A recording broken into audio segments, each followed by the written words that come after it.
Welcome back to Summoners Fest Day number 2.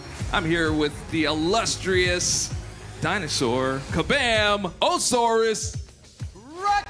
What is going on, Summoners? We're so happy to have you back here at Day 2 of Summoners Fest. We had quite the day yesterday. We had 7 incredible competitors compete in BATTLEREALM BRAWL, and they all put on a wonderful show. We had some incredible announcements that I feel like you guys are pretty excited for. I know I'm excited for it. Can we hear it for Doctor Strange finally getting reworked?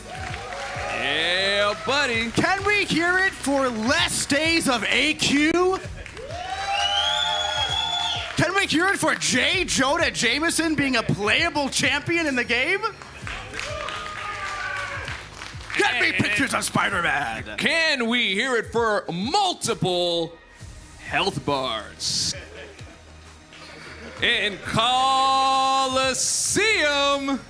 That's right, Dave. We had so many fun things that we went through yesterday. That's right. And I can't wait to see all of those things go live in the game, including 7-star Ascension, collectives, more news on all of that soon. But we have another very fun show for you today. What do we got in store today, Dave? We've got a lot of stuff, but before we start, we've got a couple of announcements. But you know what? Because it was so popular yesterday that you guys loved all those puns, I think we might do just one more. I got one for you. Oh, God. I made it up on the way here, all right? So I heard Human Torch and Sunspot are starting a podcast. Okay. It's only going to be 60 seconds long. All right. It's going to be called The Hot Minute. Okay. All right, that was pretty good. Okay. You actually got laughs this time, so I can't really hate on it too much. Okay, thank you very much. Okay, so we've got some updates here. I'm going to read from my illustrious Summoners Fest branded device here. All right, we got 2 things. So from 2 to 3, we are changing the time for mobile to PC. So if you wanted to see the mobile to PC segment, that is going to change to 1:30 to 2:30. If you're going for the dev panel, that time has changed. No longer 3:30 to 4:30. It's going to be 3 to 4. So make sure you check that out. Also, after all of this, we're going to be sending you all a survey just to make sure that you were happy here. Give us your thoughts. Let us know what we can improve on. Let us know if you had fun. If you had a great time and there's nothing to say, just do it anyway. Just be like, I have nothing to say, and it's just really, really great. So we really appreciate that from all of you. And then our Beat the Boss. Yesterday, our number 1 time was from Ham. So congratulations. He will be competing on the main stage at the finals in the middle of BATTLEREALM BRAWL. We're going to call that time out exactly. We're thinking it's going to be around 2 o'clock, but the time's been a little bit changey going through this. And today, the times will stop at 1 p.m. So if you're trying to qualify, that ends at 1 p.m. So we can give both of the finalists the chance to practice on Ares. So there will be 2 stations for them to practice. The others will remain open, just not for qualifying time. So if you need to get your stamp, you need to get your wheel spin, that will still be open. And I think that is it for all of our announcements from the Summoners Fest branded device. All right, man. That was a lot of announcements that you had there. Yeah, it's all about the message. Sounds like it's going to be a really fun show, and we got some more fun things in store. I'm actually really excited about one of the segments we're going to be having today, right now, because it features some of my favorite things. That's right. Do you know what it features? More fun stuff? More fun stuff, but particularly it also features champions. Now, you guys know I'm a big fan of champions. And you know what I love? I love when champions get buffed. I love champion tune-ups. I love champion reworks. And what I love even more than that is when all of you get to vote for one of them. And you also love extreme close-up. Oh, that's my favorite thing. And I let him know right before this shot. So, in the Summoners Fest Realm event this year, you guys hit a milestone that was essentially champion rework and champion tune-up. We already did the rework. You all voted for Ghost Rider. Are we excited for that coming next year? Yeah? I'm excited for that. Ghost Rider was actually my first 5-star, so I'm very, very excited for that one. But there was also the champion tune-up vote. Now it's time to do that today. So, there is going to be 4 champions here. One of those 4 champions will receive a tune-up. That's right.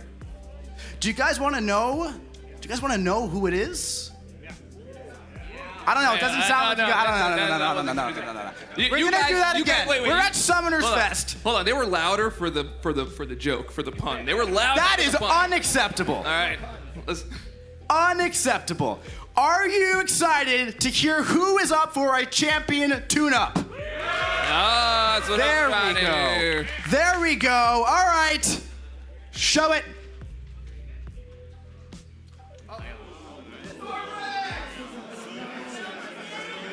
Wasp, Thor Ragnarok, Silver Centurion, and Annihilus, one of those 4 champions, will be receiving a tune-up. How's it gonna work? Oh, wait, hold on. I want to do a pre thing, right? I want to do something before, because we didn't get to really like gauge the crowd's cheering. Okay. And their ability to tell us what they want. I just want to hear from a volume level, just anecdotally. We're gonna point to each one. Okay. And let us know which one you want. All right, are we down for Wasp? Yeah. Dang. One guy really wants Wasp. Dang. I like Wasp. I think Wasp is really Okay. Thor Ragnarok. Okay. Silver Centurion. Yeah. Woo. Oh, they really rocked that one. Yeah. Jeez. All right, here we go. That was good. No, the history. Okay, great. Nihilus. All right. So how is... Wait, hold on. Tilapia. Where are you? I said Nihilus. There we go. All right, so how is this vote going to work? Well, just give me a moment here. I just have to send a quick Discord announcement because that's where the vote's gonna happen. Okay, 3, sent. 2, sent. There we go. 1. Look at that. Champion tune-up on Discord. Head there and vote. The polls will be closing in a few hours, and you will be finding out today who won this champion vote. Very, very exciting stuff. Now, how is this champion going to be distributed, Dave, as a 7-star? All right, so we've been doing some work behind the scenes here. When we first released Twitch Drops, you guys were like, oh man, an energy refill. And then we were like, okay, we'll work on it. And then you guys were like, a rebirth crystal. And we're like, okay, we need to do something else, right? So we have 3 milestones right now. You'll get energy, revives, and rebirth crystal. We are going to be adding a 4th milestone to the live streams. And the vote for this is going to be an exclusive 7-star, right? And it's going to be the 4th milestone of our Twitch drops. Now, you'll have to watch more than one, of course. We haven't figured out the final number yet. But you can earn this champion exclusively as a 7-star just by watching the live streams, which is what all of you guys do anyway, right? All of you are watching this. Of course they do. We've had some of the highest viewership ever just at Summoners Fest right now, so everybody is now knowing exactly how you can get this champion, and it's dupable for a long time. That's right. Yeah. So all that's being worked out, and again, as you can see, these are our old Twitch drops on the left, old and busted on the left, new hotness on the right. There we go. You can be a guest on the Hot Minute now. All right, so... All right, so stay tuned. We're going to be working on this. We'll let you know some more about this. It's going to be launching in 2026. And besides, we need time to get the champ ready for you. 100%. Yep. And so, yeah, it's easily accessible through Twitch drops. All right. For free. Oh, did I mention that? Yeah, the Twitch drops are free. Wait, hold on. I said the Twitch drops are free. All right. You know what, Dave? I think we got to get the energy jazzed up. Guys, we're replacing AQ with Coliseum. There we go. I knew that would work. I just had a feeling. That is also free. Okay, let's move on. All right. So what do we got next? We got a lot of fun stuff next. Speaking of Coliseum, I think we might be playing a little bit of Coliseum here live on stage just to give a little bit of a demo of what that's like. Yeah, we were able to finagle that. So we went to Kabam Elif, right? Or Elif. Does anyone ever say it out loud? Elif? Oh, no. Okay, so we went to Kabam Elif. We were like, hey, man, so I know we bugged you about getting Coliseum in the kitchen, and that's really great, and that's awesome. I know it took a lot of work, and probably someone didn't sleep, but I need that on stage. so that everyone else can see it. And he went and grabbed his key out of the pocket, unlocked one of the iPads, got it all set up, reconfigured, lost a whole nother night of sleep, but not yet, and then put it right up here for all of us to see. And guess who's gonna play it? Kabamasaurus Dave! No, I'm kidding, Rex. Okay. All right, let's get a demo up and let's see these multiple health bars in action. So as you can see here, we've got the Alliance Coliseum up, and a Kabamasaurus Rex is going to be jumping right on in. And the challenge here is... Oh, I didn't want to spoil who the challenge is. Okay, I can see what the challenge is. We're going to get it up on the screen for you to see in just a moment.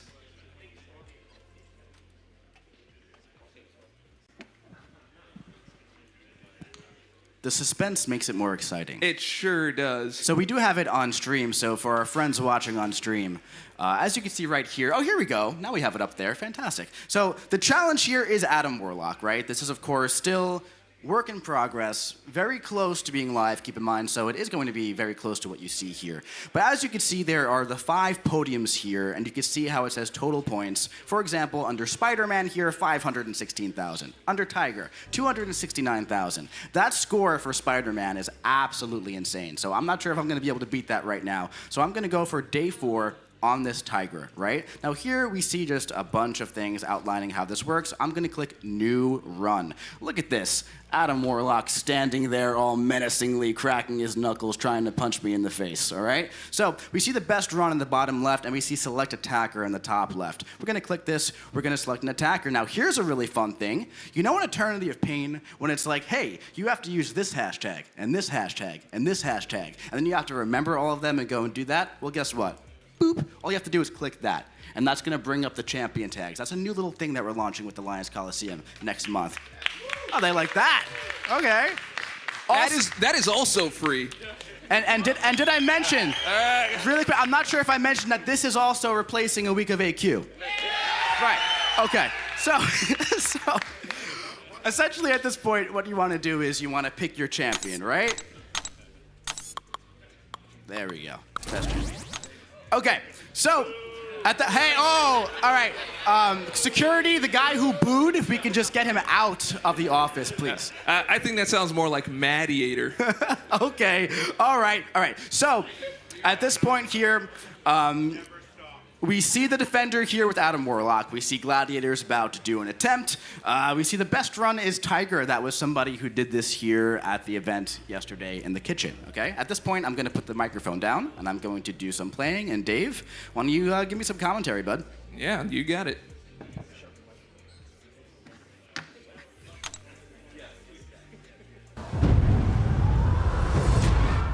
All right, here we go. Do we get...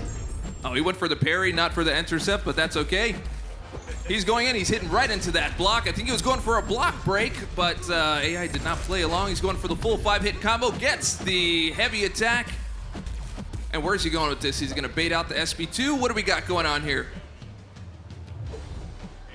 And that's 3, there goes. That's what I know. Amazing, gets the SP1. Now he is unstoppable and unblockable, but he goes on in to do all that damage during the special. Charges up, gets the SP1 once again. It's almost as if Mike has played this champion before. I had no idea you were this good at Gladiators. I thought this was like your first time playing him. All right, going for a bait, gets the SP1. Adam Warlock is loaded up. He's going to get the SP2. He's going to go on in and charge up that heavy attack. Oh, no, he's not charging the heavy attack. He waited on that one, but dropped it in there, and he's going to empty out this health bar in just one moment here. Staying unstoppable, waiting to bait out that special so he could smack him up all up in the middle of it. Here we go. All right, we are now in our second health bar. Technically our third health bar.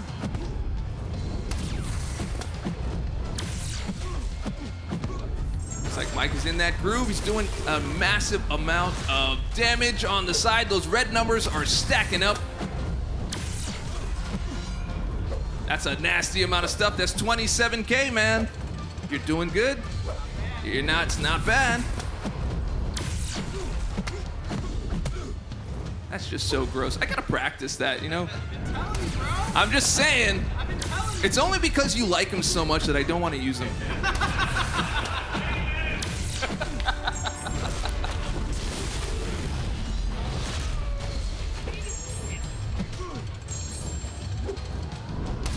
All right, we are on health bar number, well, you've already got rid of 4, so this is health bar number 5. He is just melting Adam Warlock here. He is right in his groove, and this is the part that I was talking about yesterday. You're just kind of like in the groove, you're doing that damage, and you're just kind of in the flow, just getting it in.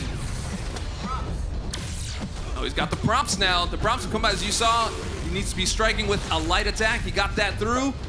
Dropped in that cold snap, just doing that damage over time. He's getting ready for his, oh, there we go. Getting that extra damage in.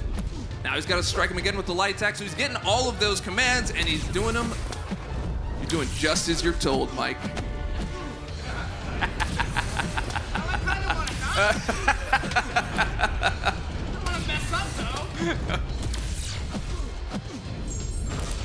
What do you guys think? Are you liking Coliseum so far?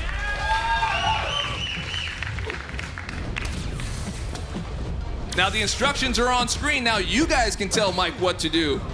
Medium attack, Mike. Let's go. Now that damage is devastating, so if you slip up at all, you're gonna pay the price.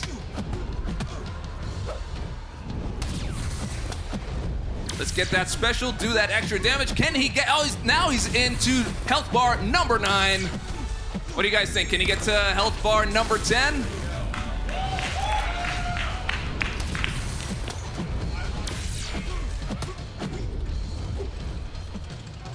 All right, you need to get that bait.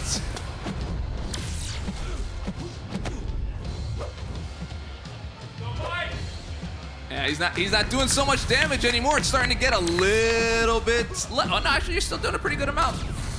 Still doing a pretty good. My mistake. My mistake.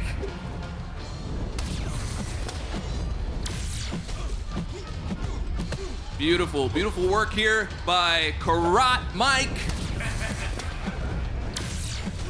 All right, we're going right into health bar. Whoa, how about that? We are now in health bar number 11.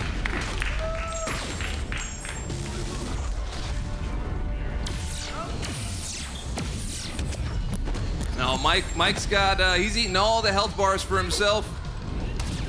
Kabam Zen would be proud. All right. Oh, time out.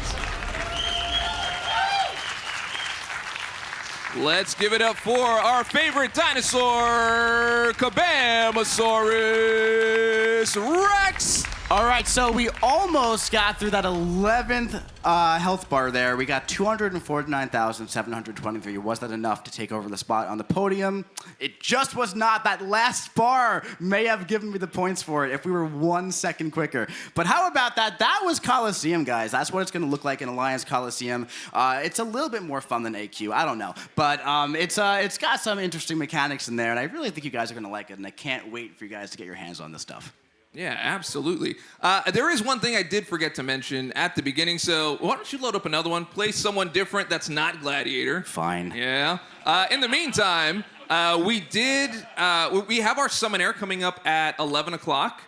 So if you haven't seen any of the staff, you can just ask, like, hey, do you have the QR code thing to sign up? If not, you can come see me, and you can get the QR code thing to sign up. But you can also go to the help desk. We've pasted a QR code there. It's only going to ask for your name or in-game name, and then we're going to call you down, Price is Right style, and just be like, come on down. If you're one of the winners, we're going to randomly pick. We have our Kabam Pinwheel who does our random picks for the live stream regularly. So just make sure you either see me or any one of the staff, or just go to the help desk, scan in if you want to try your luck out at the trivia for MCOC. How much do you know about MCOC? And we'll do the thing. It's going to be fun. 30,000 units are on the line, which will also be free.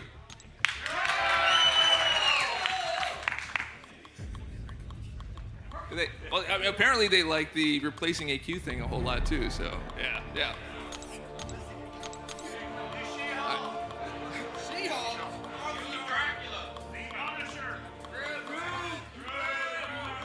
Iceman! Iceman! Iceman! Of course. I don't know what you guys expected. All right, here we are. This is our first health bar. So right now it's at 0. Can you get past, well, 0 and Zemo? Hey, how about that? It's just like one letter away. Make a pun about that at some point. Maybe not. There's the M. Okay, that's what I could do. It's just such short notice. All right, here we go. Now, after playing Gladiator, do you rush into special attacks after you've been so used to it and then get smacked in the face? Yes, he does.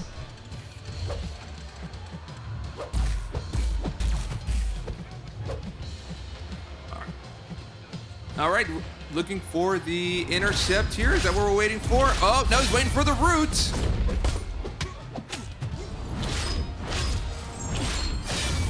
And now we are going to build out that damage. He's getting, he's got a lot of bleeds on there, but we're not doing high damage just as yet. He's building up, waiting for his big payoff. All right, now we're starting to get into a little more serious damage here with... All right, building up to the SP2.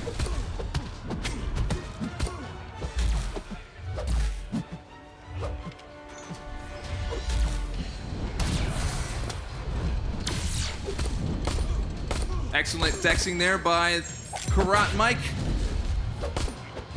Now he's rooted, he's going in for his attacks. Building up SP1, launching that SP1 right away. Stasis pod incoming, but he's ready for it.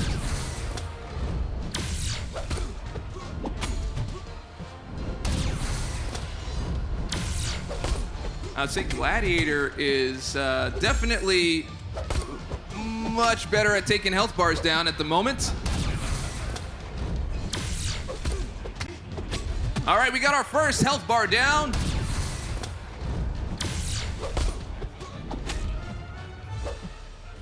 You know, I think this really speaks to the strategy of Coliseum.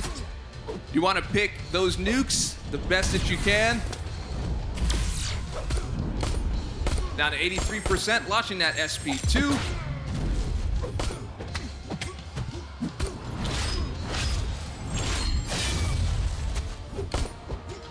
Nice work.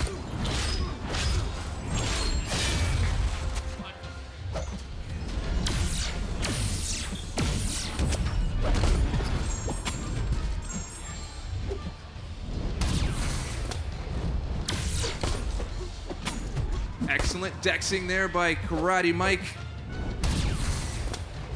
Got that next bait. Very nice. All right, we are getting down to the last portions here of that second health bar. We're about to go into our third. For those of you watching at home, when I say the third, well, now we're in our third, you always see the X2 on the left-hand side. We started with 0, so you're always going to add 1 to find out which health bar you are on. The number on the left is how many you've taken down.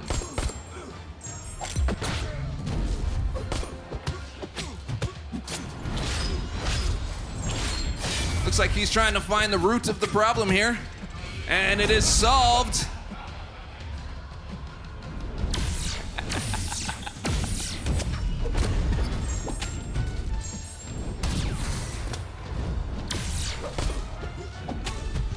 I think we all want a Zemo health bars taken down here, buddy. Don't encourage it. It's gonna get worse.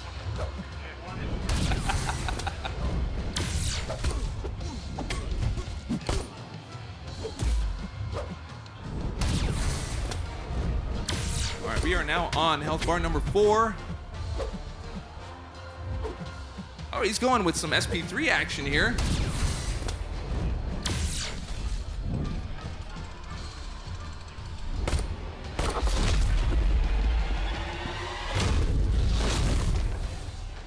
Can we we take down the health bar is now gone. Whoa, and a good portion of health bar number 5 is down.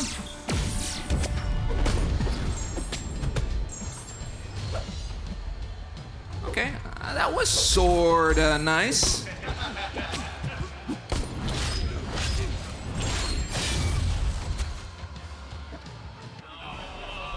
Very close at the end there. So, yesterday we talked about some key distinctions between Alliance Coliseum and Solo Coliseum, and there is a reason why I used the champion I did the first time and the second time. So the first time, the first champion came out swinging, right? Champions like Gladiator, they ramp up very quickly.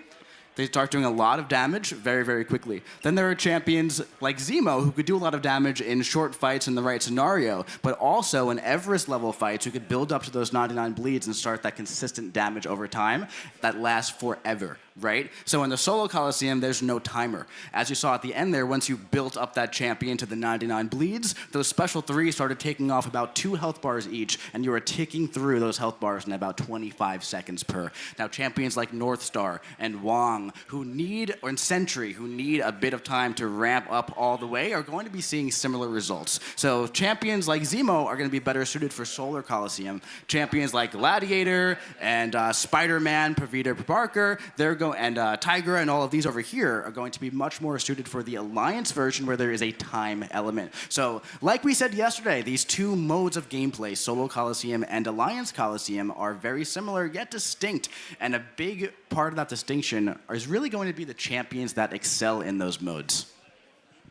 Yeah, no, dude, this was awesome. I loved playing this when I had a chance to. I got through probably about as many health bars as you did with Zemo, because I used Iceman. So you want to find those nukes, but it's definitely a good time. There's just something that feels real good about getting through that health bar and just having that big number pop up. You're like, dude, got another one. I really like the way it pops. Yeah. Like, it's very satisfying when the health bar goes down and it's like, pew, yeah. There's another one. That's right, man.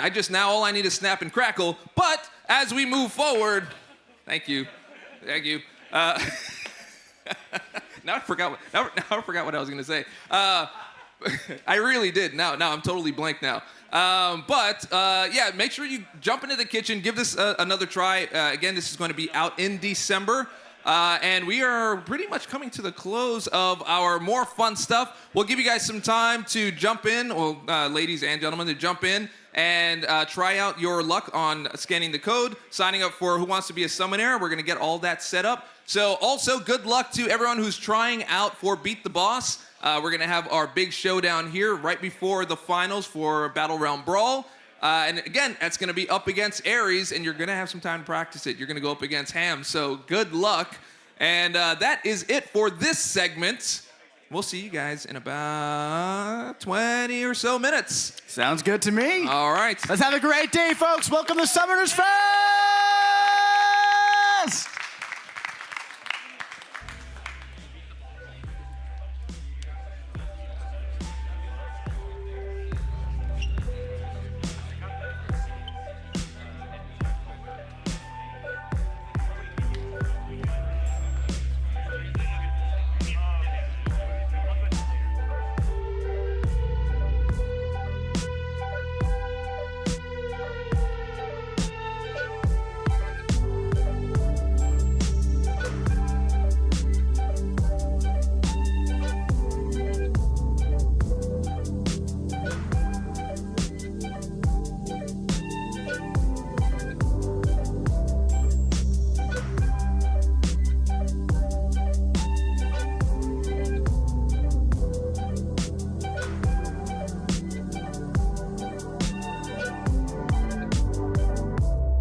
Welcome back to our next segment here on Summoners Fest.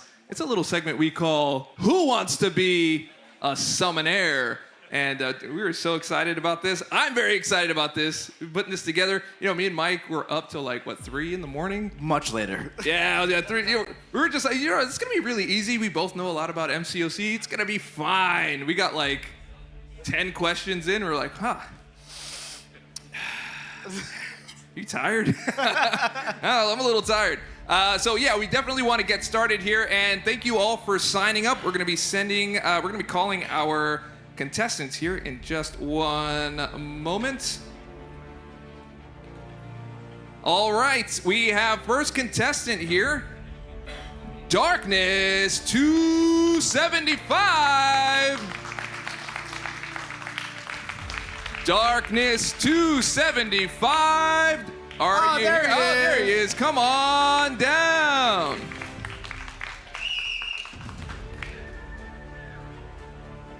Yeah, just come on over. Right over here. What's up, buddy? Good to see you. All right, you're going to be sitting in the middle. You can grab that mic. That is your mic to speak into. And so the way that this works, we can all have a seat. The way that this works is we're going to be asking you a set of questions. All right, they'll start very, very easy, and they're going to scale in difficulty. They're actually going to auto-scale in difficulty, kind of like in an event quest. So auto-scaling difficulty questions at the end of the day. Your prestige has nothing to do with these, though. At all. Yeah. I worked so hard. So now, Darkness, before we begin, how well do you know MCOC? Pretty well. Right into the Pretty well. There, pretty well? Well, let's hope. Well, we're about I to guess find we're out. about to find out, yeah. That's right. All right, so we're going to put a set of questions. So as you can see here, it's going to be 30,000 total units if you win all 10 questions. If you get all 10 questions correct. On question number 1, you're going to win a free spin on the wheel. No. Yes. Question number 2 is, well, you can basically see it right there, and everyone else can as well. And we're going to culminate in those 30,000 units, and you get some free wheel spins at the end of the day. Are you ready to get going? Do I get to call a friend? Funny question. I think the next explainer here, we have lifelines. Okay, so the 4 lifelines that we have are... I love when that happens. Like, yes, it is so good. So right here are the 4 lifelines. They are all MCOC themed. All right, so if you get the question wrong, you can use a revive, and you can choose from the remaining 3 questions. All right? Invulnerability. Have you ever played War before? Yeah. Okay, no, that was I figured you did. I'm just playing. Okay, so, but now the way the invulnerability works, it's similar to revive, except you have to use it before you get to the next question. So let's say you've kind of gotten pretty far and you're not sure how you're going to do on the next one. You can protect yourself from getting hit there. And on our next one, the icons are a little mixed up there. That's all good. Now, the next one is a mastery that I'm sure all of you use all the time, Scouter Lens. So you can go ahead and take a look at the next question, but you can't see the answers, and you can decide whether or not you want to move forward. And then the last one is community contribution. For those of you that love the Realm events, you know exactly what community contribution is. We're going to be asking all of you for your votes. There's going to be a QR code that pops up on the screen, and you can help them vote, and you can help them pick the right answer, right? So are you ready to start? Who wants to be a summoner? Yes. All right, let's get started.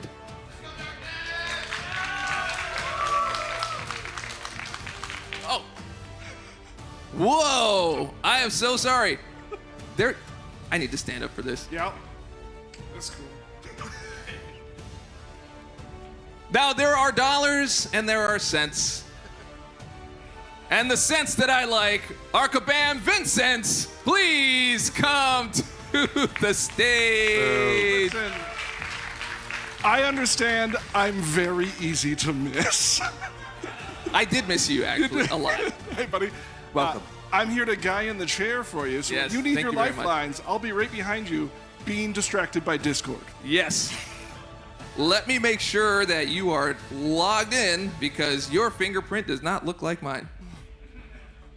All right, we are good to go, and you are set, and we can just have this one ready to go as soon as it is called. Oh, good. Yep, I don't awesome. even have to push these buttons now. This is great. Well, it's the least I could do. Thank you. All right, let's get started. All right, question number 1. Let's have that on the screen. What class does Wolverine belong to in MCOC? Is it A, mutant, B, Xavier's, C, bub, or D, gifted? 30 seconds on the clock. A. Is that your final answer? Yeah. Final answer. Let's reveal the right answer. It is mutant. Congratulations. Ooh. Question number 2.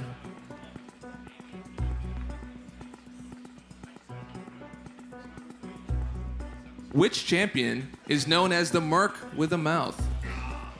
A, Ryan.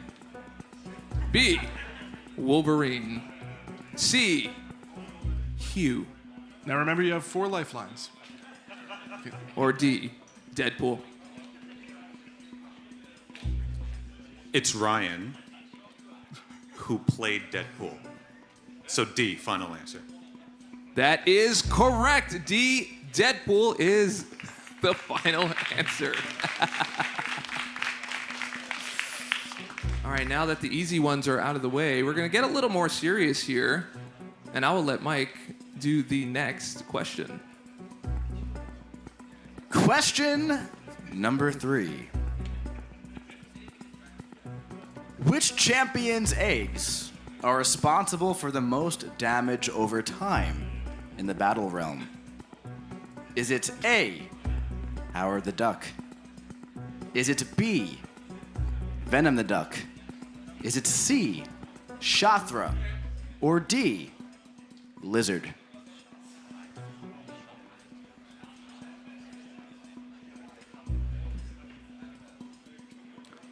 I'm going to say C, Shathra. Or E, Brian Grant? It's definitely Brian Grant. C is the correct answer. Congratulations.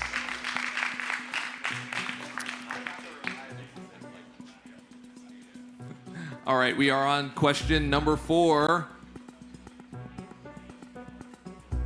Which mastery can reduce the effects of power gain while stunned on enemies? A, willpower. B, despair. C, pacify. Or D, petrify. C, pacify. Is that your final answer?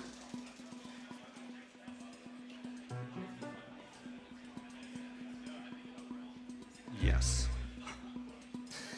D was the correct answer. I am sorry. Would you like to use one of your lifelines.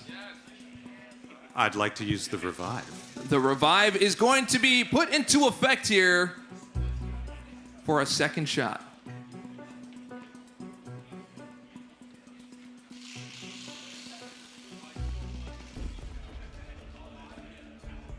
All right, we are going to actually move into the next question. Question number 5, because the answer was already given, so we are going you might have said the answer out loud. That's right. Wrong. You were so excited. Also, so is Discord, which I am genuinely on right now. Hi, Discord. Yeah, that's okay. Revive kind of works the same. So, all right, moving on. We've got what was the original screen call out for dexterity? Fortitude, evade, miss, or unfazed. That's actually a French miss. It's missé. Missé. Well, it's a Canadian company, so it could be the French. B, evade. Final answer. That is correct. Congratulations. All right, now you are at 1,800 units. That is a lot of units. That's a lot of grinding. Yep. All right, moving into question number 6. We're moving into difficult territory now. We will let Kabam, Carrot, Mike take this one on. How many playable classes are there in Marvel Contest of Champions? 5, 4, 7, or 6? 7. Final answer. That is the correct answer. That is the superior answer. I stole it from you, Dave. You took it right from Took it right out from under you. My mouth was open. I was just. Jeez. Okay. Question number 7. Affecting the opponent's ability accuracy when inflicted with a stun is part of which mastery? Stupefy, petrify, pacify, or limber? There's a lot of phi in there.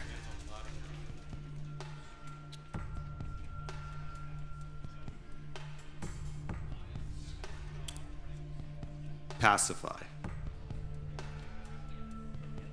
Pacify is the correct answer.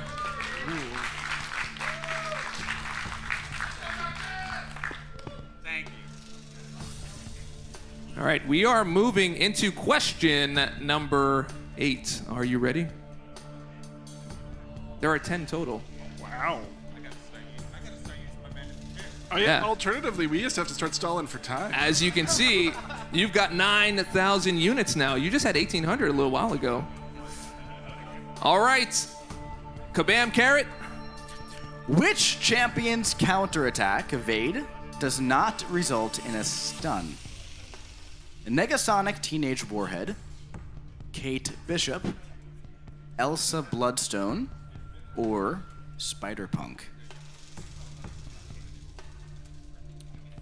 I'm gonna use my invulnerability. Oh, you have to do that one before you get to the question. Oh no. Yes. Wow. Okay then. But it's good because you're giving lessons to everyone who will Yes. follow after. Ask the audience. You want to take the audience? Let's take the audience. Okay, all right, we are going to, don't say it out loud, don't say it out loud, don't say it out loud. We're going to put up a QR code. You're going to vote on your phones, and he is going to see. This also gives the audience a chance. We do have limited votes for the wider audience, but let's get that QR code on the screen, and you can vote and help out Darkness, who happens to be sitting in a couch, by the way, which is hilarious. I do have it activated. Yes, all right. On screen. Yeah. We're just waiting for it to go on screen. In the meantime, how are you guys doing? You're doing good? I'm going to read off of Discord here and just say whatever comes into the conversation directly into this microphone. How is the wider audience liking Who wants to be a summoner? Yeah? They're liking it. It's good. Great. Conplaz says. Here we go. Scan to join right here. And let's see what the audience gives you.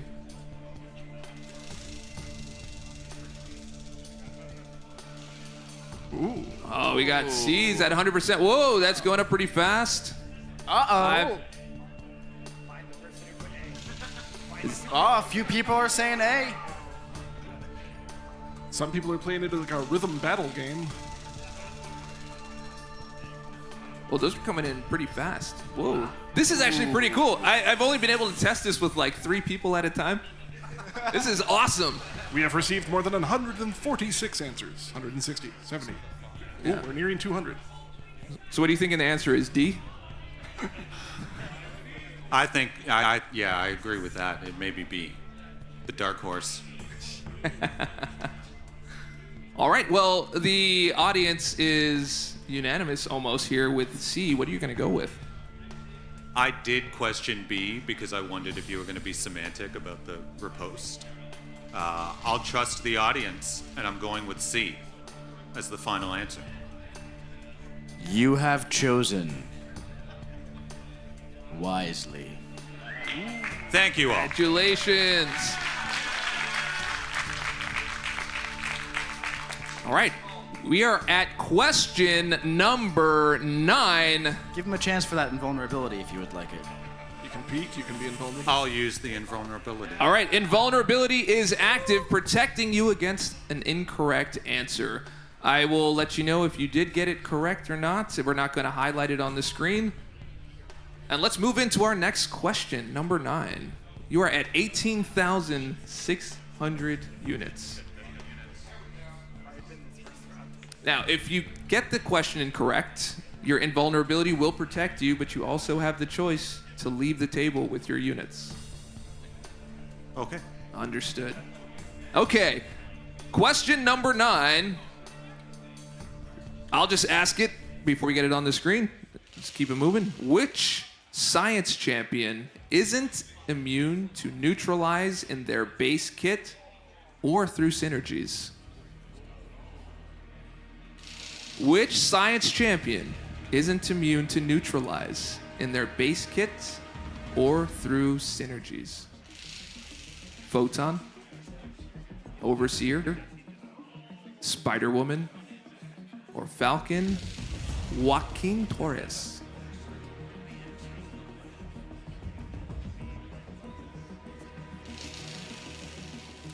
I'm torn between Spider-Woman or Falcon.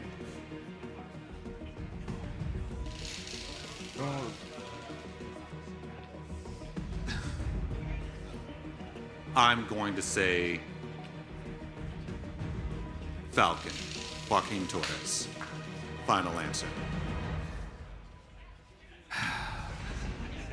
Falcon is the correct answer. Oh, my goodness.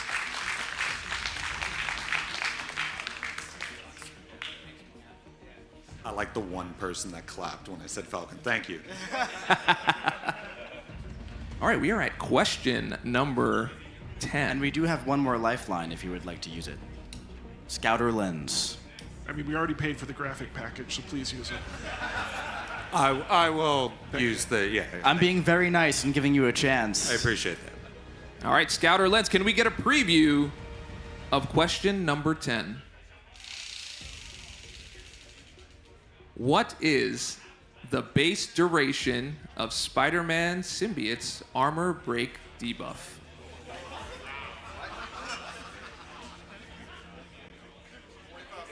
Would you like to proceed?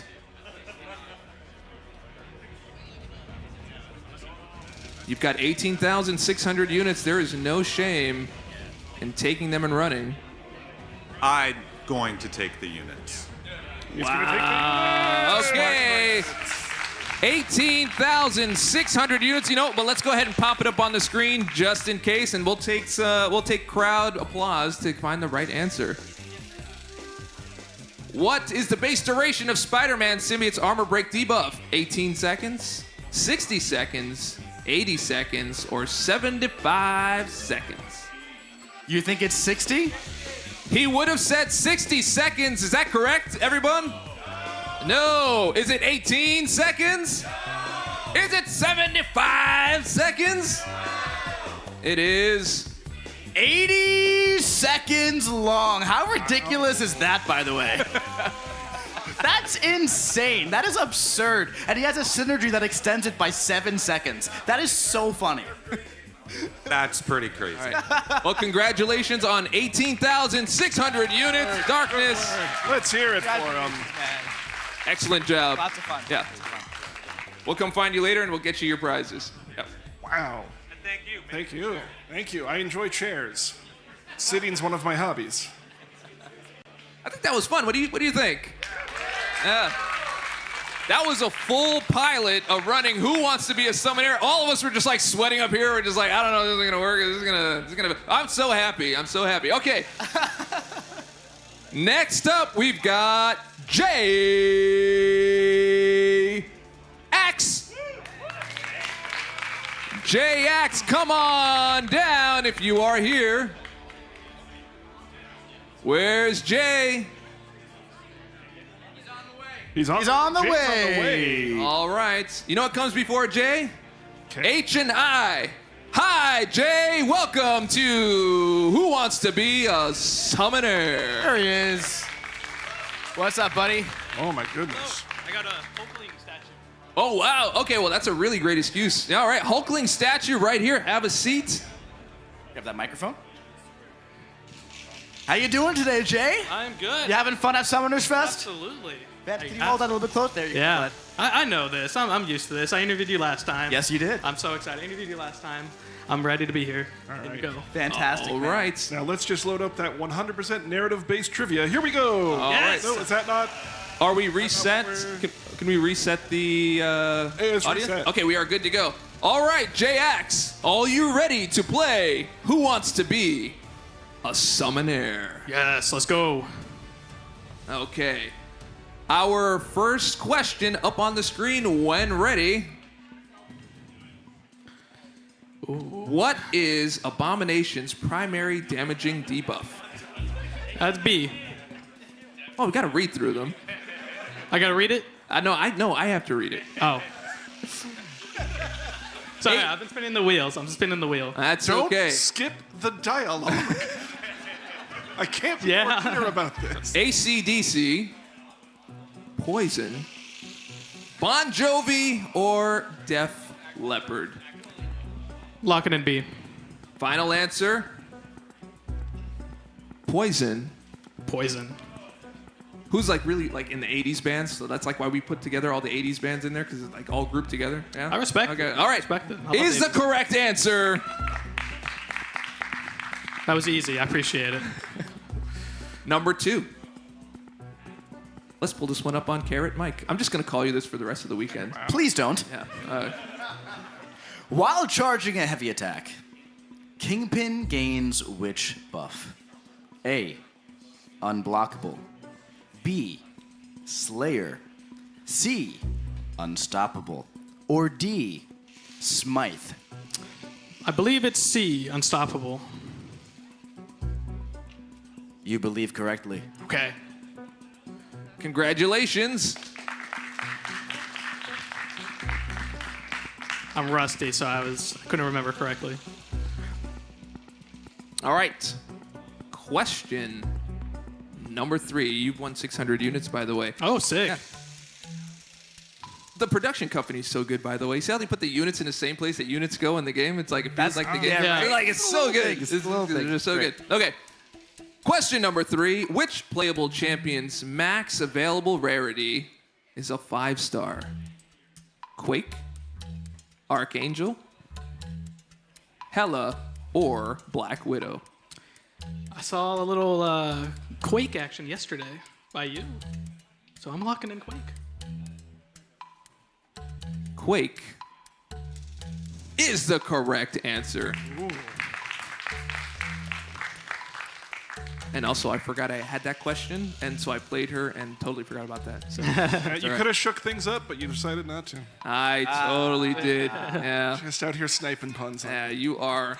It's hard for me to do the puns, but you know what? You're just behind. Okay. Yeah. Question number 4 by the Rex. Question number 4. Undermine is a counter for what effect? A. Unstoppable. B. Falter. C. Auto block. Or D. Auto evade. Okay, I actually don't know this one, so if I can use something, I would like to use it for this question. Okay, well, so you have your revive available, Okay. right? So if you get the question wrong, Okay. you can revive and choose from the other 3. Oh, okay. Or you Alright. can use the crowdsource to get the right answer. And that Do crowdsource. Crowdsource, a huh? button to push. I will caution. I'll give you one more try here. I think revive is a better choice. Okay, we'll do a revive then. Yeah, so just Ooh. go for it and just revive if you get it wrong. A button. Crowdsource is very powerful. That would be the crowd telling me the answer. Yeah, that would be like putting on like a Try to hear the right like a 30% boost in like Act 1. Okay. Yeah. All right, I'll trust Okay, you. okay. All right, let's see here. Wait, think through my... Undermine.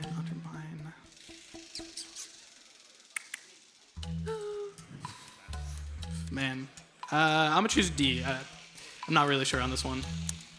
D is the incorrect answer. All right, would you like to use your revive? There we go. Ooh, wow. Dude, the lights change. I like that. So good. Well, I'll choose C. Yeah, C is auto. Okay, that moves you on to the next Yes. question. We can't get anything over you with Undermine. That's right. You're right, these are fun, Dave. I see why you do them now. Yes, they are very fun. And the audience loves them. Question number 5. What debuff counters evade effects? Is it A. Incinerate. B. Daunted. C. Neuroshock. Or D. Cold Snap. Okay, there's one I don't recognize, so I'm going to go B, Daunted. Oh, big reaction in the room. Yeah. I'm rusty, guys. I haven't played in a little bit. Okay. All right, so we're going to be gracious here, and we're going to use up his invulnerability. Okay. Yeah. You did kind of give a walk on the revive last time, so that makes sense. Yeah. So we're going to use up the invulnerability there, and we're going to give you another shot. Okay, I'm going to do C, Neuroshock. C, Neuroshock.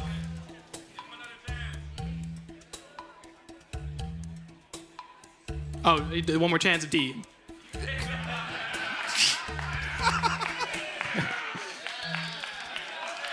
I'm a story guy, okay? I read you. the story. All right. I spend all my time reading the story. D is the correct answer. We'll just go ahead and move this forward. D, congratulations. The fun Hey, thing look, about, this is Summoners Fest at the end of the day, right? We're all having fun here. the fun thing about this is it doesn't set precedents for any other competitors. At all. Question number 6. Which of the following damage over time effects reduces perfect block chance? Is it A, Incinerate, B, Poison, C, Rupture, or D, Cold Snap? Now, before you answer, you have already received your super duper special. We're going to move you along to the next question lifeline. Yeah, we call that in the industry a whoopsie doodle. Yeah. We can only pick one basket of oopsie daisies. Yeah. Okay. So if you need the crowd and you don't know the answer, you got to call on them. All right, crowd, come on, give me some luck. All right, this will be up to the crowd. We'll get the screen up here in just a moment for you all to vote, and they will help you out with this question.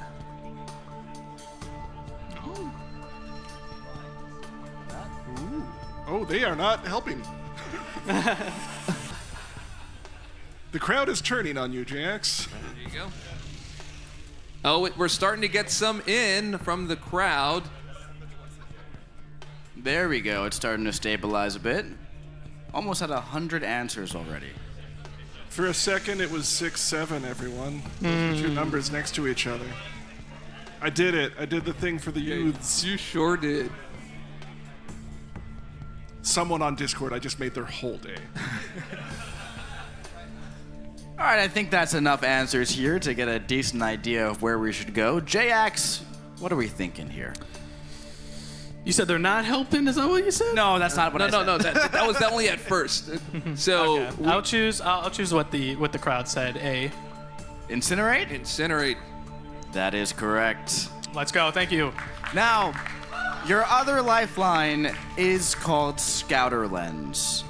This is going to let you preview the next question before it comes up to decide if you want to take your units or continue on. Is units the only thing I can win? Units and Free spins on the prize wheel. And if it's one last thing to use, I'll use it. Sounds like a plan. All right. The preview of the question is, what crystal contains the elusive 7-star platinum pool? This is slightly story-based, Yes. but also a little tricky. I know the fabulous is a part of it, right? I mean, I don't know. I don't know.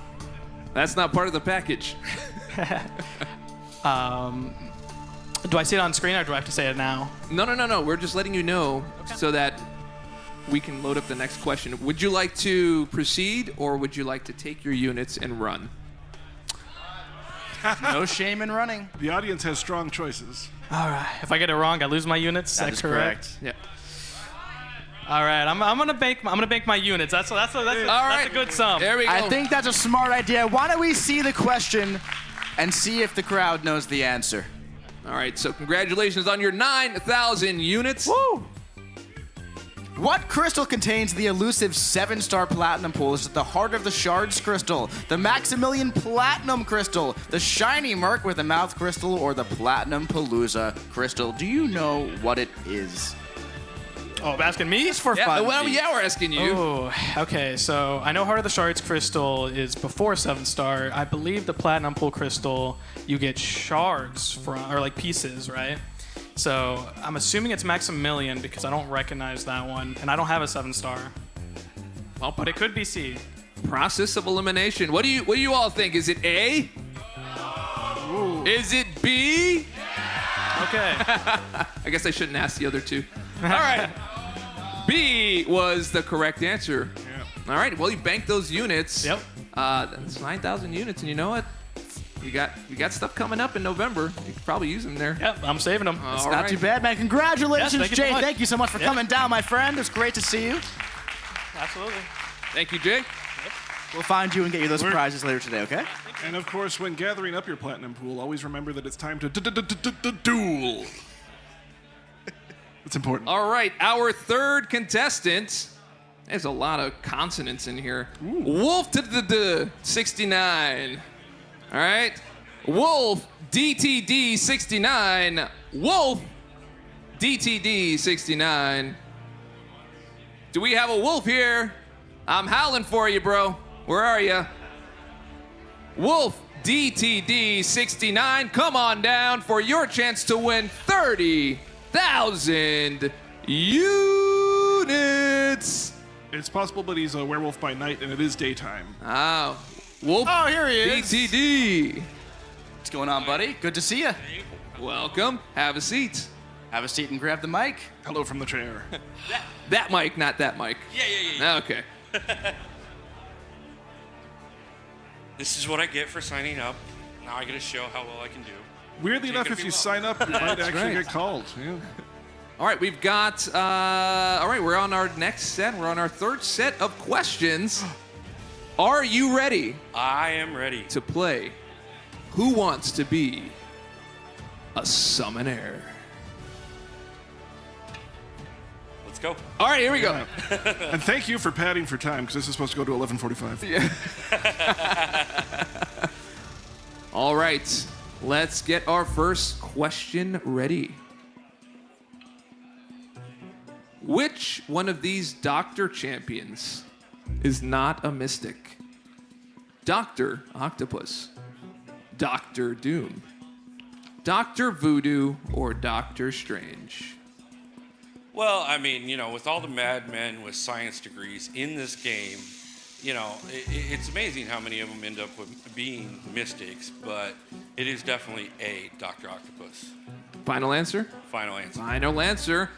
Dr. Octopus is correct.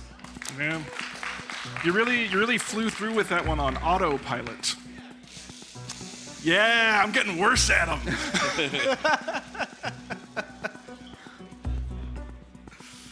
Did you know that the stop sign is also an octagon? Wow. Okay. They're not laughing, but I think a couple more. Once I get to like 10 tickles, then they'll start laughing. All right, let's go. All right. Okay. Question number 2. What is the name of the Act 4.6 boss? Is it A, director, B, conductor, C, maestro, or D, composer? Well, I mean, we definitely have a lot of directors and composers in this game, and even a few posers, to be honest with you. But I'm definitely going to go with C, maestro. C is the correct answer.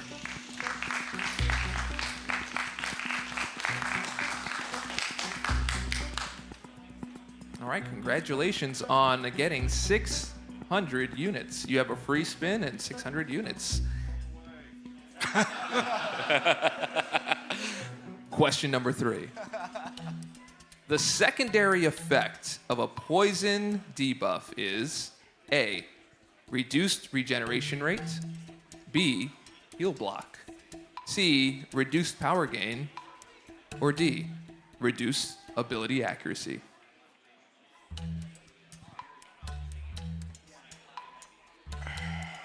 See, I knew we were going to get to these questions, which is going to show why I am who I am on YouTube. But especially knowing that I've got the revive there to keep me going no matter what. So let's just take a quick moment to think about poison and what poison does to you. Yeah. Would poison reduce your ability accuracy? I want to say A, reduced regeneration rate. Is that what you want to say, or is that what you That want is to lock what in? I'm going to go with for final answer. Reduced regeneration rates is the correct answer. Hey. Question number 4. Vigilance is a counter for what effect? A, auto evade. B, miss. C, crushed. Or D, glancing.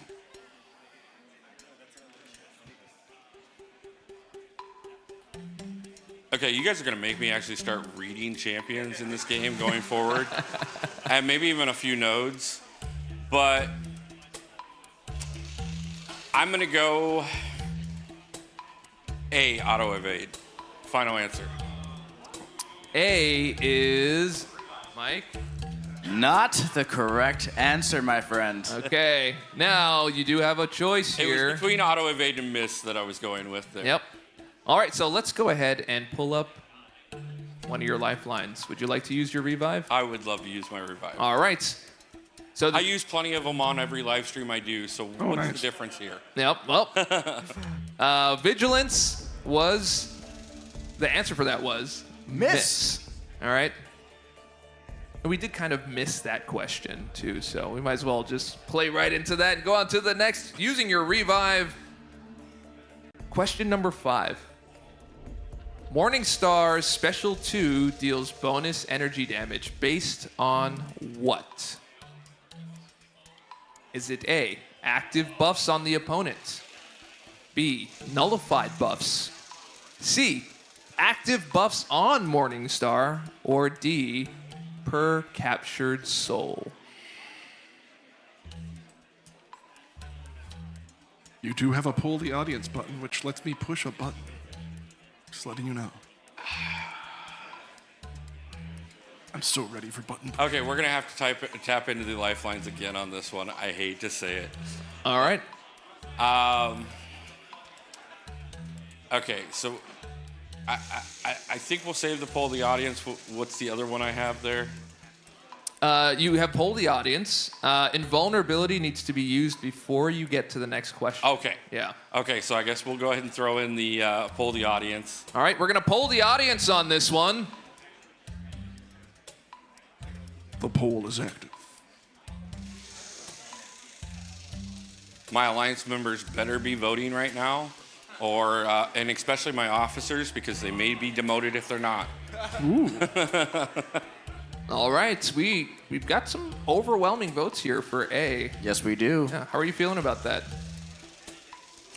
You know what? I know how many amazing summoners there are out there that have so much more knowledge than I do about this game. I will definitely follow their advice and we'll go with A. A final answer. All right. A, active buffs on the opponent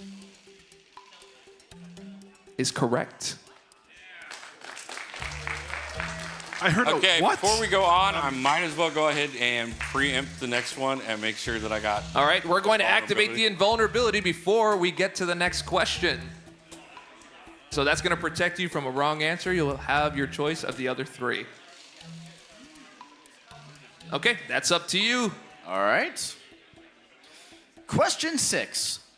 What is the significance of Archangel's Awakened ability? Is it A, it increases the damage potency of neurotoxin? B, increases the chance to poison? C, it reduces ability accuracy when neurotoxins are active? Or D, increased neurotoxin duration?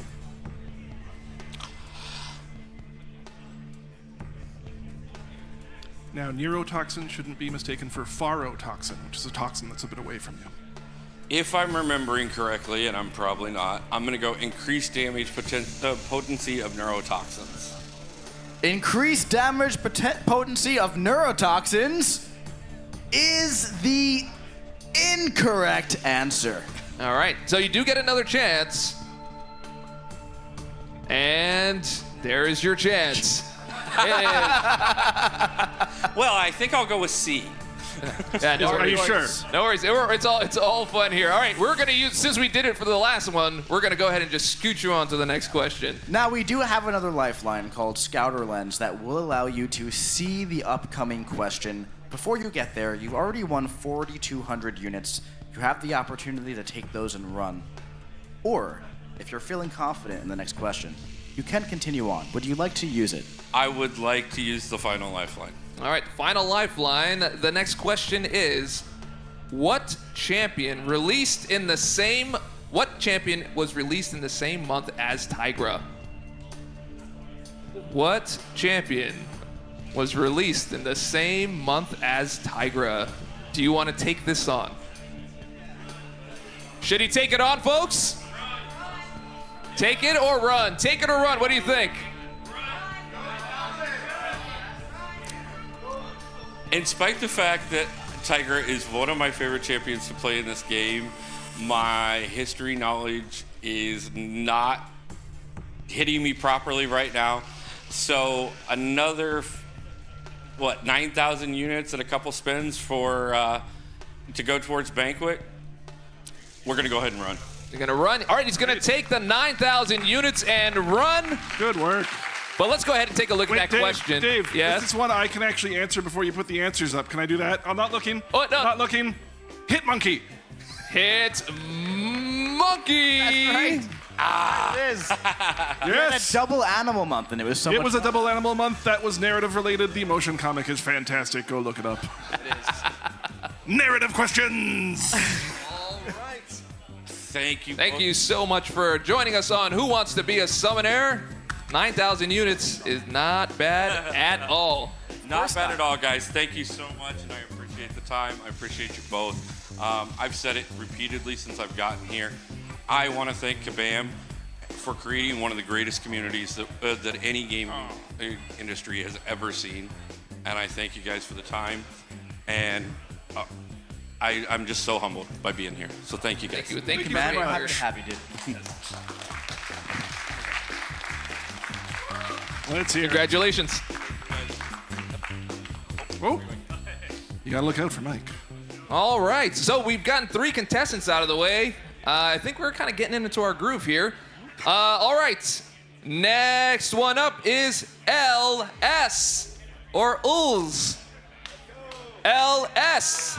LS. Do we have an LS? Will we be taking any L's today? Here Oh, he that is L's. Wow, I did W's. Oh, we're going to do W's here. Yes, welcome on board. All right, have a seat.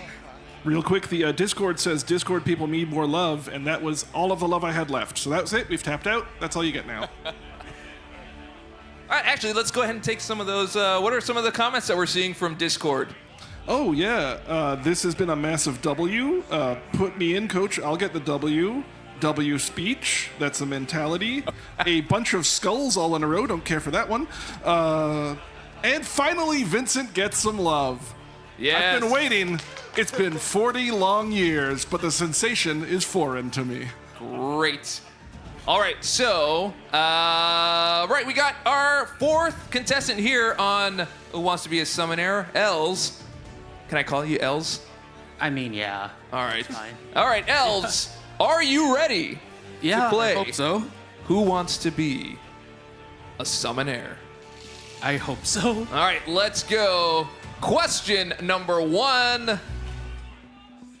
Which damage over time effect is Colossus immune to? Is it A, armor break?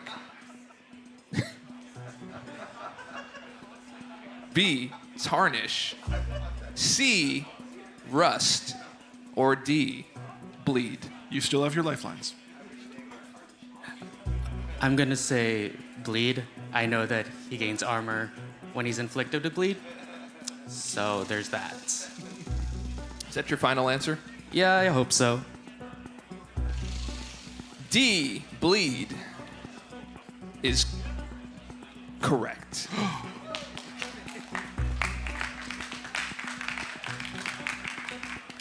Question number 2. Which of these champions is not a mutant champion? Is it A, Quicksilver? Is it B, Cyclops? Is it C, Cable? Or is it D, Dave? Can I get an Iceman? Well, I mean, in the comics, Quicksilver was a mutant. But, I mean, no judge, but he's a science in this game, which I still question. That sounds like a narrative question. So what happened with Quicksilver? Do we have like 15 minutes? Great. So, high evolutionary. No, we don't? Okay, let's do the answer. Yeah, I'm gonna go with Quicksilver. Quicksilver is correct. I love the cheers out from the crowd. That's awesome. All right, question number 3. What can increase the duration of stun effects on the opponent? Is it A, block proficiency? B, perfect block? C, stand your ground? Or D, petrify? I actually do know this because one time I forgot to max out my petrify, and it was really bad for parrying. I'm just gonna go with petrify. Petrify, is that your final answer? Yeah. Are you sure? Oh God, yes. Are you super duper sure? Yes. Are you super duper my duper goodness. sure? Yes. Okay, so we're gonna allow you to use a revive here because that's Wait. not the right answer. Wait, is No, it? There's not a wait. Wait is not one of the options. Wait, I said petrify.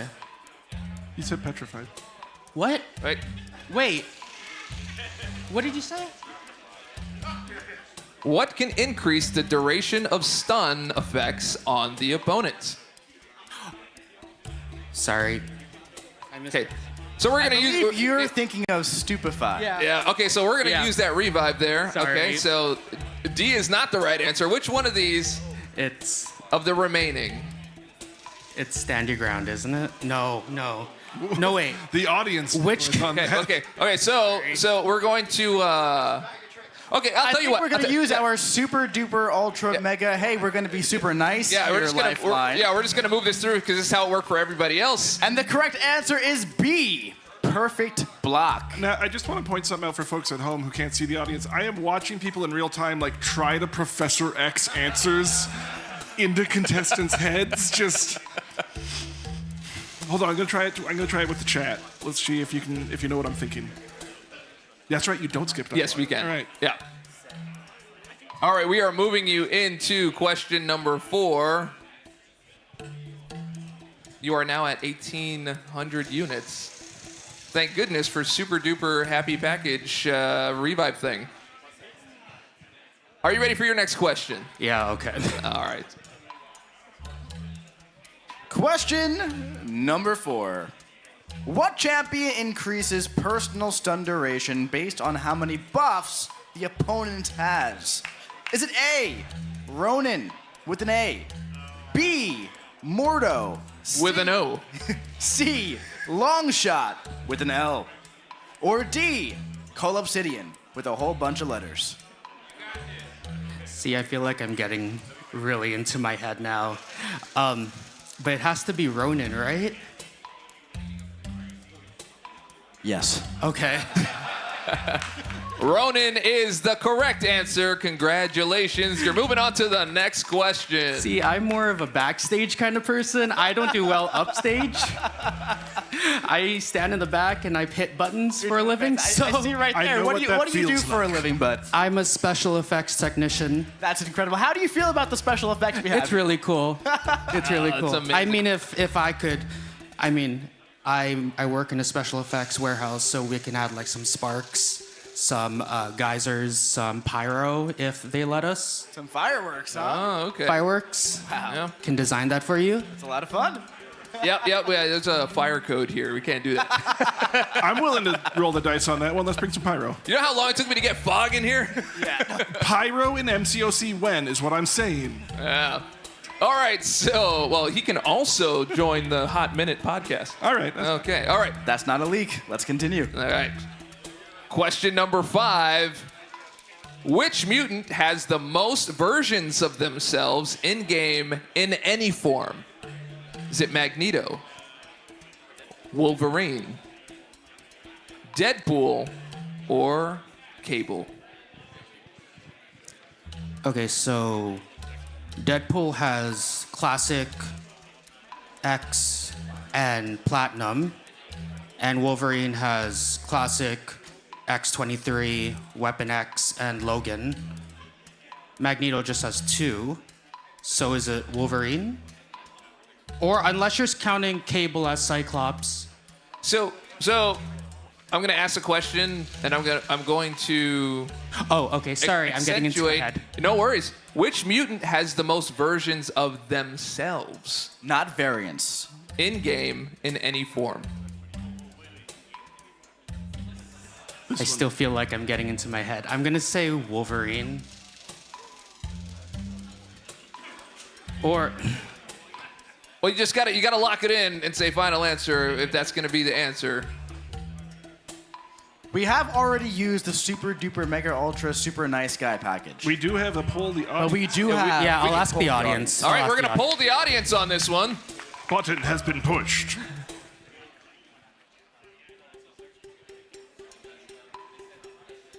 All right, we're gonna wait for that to come on up. You can scan your way in. Here comes the audience, and it looks like overwhelmingly so far they're going towards C, Deadpool. I believe you forgot a certain shiny gold fella. Yes. And And also, X23 is not Logan. okay. All right, are you ready to choose? Yes. All right, All right, she's Deadpool. Deadpool is the correct answer. Congratulations. Now, we do have 2 more lifelines available here. We do have that invulnerability boost, which you will have to activate before you enter the fight, question.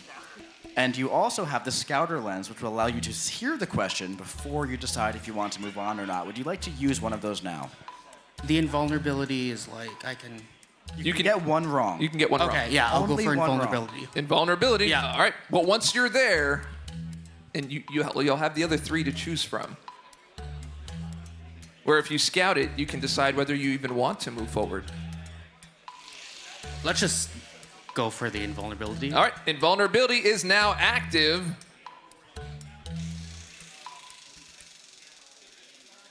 Kabam vegetable. Sure. Let's go. Which of the following true type abilities ignores miss? Is it A, true focus? Is it B, true accuracy? Is it C, true strike? Or is it D, true damage? No pressure. Stay true to yourself. I believe it's true focus. I'm gonna say that's correct before you get in your head. Yeah, no, true focus then. Congratulations. You move on to the next question now. You can take the units right here. You have 4,200 units. You can scout the next question to decide whether or not you want to go. Let's. Oh, 9,000, I'm sorry. You have 9,000 units. You can scout the next question to see if you want to move forward. Take the chance. Yeah, let's scout. Okay, we're using the Scout Lifeline. What champion is able to inflict caltrops on the opponent? Yeah, I'll take it. You want to take it? Yeah. All right, let's load up the question. Your choices will be A, Kate Bishop, B, Taskmaster, C, Danny Moonstar, or D, Bullseye. Kate Bishop. A. Kate Bishop Yeah. is correct. All right, my friend, now you are officially out of lifelines. You have 9,000 units. Would you like to take those units and run or chance them all on the next question? If I run, can I still see the next question? 100%. Yeah, I'm For gonna run. funsies? I'm gonna run. Okay. Congratulations. 9,000 units and a free spin. There's lots of free spins in there, too. So, the next question, just for funsies. What ability does Tigra have that is not listed in her official ability list? Is it A, power gain, B, heal block, C, regeneration, or D, buff immunity? People are saying C. It's regeneration? No? Who said no? If you dash back okay, and is it A? Is it A? Is it B? Is it D? Is it C? It is. If you dash back and idle for 1 second, Tiger will go like that and kind of like do a little tiger thing, and then she gains a little bit of health. See, I'm more Rintra. I'm a big fan of him. Yeah. I like this guy. This guy's great. Well, Els, congratulations on getting 9,000 units and all those spins. This was fantastic. Thanks Let's for hear it coming for on Elle, the everybody. show. Hey, great job, man. Fantastic job, dude. No, fantastic job, my friend. Thank you for coming down. All right, we are killing ample time here. It is very good. We got one more. Yeah, we do have one more. We have our final set here, and it's only final because that's as many questions as me and Mike could come up with in that amount of time. So, but I'm glad that you like this because I would love to do some more of this. All right, next guest here is Jerry. It's a lot of R's in the A middle. lot of R's for Jerry. Jerry with lots of R's in the It's a middle. lot of R's, Jerry. Did you bring enough R's for the rest of the class? Yeah, I think you have to say it like a legally non-specific tiger cereal mascot with Jerry. Jerry. What's going on, my friend? Welcome to the show. Welcome. Have a seat. Now, Jerry, is that your legal name with all the R's? No, I actually have more R's in my name. That's incredible. Do you also own a pirate ship? I don't, unfortunately. R. No, you see, Dave, people think pirates like the letter R, but their true love is the C. All right, let's get going. We could do this. We could do this all day. Look at what Yeah. you've done. Yeah, I'm sorry, man. Let's just we're just smooth sailing here. Okay. Up. All right. Are you ready to play Who Wants to Be a Summoner? I am, Reg. That's great. Thank you. Okay, let's load up question number 1. What effects allow you to attack through the opponent's block? Is it unstoppable? Is it combo breaker? Willpower? Or unblockable? It is D, unblockable. Final answer? Final answer. Unblockable is correct. Excellent. All right. Question number 2. What is the ability to store damage as a white health bar that decays over time and turns attacks into restored health? Is it A, willpower? Is it B, caffeine? Is it C, adrenaline? Or is it D, epinephrine? No, epinephrine. I've never seen that word in my life. I was going to say D, but it can't be that now. So I'll go with C, adrenaline. Final answer. C is the correct answer, adrenaline. It is also what the pirates sail on. I'm just going to do the callback. See, adrenaline is the right answer. Okay, moving on. You have just earned yourself a free spin and 600 units, my friend. All right. Let's get a little more serious. Which Deadpool inflicts Spliedeboofs? A, Deadpool. B, Deadpool X-Force. C, Platinum Pool. Or D, Gold Pool. So I don't know the abilities of most of these other pools, but I do know Deadpool X-Force, and he does have Spleed de Boost. So B, Deadpool X-Force. Final answer? Final answer. B is the correct answer.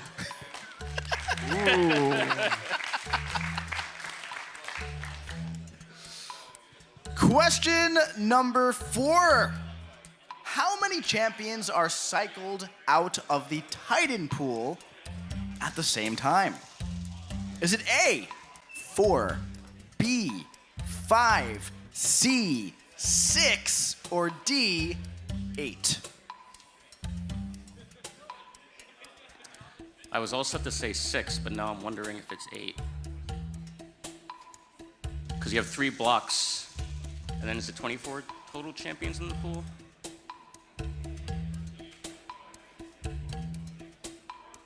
You also have lifelines. I do. I'm just looking, I'm remembering Cat Murdoch's infographic. It's 3 blocks, so it's got to be 8. I'll go D. Shout out to Kat. Yep. But hold on, though. Are you sure? You know what? Maybe I'm wrong. Maybe it's C6. Gotta pick one of them. You know what? Let's just go C6. Final answer. Is Kat Murdoch here? Kat, what's the answer? It's correct. Okay. Was Cat Murdoch the voice giving a small panic? No!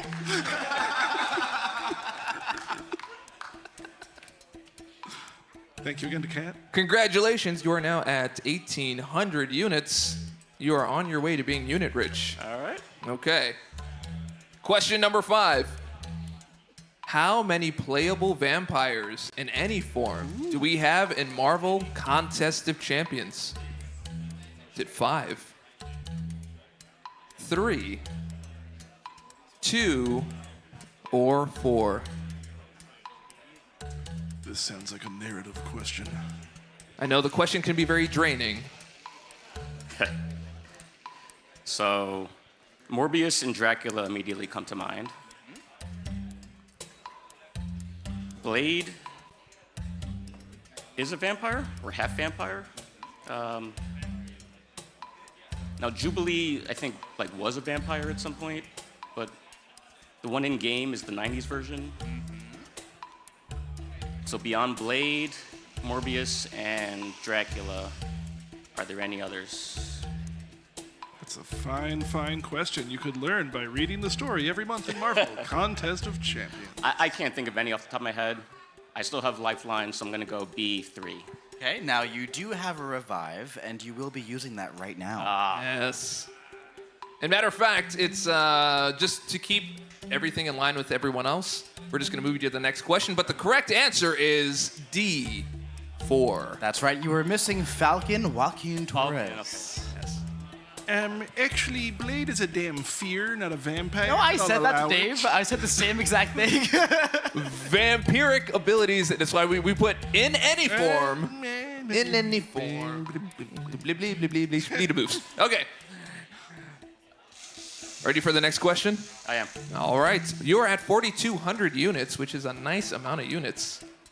Starts with 4, which was also the answer to the last question. All right, Mike, go ahead and take this on. All right. Which of the following champions was not a Summoner's Choice champion? Was it A, Hercules? Was it B, Omega Sentinel?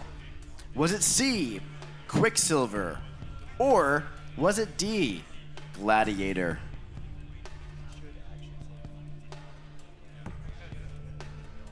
Hercules definitely was. I'm pretty sure Quicksilver was. And I thought Gladiator was too, but Omega Sentinel is giving me some pause.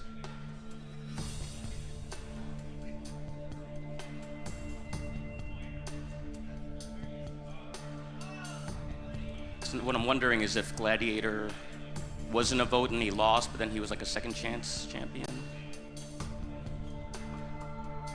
I can't remember if Gladiator, I think there was a close vote with Gladiator and either he won by like a very small margin or he lost.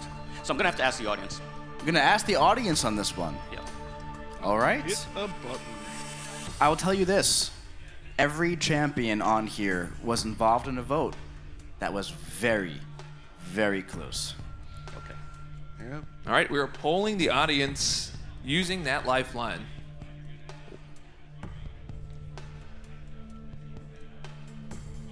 I know this one is kind of tough. Yeah.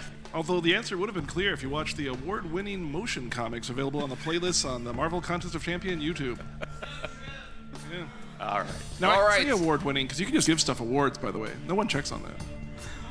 What do you think? You're gonna go with B? I'll go with B. That was my first instinct, so let's go B. Finally. B, Omega Sentinel, is the correct answer. She lost to Hercules in the first Okay. ever Summoner's Choice. But it was so close. It was so close.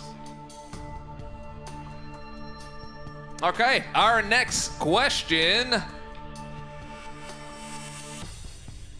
You also do have lifelines as well, if you want to use any of those before the next question. Yeah, you are at 4,200 units. If you want to take them and run, you can do that.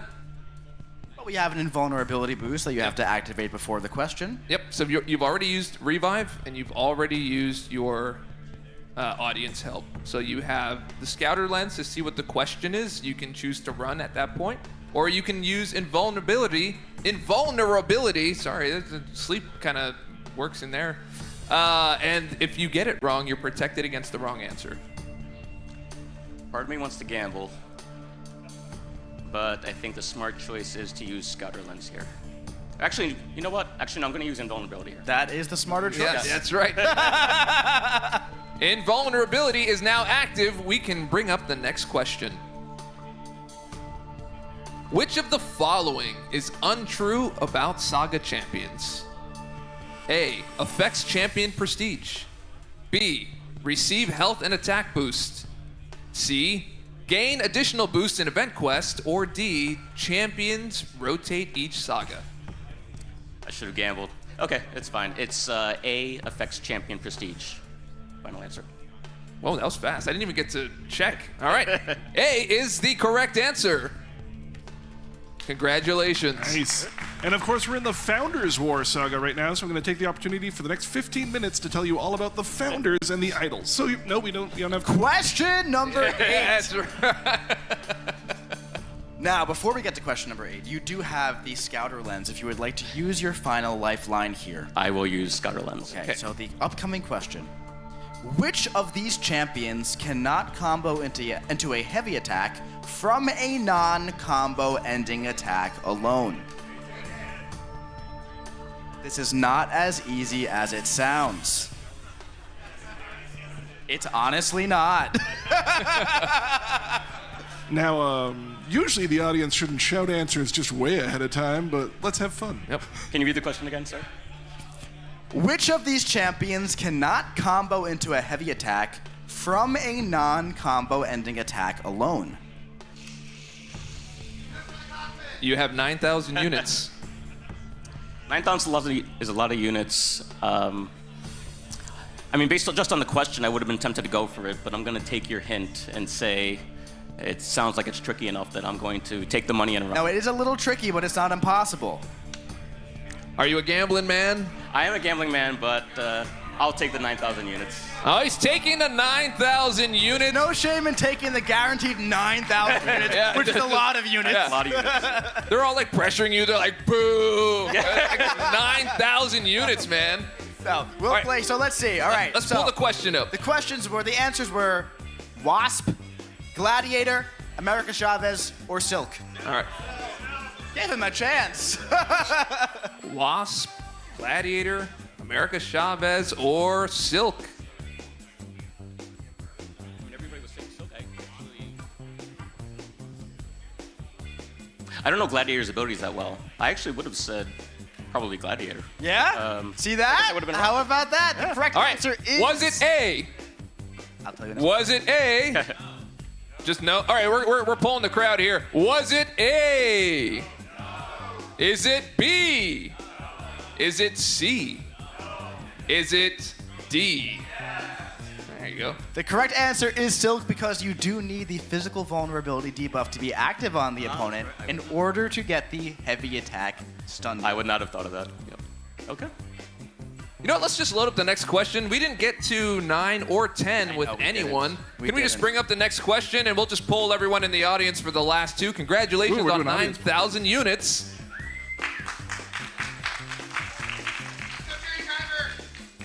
All right, the next question was, how many champions did Marvel Contest of Champions launch with in 2014?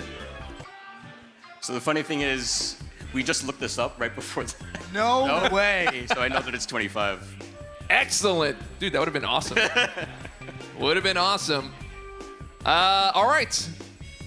Well, that's super cool. Okay, question number 10 was, which of the following is not an enchantress spell?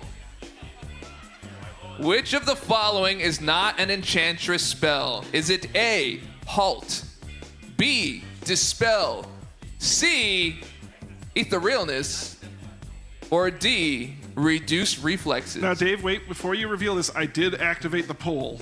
If they want to try to vote on this one at home to see how they would have done. All right, well, yes, have them vote. And what do we got here? Wow. That's what I would have said, C. Oh, but Just it's doesn't ring a bell for me. All right, I don't know. We haven't revealed what the answer is, but there's a good amount going for D there. B got a few. Well, I'll say this. There's a good reason why this was the 10th question. Yeah. Dude, D, I'm kind of rooting for D here now. It's like it's kind of catching up. Well, he can catch up all at once. It doesn't That's really right. matter because the correct answer Yep. was not that one. Should we say what it is? Not yet. I just want to see where this goes. There's more votes to come. I just want to see what it looks like. Can we give it a second? Hey, what do you do for a living, man? You're what? Programmer. Oh, wow. Oh, nice. Fantastic, man. That is actually fantastic. Yeah. How long have you been doing that for? 20 plus years. So tell me about your website, man. Oh, it's actually to do with champions. It's called cockpit.org. You make that website? I did, yes. What? Dude! How about that? I mean, it was on his T-shirt the whole time. I had no clue. I was just at a bad angle. I couldn't see what it said. Maybe he's just a fan. Okay, cockpit.org. Okay. You have it blocked on your internet. So. Dude, look at the vote. It's so close. I think now we've just gamified the votes is what we've done. Oh, that is so cool. All right, let's okay. reveal the answer. Yeah, let's reveal the answer. The real answer is A. Halt. Reduce reflexes is a spell that is from her synergies. Etherealness is just in her kit, as is Dispel. reduce reflexes. That was a tough one. That's a good one. We found that one. I was like, that does not sound like a spell. It sounds like somebody made that up. Right? Reduce reflexes. But yeah, that is the one. All right. Well, you've won 9,000 units. Not too Not bad, bad, Jerry. not bad. Not too bad. All right, what do you guys think of Who Wants to Be a Summonaire? Yeah, I think we want to do this on a future live stream at some point. Maybe a smaller version, but this was fun. This was a good time. All right, thank you so much for coming on and joining us today. Thank you, Jerry. It was a pleasure, man. And a big thank you to Kabam Vincent, right here, controlling the crowd votes and giving lots of commentary. Yeah, more than you wanted. You didn't know what you signed on for. It's fine. That's okay. It's all good. It is all good. All right, so we will see you all in just a bit. We're going to start our tournament here in just a little while. We'll see you here in a few minutes, right here on Summoners Fest 2025.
And we're back here at Summoners Fest 2025 with our esteemed co-host, Kabamasaurus Rex, aka Karate Bike, or apparently it's been Kabam Carrot this weekend for some reason. I blame Brian for that one. Yeah, exactly what I was thinking. That's exactly right. Exactly. Thank you. We still can get a little bit of a pun laughter out there. All right, so we're going to be starting our finals for BATTLEREALM Brawl here in just a moment, but we do have our semifinals for AFKO, aka Salty Bets, to go through. So we're going to do a little bit of commentating through these to find out who wins at the end. Let's go ahead and throw up that bracket and see where we are. Now, this was so much fun yesterday, Dave, honestly. And we were down at Invisible Woman and Groot and Venom and Black Panther Civil War. Now, Groot has been an absolute surprise here. Now, no surprise with Invisible Woman. Her force field is, of course, very... force to be reckoned with. Yes, you knew that was coming. And Venom, that bleed damage over time. I mean, if he gets a couple hits, if he rolls that lucky precision or fury, you're not going to have a good time if you're on the other side. And Black Panther, oh my god, how punishing could he be? But Groot, man, just a tanky guy. Talk about the underdog, which makes total sense because roots are also like under the ground. That's so right. yeah, I think that plays right along with the theme. But dude, I don't think anybody would have guessed that Groot would get this far. I definitely wouldn't. Yeah, that's kind of the surprise for me at the end of the day. Everyone else kind of makes sense. But I don't know. Let's see how this all shakes out. Are you all ready to see the next set of AFKO Salty Bets? Yeah. All right. Let's take a look. Oh, we got a Venom t-shirt over there. He's calling Venom. All right. So up first, I believe we have Groot versus Invisible Woman. Okay, and of course she gets the intercept, but it doesn't matter because she's invisible. You can't hit her anyway. Now she does have that force field, but Groot has those fury buffs and those cruelty buffs. And he's catching up pretty fast. Now, one thing to note, Invisible Woman does not have a large health pool whatsoever, so if Groot can get kind of lucky with those heavy attacks, if Groot could land that special 2, what happened there? I don't know, man, but hey, here we go. He's now logged into special 2, gets the special 2, and gets the heal. That's gonna put him above Invisible Woman, but she does have that.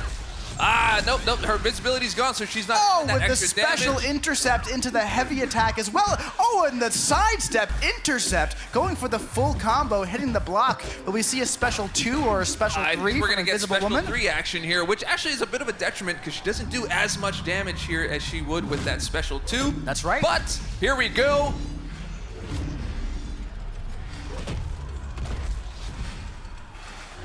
Oh, that leaves Groot at 42%, and he goes right into the SP2, gains that health right there. He's got that regen, and he's picking up the Furies and that Cruelty.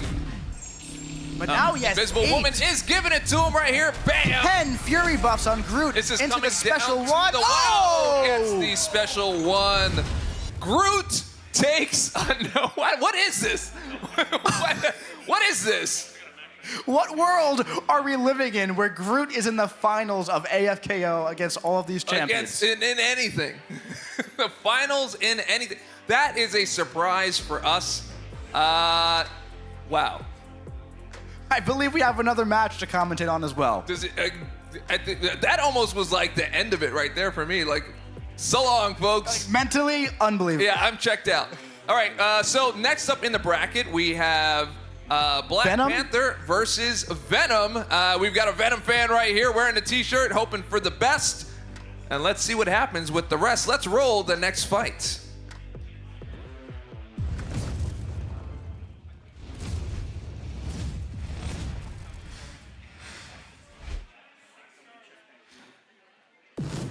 Now, Venom, of course, absolutely crazy with those bleeds. But one thing to note for the future is that Groot is immune to bleed. However, Venom's gonna have to get past Black Panther Civil War for that to even matter. That's right. Black Panther Civil War came in with that intercept and was very, very aggressive, and he continues to be. If he lands any of these attacks, he's gonna put a hurting on Venom here. Yeah, he's taking a bit of a pounding there. Goes in with the intercept off of the heavy with the SP1. If Black Panther Civil War lands a heavy attack here, that could be very dangerous for Venom. And he's not locked in with any specials. Nope, and he comes right in, but at least he has one locked in so he can be safe if that does happen. But this is not looking good for Venom right here. Not at all. Yeah, this is looking like the end card here for our videos. Although that was a big special too. Lots of Fury I don't Bust know if on it's gonna Venom, be but he and was it's punished. not enough. That is not enough. Wow, okay, so we're moving on to the finals now. Black Panther Civil War versus Groot. What are we doing here? I don't know, folks, what do we think is gonna happen in the finals? Let's hear it. Let's hear it from the audience right now. Yell it out, Groot or Black Panther? Groot or Black Panther?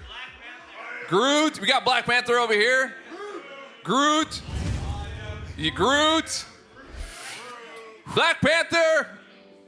Anyone else? All right, Groot or Black Panther. Okay, well, let's check out the finals here right now. I'm excited. Are you excited? I'm very excited. I am very excited to see this next fight.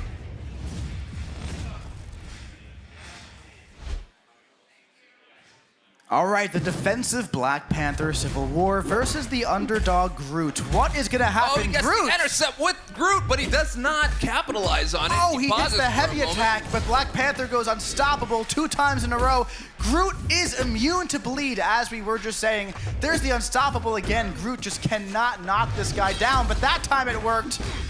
Groot blocks the special one. He has the Fury Bust. He's ticking Black Panther down to 6-7%. Hey, 6, Oh, 7, comes in oh, with to the 66. intercept on the SP2 and healing for all of his trouble. Groot is above 90% health here. Black Panther cannot do anything to Groot. Now, he did get that heavy attack out. It's not doing much there. Oh, we've got an SP3 coming on here.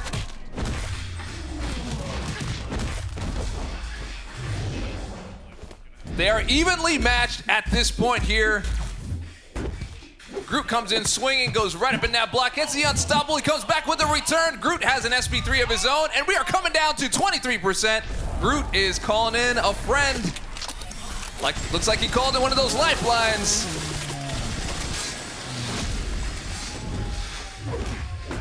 %, and he's bleeding and the now. bleed! He's got the bleed. That was a panic SP1. Is it gonna help? Oh, and he gets the stand-up Groot fingers left. takes Groot is the it. AFKO champion. Wow. Who would have thought auto fighting is that exciting? Wow. How about that? Groot goes all the way. First, he had Rocket Raccoon, then Gamora, then Invisible Woman, and that entire time it may have seemed like, he's really getting lucky here in the draft because all those defenders have very small health pools. But then we got to the clear favorite, Black Panther Civil War. Yeah. And Black Panther Civil War must have been underestimating Groot the entire time because he was not prepared for that fight whatsoever, Dave. Yep, and we got the bleed there at the end, which I don't think anybody was expecting to be a catalyst in him defeating Black Panther Civil War. And actually, I'm still shocked about the Groot versus Invisible Woman fight. You know what? In hindsight, would have been a great question for Who Wants to Be a Summonaire. What effect is on Groot's Special 3? Oh, yes, we can do that for a future one. We'll just do that in the future. That is fantastic. That is fantastic. Wow, I am totally shocked at this. Okay, so we were given these, right, to prepare and do all this stuff, and they were just like, don't look at the end. And I was like, okay, cool, I'm not going to look at the end. And I didn't. So, wow. Groot, of all champions. How about that? It's so hard to commentate on. I know, it really is. Do you have anything else to say? Not really. No. We were doing a fun auto fight thing, and Groot won. I don't even know how to wrap my mind about that. Yeah. Yep. So, well, he's going to have to defend the title in a future AFKO if we do a future AFKO here. But that was a really great time. Hope you all enjoyed AFKO Salty Bets. Did you guys all enjoy AFKO Salty Bets here at Summoners Fest 2025? Do you like free things? Do you like no AQ with Coliseum? There we go. All right, we're just milking that for the rest of the Summoners Fest. All right, so we Yes, that is coming right up. I have one announcement for everybody. We're going to be closing down all stations at 4 p.m. today. So make sure you get in your spins. Make sure you get in your gameplay. If you want to beat the boss and get your stamp, you got to do that by 4. If you want to get on the leaderboard, you got to do that by 1. We're shutting that down so we can give our winners a chance to practice on Ares before they come down for the finals. That's a lot to say in one breath. And again, PC Station, Creator Corner, and Kabam Kitchen are all shutting down at 4 o'clock. We're all coming here. We're going to root for our, root for our champions that are coming to play for the final belt, and we'll find out who the champion of BATTLEREALM Brawl is tonight, today, and it's gonna be a fun time. But we are going to play our intro recap from yesterday. Let's roll and see what's happening. This is bad blood. Bad blood. Welcome to the stage, Legacy! Everybody put your hands up. This here is a hold up. Fool around and you get cut. Outlaws gonna roll up.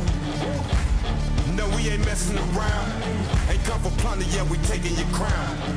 No grace with the bad blood. All right, boys, it's time for the big show. And you can do whatever you like. Wow.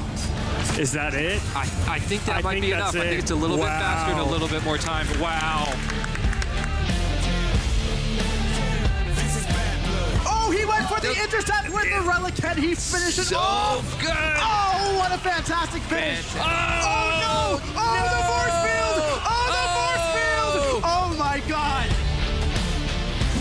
But take a look at Solvar versus Captain Britain. Wow, that fight is effectively over in the blink of an eye. The fight for Liam so clutch. That spell being able to block and blockable attacks being so clutch there.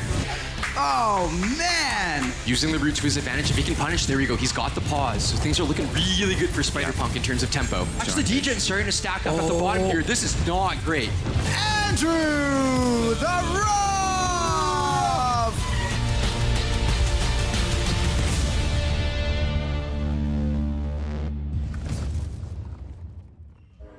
Now that is a level of hype I am not used to. Can we have a round of applause for that production quality right there? That is a recap.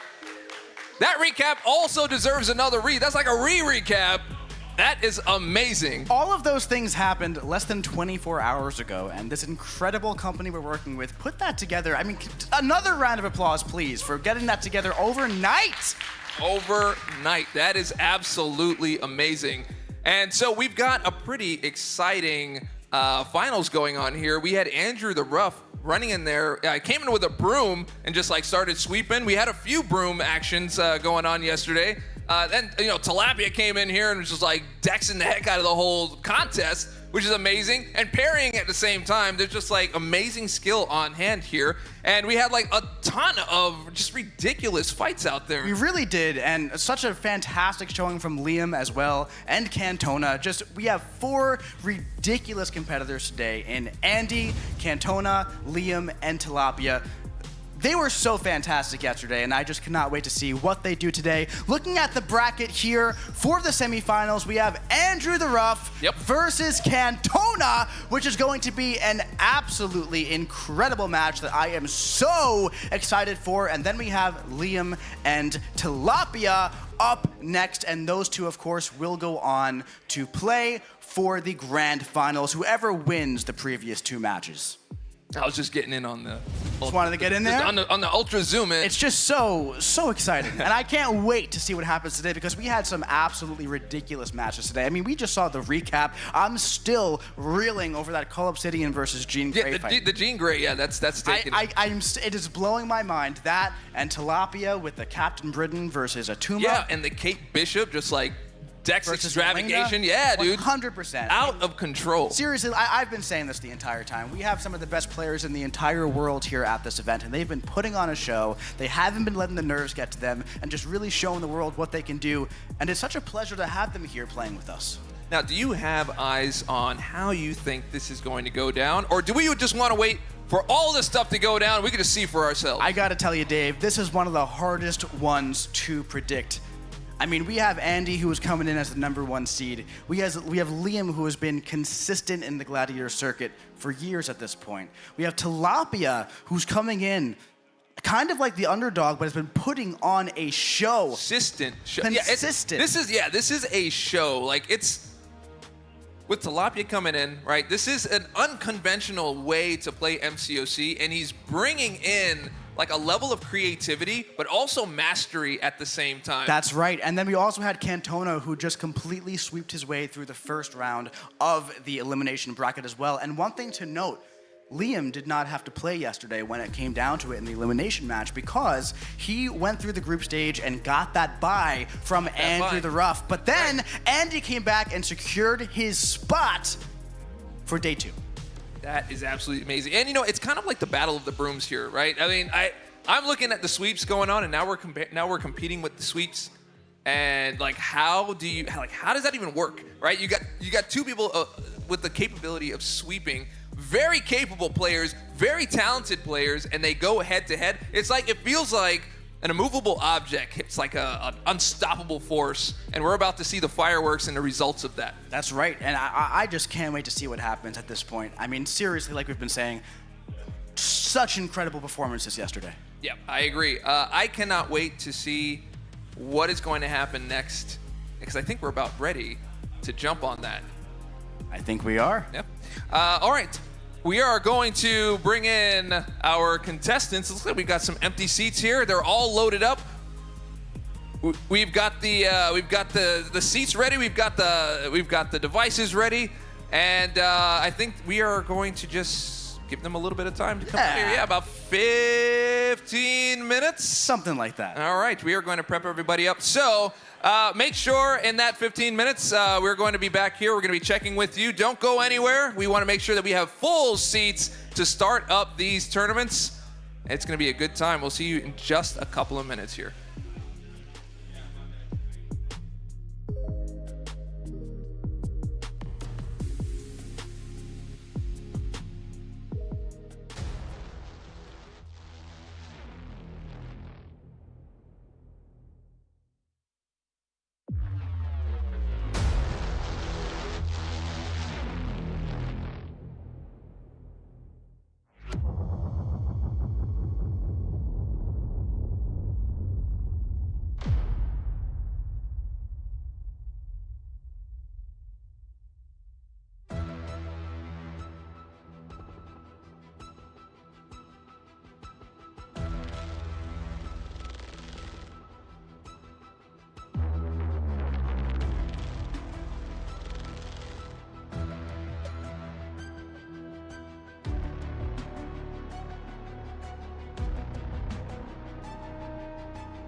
We are back here on the stage, Summoners Fest 2025. And you know what happens at Summoners Fest 2025? Tell me, Dave. BATTLEREALM BRAWL! We were doing this a little while right before you guys came on. We were practicing how long we could say these things. But you know what? We have a lot of stuff about to happen on the stage here. We have our finals for BATTLEREALM Brawl. That's right. We've got Andrew the Rough versus Cantona. That's going to be our very first fight. And then in between all of that, just because we're trying to fit all of the amazing things happening here at Summoners Fest 2025, we have our Beat the Boss champions coming down to the stage. They're going to battle it out. And who are they fighting? Aries. All right. The man himself. Aries in a tournament-style fight. How about that? Have you seen that yet? I have not seen that. You also haven't seen epinephrine. I have not. That's a callback to Who Wants to Be a Summoner, for those who don't know. If you did not see Who Wants to Be a Summoner, you missed some really, really good stuff. I think that was a whole lot of fun. It was a good time. Yeah. So we're going to have that in between BATTLEREALM Brawl, and then we're going to bring it all back, and we're going to find out in the finals who is the best of the best at Summoners Fest for 2025. The ultimate champion is going to take that belt home. And that trophy. And the trophy, and a bunch of other stuff, too. That's right. Yeah, there's a lot of really great things. Don't forget, everyone, Twitch drops. They're alive. They're on there. And if you're chasing that Titan Crystal, you probably got a few more hours left to go. But if you don't have them yet, we're going to do replays, right? Don't watch the one that was already uploaded. We're going to upload replays. They have to be live in order for them to count. So make sure you do that. Everyone in attendance, don't worry about the Twitch drops. We got you. We're going to take care of all of you. We know that you can't watch live when you're watching live, right? We're going to take care of you. And that is also free. I like milk. I know you do. I'm milking the whole thing. All right, so we are coming down to our finals right here. But we're going to find out in our next fight. We have Andrew the Rough versus Cantona. And I think we are ready to roll. Can we bring out Andrew the Rough?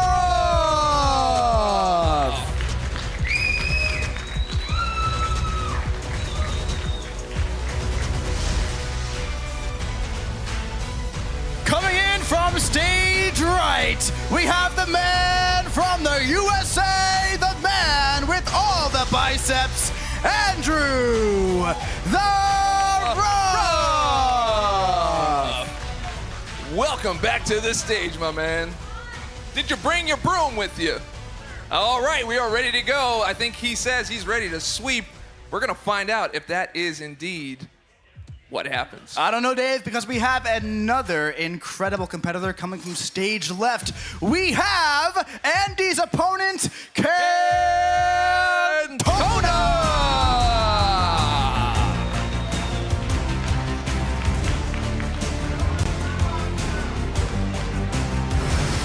Coming all the way from the UK, Andy's opponent, Cantona!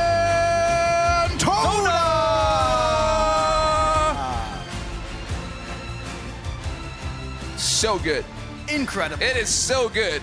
We are in for a fantastic match today, Dave. I cannot wait to see it. I cannot wait to start learning. You know me, I've been out of the game for a little bit. I came back to the game and I was like, what is happening? But you know what I look at? I look at champions. Not only the champions in the game, but champions that win tournaments. And I'm trying to find out which one of these two is going to be the champion today. Well, no matter which one it is, they're going to have to go on to play one more match before they get that championship. That's because right. Up next, we have Liam versus Tilapia. But first, we have our first round. Let's Get into it. All right, boys, let's have a good match. Let's also welcome to the stage my broadcast partner from 2023, Kabam DLL. We're running it back. Welcome to the stage, my friend. Welcome back.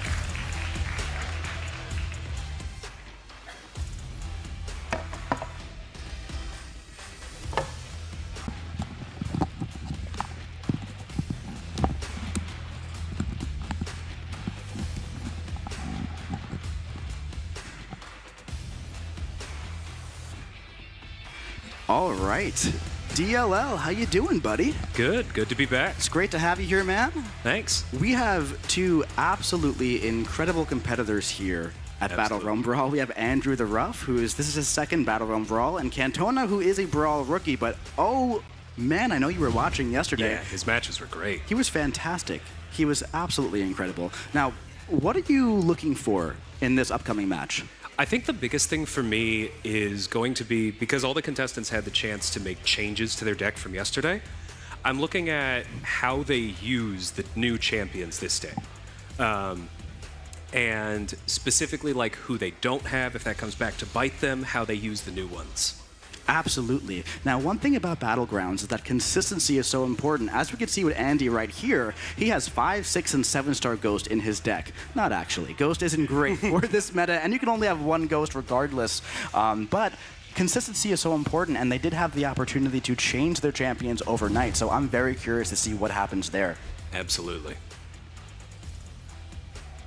Now, we saw some very interesting champions being played yesterday. We saw some Red Hulk from Stonehenge, which was really fun. Absolutely. We also saw Falcon as well. Yes. So, and some great Spider-Punk showings too. So one thing I love about Battlegrounds is that we were talking about this, that when a player, plays with their favorite champions, they feel a bit more comfortable. We have Tona's favorite champions right here, Scorpion, Hyperion, and Shield, and he told me he really wants to get a Hyperion match in, but I think we're ready to see if that's going to happen. Boys, are we feeling good to go? Nope, we're not feeling good to go yet, and you know what? That's what happens when you do it live sometimes. But you know what? We got a lot more to talk about. Oh, now we're good to go. And that's really what happens when you do it live sometimes, and we all know that. But look at Cantona with that beautiful smile. All right, boys, let's have a good match. I can't wait to see this. You're both going to knock it out of the park. We're ready to get started. Now, we're not going to be commentating on the bans as they're happening, but you can see on the screen.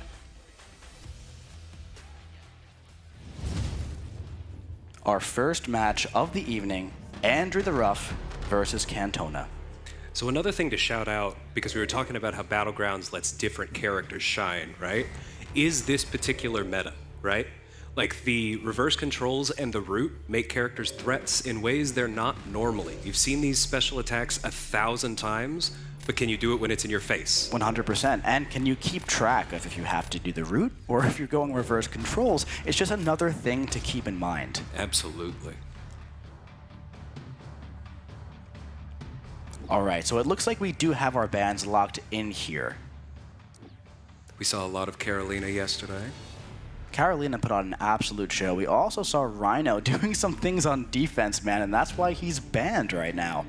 Yeah, what a monster. Speaking of that, we also see a Captain Britain ban. I also want to shout out both the Cassandra Nova ban and the Nick Fury ban. Right. That Nick is new today, and so you can see the bans in response to each other.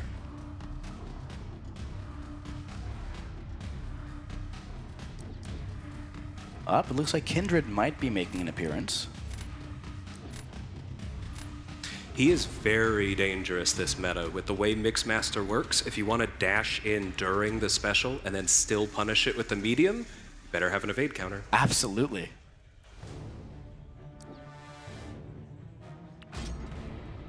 Not surprised to see more Thanos. Speaking of tough defenders who put on a show yesterday, we're seeing both Atuma and Mephisto on the board. I'm very curious to see what happens there. Atuma's been really interesting this tournament. I feel like he's one of those where you kind of have to go all in for him to perform. That's right. But people generally aren't willing to, but here, it seems to really pay off when you do. Mm-hmm. Another 6-star exclusive with Mephisto. That's right.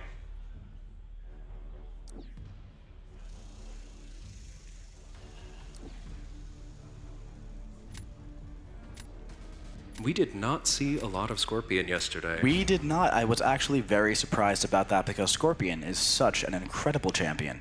Mm-hmm. And we are seeing our first reroll here. Another reroll. And Human Torch is being selected, it seems. That's a pretty good use of a reroll. And there is that Hyperion that Cantona was so excited to use. Let's see what happens here because there are some strong defenders and a very strong attacker. Mm-hmm.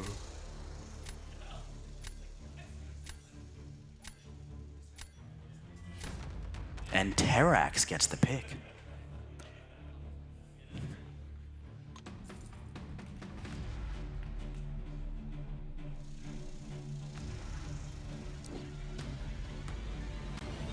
And there we see a Jean Grey. Never No, we mind. don't. Wow, going all three in on the rerolls. rerolls again. Like we were saying yesterday, you can't take him home with you, DLL. No, you cannot. But you can use a Hulkling. Pretty much always.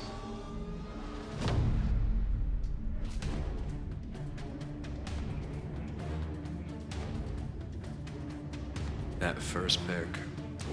Mephisto making an That's a appearance good one. right away. And Deathless Thanos as well.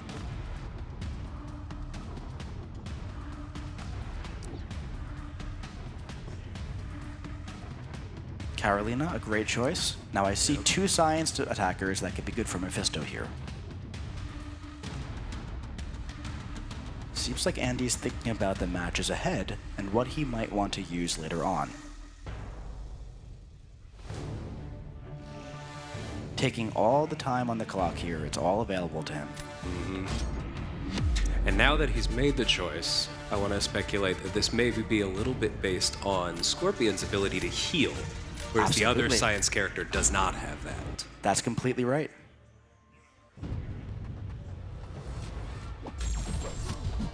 Getting Thanos back into the sun, minimizing that hit count. That's right, and it looks like here, with Scorpion, it looks like we selected the Rupture pre-fight. It makes sense, given the immunity and the reduction. You could use Shock.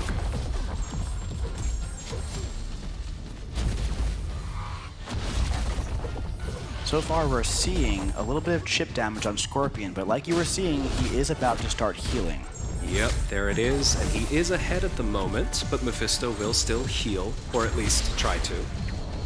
Try to, for sure. We have the Petrify and also enough debuffs. Carolina's Stop trying it to get off. back into the sun. Thanos is being a little tricky. That's right. And it looks like Scorpion's... Oh! Scorpion with the Scorpion Sense to counter the evade! That may have just saved Andy right here. That 20% chance certainly does come up. Wow! Whoa. Beautifully done. DLL, tell me, how often do you see Scorpion Sense save a match like that? Definitely not very often, and it's worth calling out that Scorpion gains that when the opponent evades, so Yeah. this meta will make it better. Wow. That's a good Carolina fight for sure. Absolutely. Both of those fights were exceptional. Yes. I'm expecting to see a lot of this today, where we have a lot of very, very close fights that are all done exceptionally well. Ooh, the defensive Hulkling. That's something you don't see much anymore. No. Because Shyala can take this, but can go wrong for sure. It can, and Kate can take a lot of champions very effectively. Just have to be careful of that energy damage. Mm-hmm. Especially as you're trying to get him in the corner.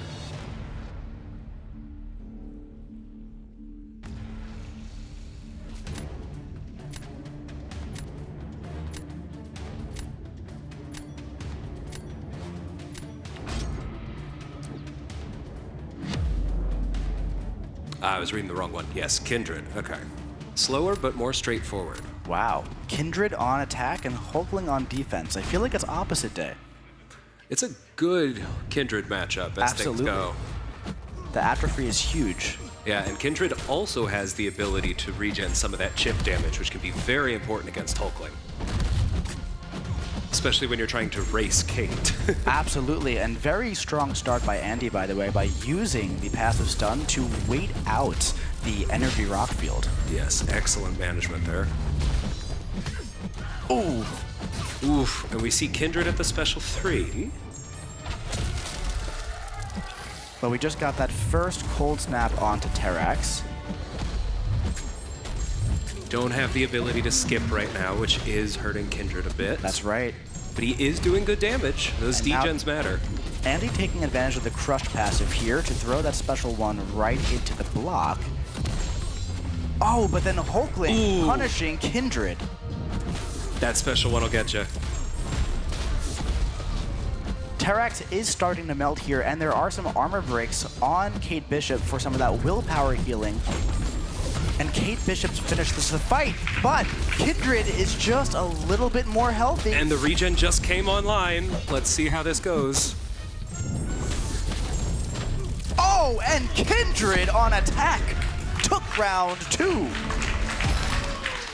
And that is a fight that Kindred can lose if you don't make sure to weave the heavy in to ramp right back up. That's beautifully handled.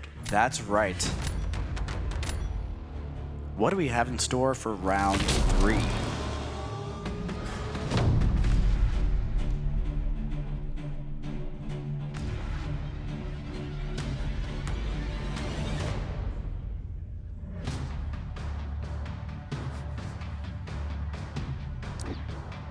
Deathless Thanos will be making his appearance. I think we all knew that was coming. And it looks like we have the pig.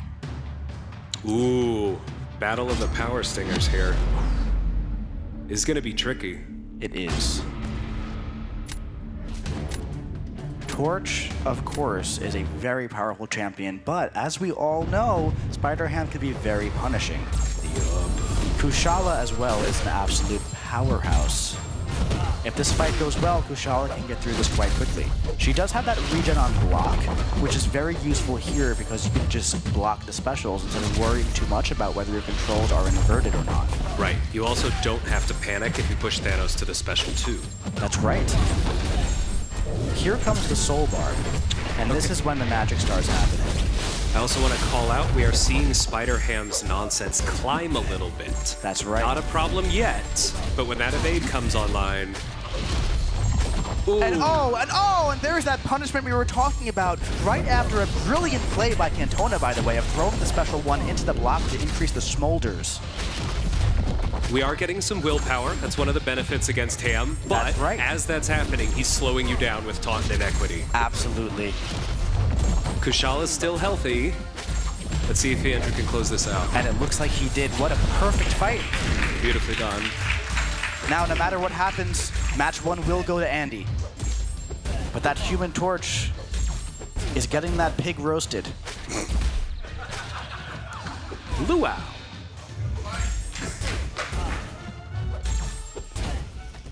And a wonderful finish by Beautifully Cantona, done. using the willpower to climb back up. If Andy would have gotten punished by that Deathless Thanos, if he pushed him unstoppable, this could have been a very different outcome because Cantona came back from a very low health pool here. Beautiful round 1 by our contestants.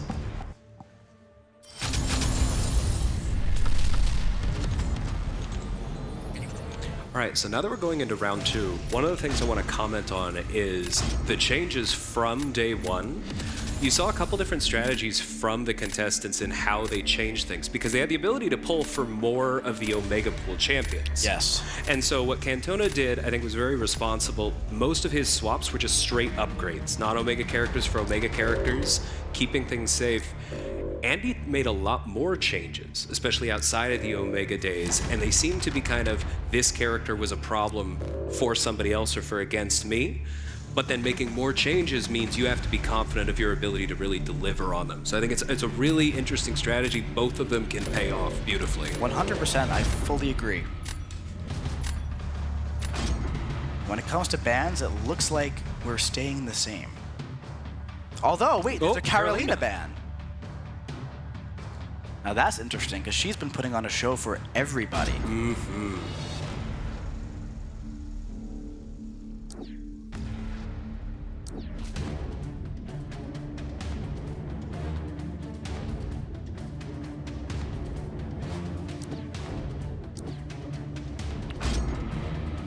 We see the Torch again. We also see that Chavez. That was one of those changes I was talking about. She was not in Andy's deck yesterday, and she is not in Omega Pool. America Chavez is a fantastic champion on both sides of the ball. Absolutely. Plays very well into Mixmaster as well if you just keep throwing that heavy. That's right. And Red Guardian.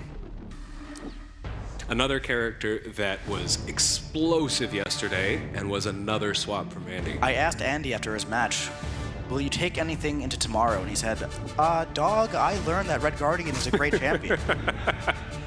Especially at SIG 200. He's really been one of the most interesting ones to watch this tournament because I feel like he's one of those characters that everybody always says, he's fine punching up. But what can he do when he's not? That's right.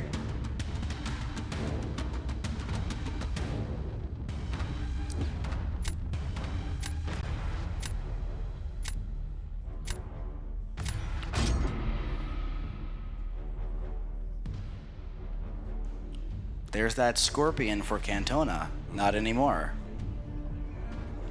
We have Solvark. Solvark is getting that quick pick. Solvark, another champion who was really showing off yesterday with that cold snap.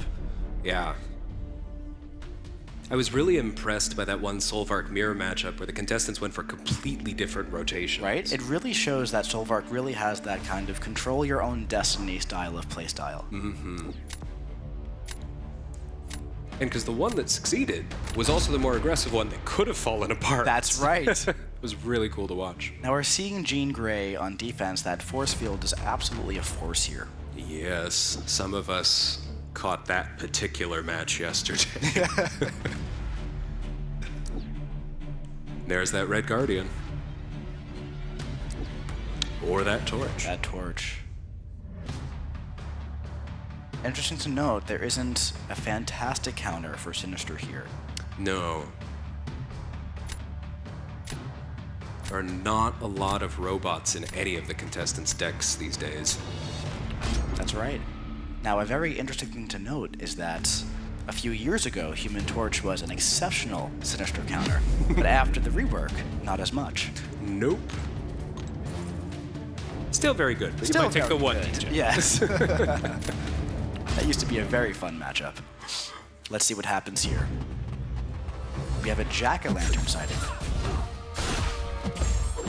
Having Jean on defense is a good reason to have Jack in the deck almost by itself. Absolutely. Now, Sinister is melting a lot faster than I anticipated him to, I will say. Yeah, because again, Torch is one of those that normally is punching up, and here is not. And you see Andy pushing to the special 2. That's right. At the cost of his ability accuracy, but he gets willpower for doing it. And he avoids that degen, so he's staying healthier. Blocks the special 2 for more smolders, and away we go. Now Jack is staying very healthy here as well. And Force field is down. A lot of damage on Jean Grey. What's this going to do? That special 2 does so much. Wow! That's how force field fights can go. Not much is happening until it is. Jack-o'-lantern was not a rotten pumpkin today. Yeah, that Sinister special 2 will catch ya.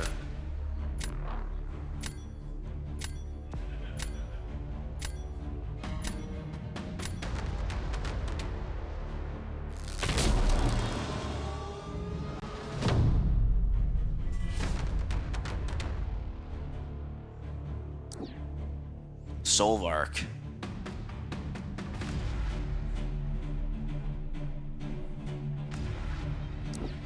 Interesting note with the Solvark on defense. You see that Andy does not have Cosmics left. He took several out of his deck as he was making his swaps. His deck is generally more mutant heavy right now.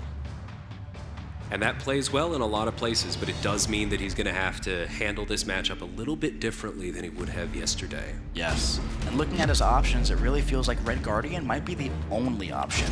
I think that is true. We have a more traditional matchup up top with Thanos versus Onslaught. Gets the trauma right away by blocking the heavy, as you do.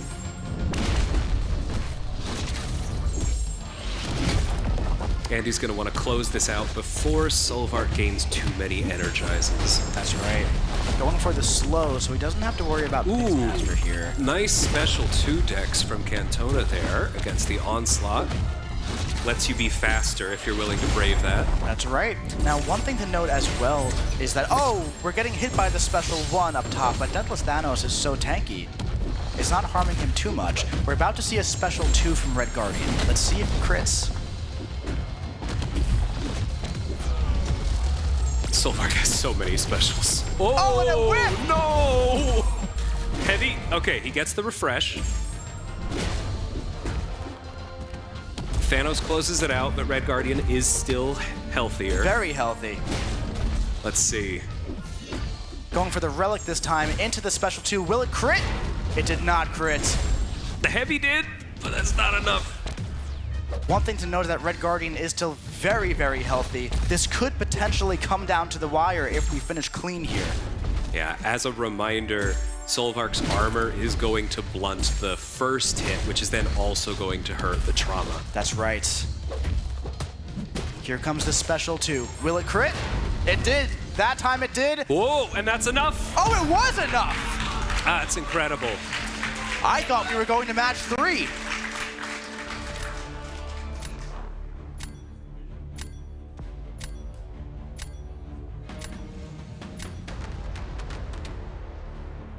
Now Match 3. I was like, we are going to round 3. Like, no. There were 2 3s, both possibilities. I'm so confused. All right, 2 very good fights here for round 3, which is why I wanted to close the door in round 2 there. Because this is just a race. This is absolutely a race. Both of these fights could go very wrong at the same time. Right, both of them have that damage that you're just going to eat. The question is how much.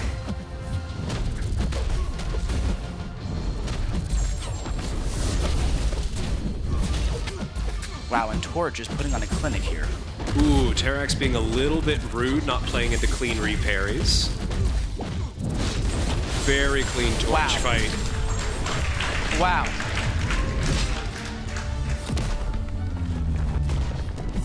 Yeah, that's one of the highest scores that we have seen this weekend. Without a doubt, and we will absolutely be going into round 3 now, match 3 now.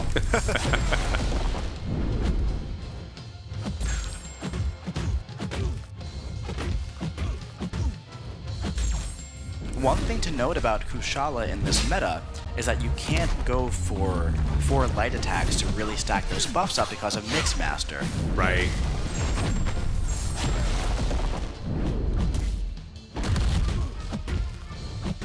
It also can make the spacing for those intercepts a little bit harder. Your blessings fall off.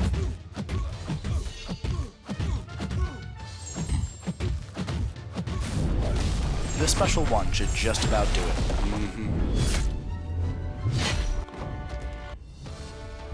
A great second match between both Cantona and Andy, with Cantona evening up the series score to 1-1.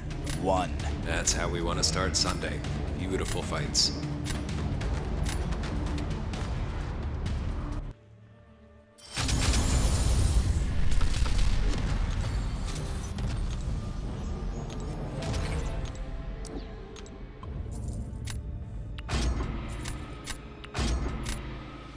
I have a feeling these guys have played friendlies before. Just a couple times. Yeah.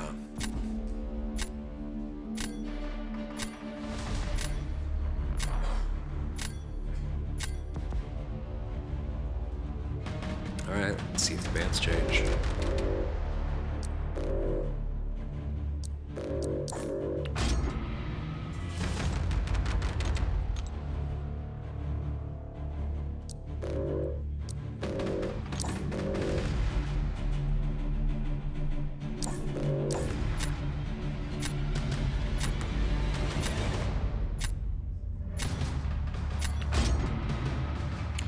And they do indeed.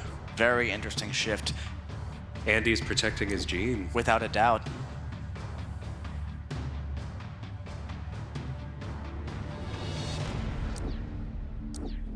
Potentially as Captain Britain, too. Yes. Red Guardian and Archangel starting strong with the nukes. Very strong picks.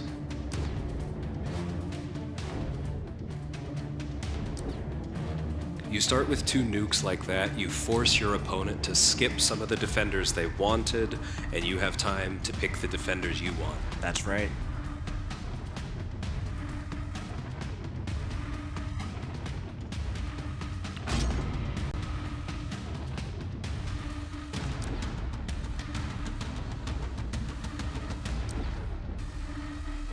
Solvark and Sinister back for more. Havoc was a very important champion yesterday. Absolutely.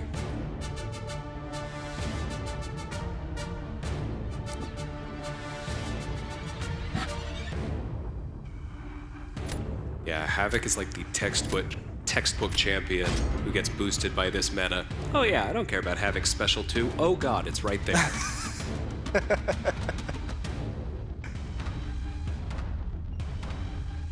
You are seeing some rerolls here. Another reroll. Ooh, we saw some good CGR play yesterday, but That's it right. is so easy to mess up. And that's largely because of Mixmaster here. Really impacts him quite a bit. So that was Thing and CGR.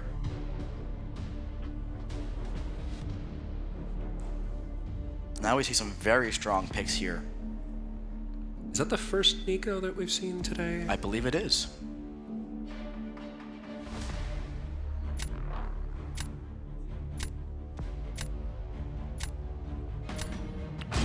And there she is. All right.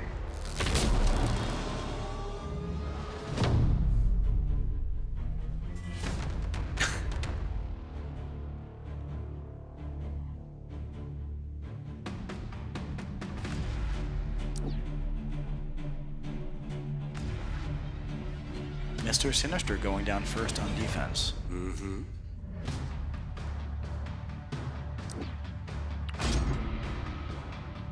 Nico on defense. Onslaught makes sense. And Archangel. This is a rank 4 SIG 200 Archangel, by the way. Talk about fights that can go really well or really poorly. And it all comes down to RNG. Which so far seems to be in Andrew's favor.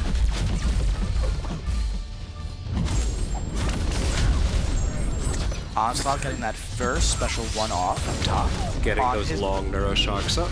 on his way to the special 2. On the flip side, the neurotoxins are ticking Sinister down very, very quickly. Cancel the heavy attack into the special 2. Here comes the special 1 from Sinister, but the ability accuracy was reduced enough for it not to matter. And I want to shout out that Andy's doing a really good job of capitalizing on the stuns from Archangel's Neuros expiring. That's right. That is something a lot of people mess up. And a very, very clean fight from Andrew. Absolutely. Onslaught's still pretty healthy, but He so is Nico. That's right. Special 2 did a bunch. That's a lot of adrenaline. That's right. And at this point, Cantona will look to keep those degens paused. However, her special attack animations are relatively long, and we are getting punished now. As those degens fall off, and Onslaught gets punished, the first round will go to Andy.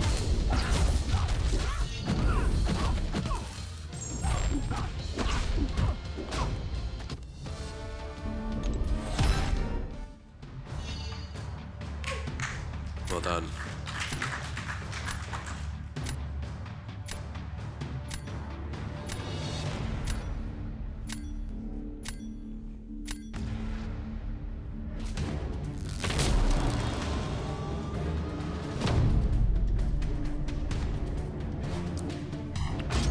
Now we see that Havoc. Which is also a way to potentially not deal with the soul work. Yeah.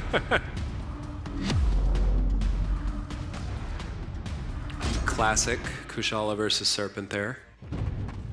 I'm interested to see how Mixmaster impacts this fight. You at least are usually hitting Serpent less than some of her other fights. That's right. But again, here comes that regen on block being so important in Battlegrounds because staying healthy is key. It's pivotal. We see Cantona using the Striker to push Havoc to the Special 2 immediately because he knows he needs to rush that power drain. That's right. And also, you do not want to bait the Special 1 from Havoc, which we're seeing right now. One thing to note is that you can't really utilize that Cold Snap here to counter the evade.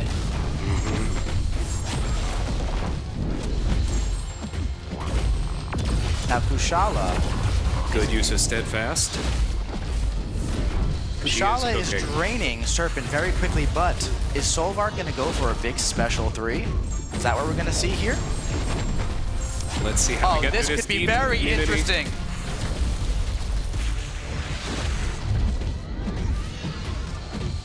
She is at 100 though. And Havoc does survive.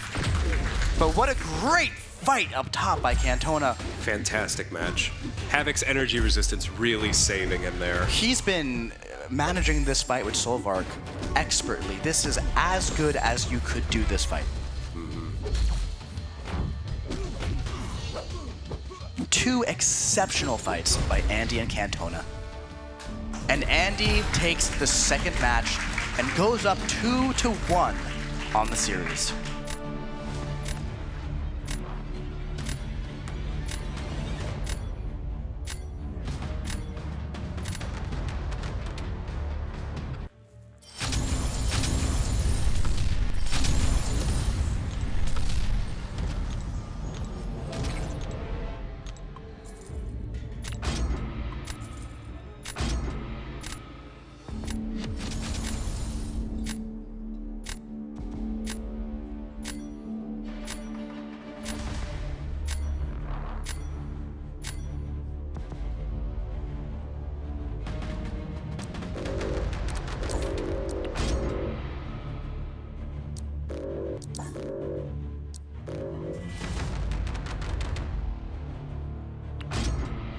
And we see a counter ban swap from Cantona, taking Captain Britain off the board because he expects Andy to keep going for his techs. That's right. Smart move there. We haven't seen much of Betsy at all today.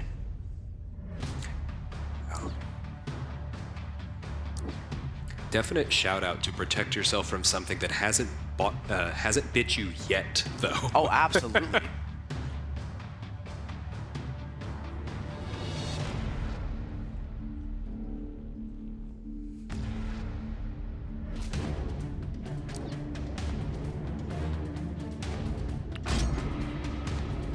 We see Nico coming back. And a reroll. There's that Carolina that Cantona has found much success with. But he seems to be going with Mephisto and Carolina.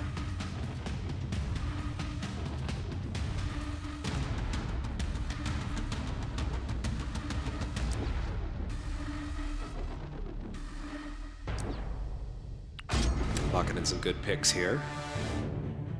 It's a very solid draft by both players.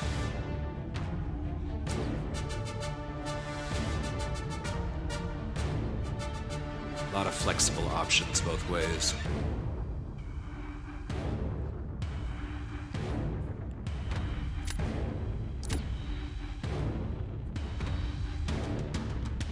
Kindred and Human Torch, it's very interesting to note that we keep seeing these players gravitate towards the champions that they seem to be most comfortable with. We see a reroll there.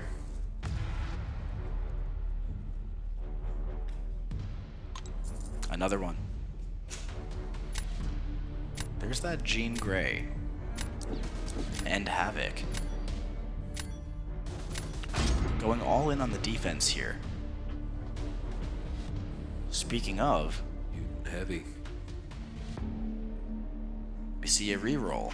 Spiral, Kate Sinister, and another Serpent, Atuma, and Terax, and it Not seems what like he was looking Cantona is for. not happy with that.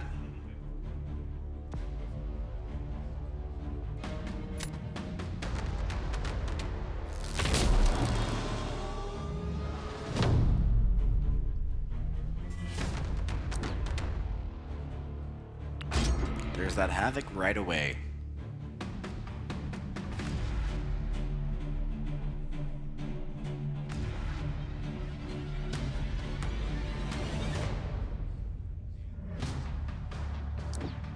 And Serpent.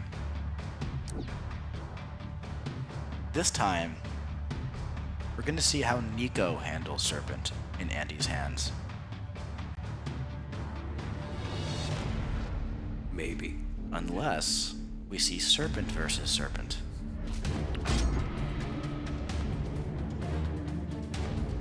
All right. Let's see if he goes for it.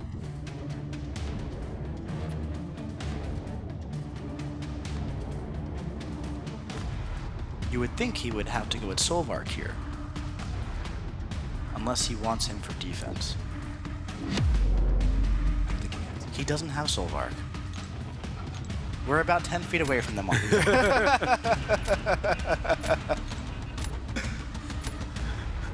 Glad I got new glasses recently.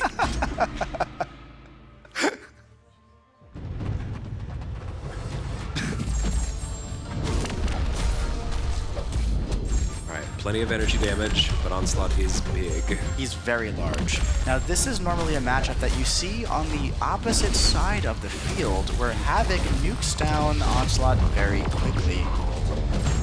Now, if I were to guess, I would think that Cantona knows that Nico handles Serpent so well, and he wanted to throw down Onslaught because he didn't have a plan for Onslaught in his draft later on. Right. I think that is exactly what we saw. Because he has at least oblique answers to basically everything else. Yes, that's right. If there's a round you're going to throw, it's this one. And he also has two very strong defenders.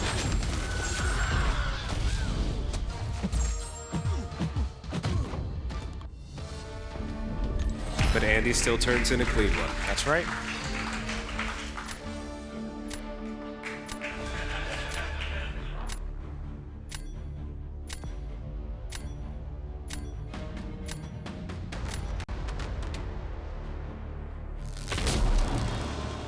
In your defense, I had to look at Kindred about 3 times to make sure it wasn't Solvark. Right? I know.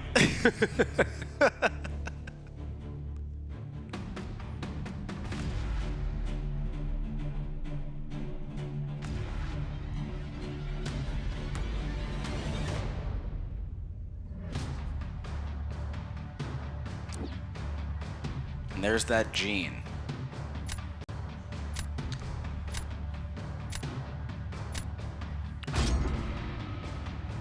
There are options, but no Technon critters. Cantona has been exceptional with Carolina Dean over the past 2 days. Are we going to see a throw of our Old own? match.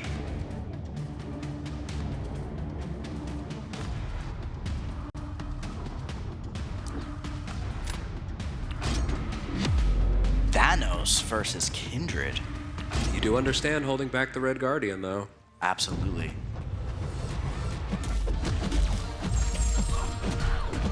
And this is the kind of throw that can easily work in your favor. Yeah, of course. Given Thanos, Gene's of course. tank. Yes, and Thanos, a very strong attacker that can handle quite a bit. Now keep in mind, we do have the counter punch from Thanos, which is going to be very useful for punishing just like that. Mm-hmm. Now, a key here with the atrophy is to make sure things stay paused consistently. Yep. Great dexing up there by Carolina. Oh, but then she was punished by the heavy. That Gene Heavy comes out of nowhere sometimes. Yeah, really good pause management by Andy, but we are seeing some degens now. That's right. And we're out of Outbreak. That's just the name of the game with Kindred. Yep. Here comes the special 2. That's going to stack on those atrophies pretty highly. And now he does go stun immune at every interval of 25%. So he can't go for the heavy attack. Carolina is letting the fireworks fly up top. Yeah, that's pretty good. This is a very close matchup here. Because Daunted is hurting her block damage even with the glancing. That's right, because we do have that final 5% for Kindred here, but it looks like... Oh, beautifully done. That could not have possibly worked out better down south. Let me just teleport back here and... And folks, that's gonna do it. Cantona played a wonderful match with Carolina Dean, but your winner of the first match on Sunday of BattleRealm Brawl is Andrew the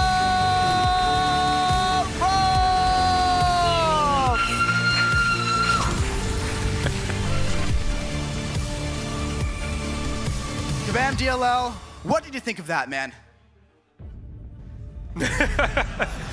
That was incredible. That was really great work, guys. Very tactical play, the bands back and forth. It was a great match. Incredible work. Thank you so much for joining me. It's always a pleasure commentating with you, buddy. Boys. Oh man. Cantona, you put on an absolute show today. You really showed the world what you could do. Coming here all the way from the UK, we didn't get to see Hyperion, but we got to see a lot of fantastic things. Dude, how are you feeling after that? Yeah, I also didn't get to see my Solvark either, which was annoying. Nah, I'm happy though. My goal here was to get to day 2. I got to day 2. Well done to Andy. He beat me fair and square pretty much over the course of the game. It was a very fair match, and seriously, these two did an absolutely incredible job. I gotta know, Cantona, first match, or first round of match number 4, we see Havoc there. We're looking at the draft. What's going through our mind when that happens? I'm cooked. But also, like, hearing in the background, like, he might want to use Solvark here, and I'm just looking like, what's Solvark? First of all, that's my bad. Kindred and Solvark apparently look very much alike. I learned that today. We all learn something new every day. But dude, seriously, thank you so much for coming out, dude. It's been an absolute pleasure meeting you in person and having you here attend BATTLEREALM Brawl. Can we hear it, please, for Cantona? Anything else you want to say, man? I mean, good luck to Andy, one, but secondly, draft Hyperion at every possible opportunity. Don't do what I did, or you'll lose. Thank you so much, man. Incredible work.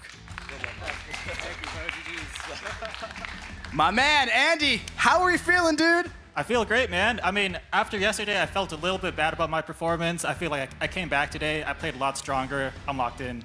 You're locked in? Yes, sir. All right, man. Now, you got one more match to go. You have Liam versus Tilapia coming up. Those are two very different players. Are you feeling differently about both of them, and will who wins that impact your strategy going into the finals?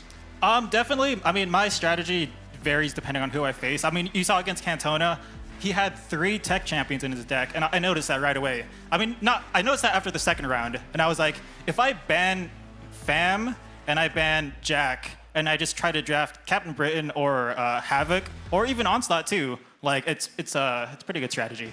Now, Andy, was that you or Cantona who banned Nick Fury every single match? That was me. I don't have Nick Fury in my deck, so I went for the Nick Fury ban. I know I had Cassandra in there to counter Nick Fury in case I couldn't ban him, but I mean, I don't want to fight a rank 4 Nick Fury, SIG 200. I don't think anybody does. Even if you have a great counter, it can still go wrong, so. That makes a lot of sense. Now, real quick, Andy, do you think Spooky is watching at home? Oh, absolutely. Actually, you can see Spooky in the crowd right up there. Yeah, so Spooky's, he's actually here right now. On your fiancé shirt? Yes, on my fiancé shirt. Absolutely incredible. Andy, you put on a fantastic show. Thank you so much, man. It's not the end that we're seeing of you today. We'll see you in the finals, man. Thank you, bro. I'll see you. Appreciate you.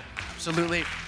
Seriously, what an incredible, incredible first round of BATTLEREALM Brawl. Now, that was Andrew the Rough versus Cantona, and we really could not have asked for a better start to the day. We had a fantastic first day, and we just started round 2, day 2, and we're already possibly topping it. Now we have another fantastic match with 2 incredible competitors coming up, Liam versus Tilapia. Now yesterday, Liam got that first round bye. The storyline of yesterday is Liam is one of the most consistent Battlegrounds players in all of Marvel Contest of Champions. However, he didn't start off very strong, and I reminded him of that every step of the way. But after he lost that first round on stream, he did not stop, all the way until he stole that bye from Andrew the Rough, and now I think he wants revenge in the finals. But we didn't get to see that interview from Liam, so why don't we learn a little bit more about him? My name's Liam, Liam MCOC, and I have been playing for 10 years now, Mid-State California and Central Coast. My sister started playing first, and she introduced it to me. The gameplay on Marvel Contest of Champions cannot be found anywhere else in mobile gaming. You can get so much out of just, playing on a mobile game is amazing. So just kind of casually playing the game and just, playing whatever champ was easiest to get through EQ or whatever. And then when Cassie Lane came out, I was like, wow, this new play style, this champ, this is crazy. My biggest strength is not messing up when it's a big situation. I also don't place as high as some people like Andrew the Rough when they push. So I would just say model of consistency is my strength. It's a lot of pressure being here in person, playing in front of a bunch of people, and I just want people to get to know me better as a player as well.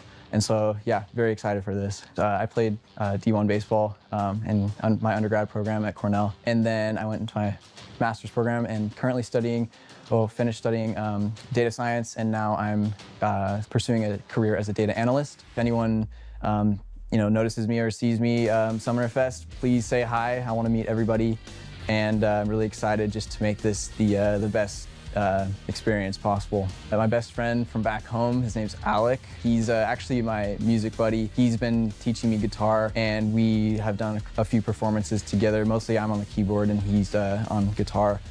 So definitely big shout out to him.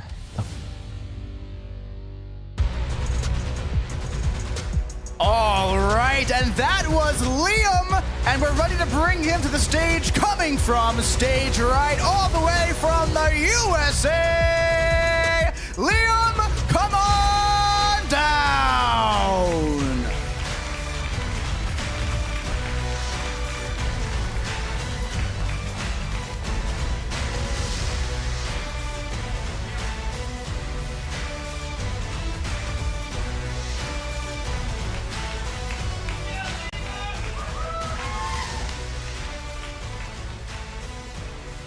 All right, and also hailing from the U.S., we've got Tilapia!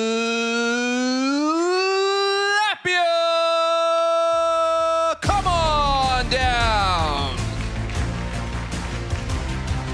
And here he comes, folks, ready to face Liam in the second round of the day for the chance to move on to the grand finals of BATTLEREALM BRAWL! We're in for a good one, folks. We have two incredible players here for our second match, and I can't wait to see what they do. Let's bring out our commentators. We have, coming back, Kabam John and Bittersteel Kabam Marge, which I can't believe. Go for it. Thank you so much for joining, man.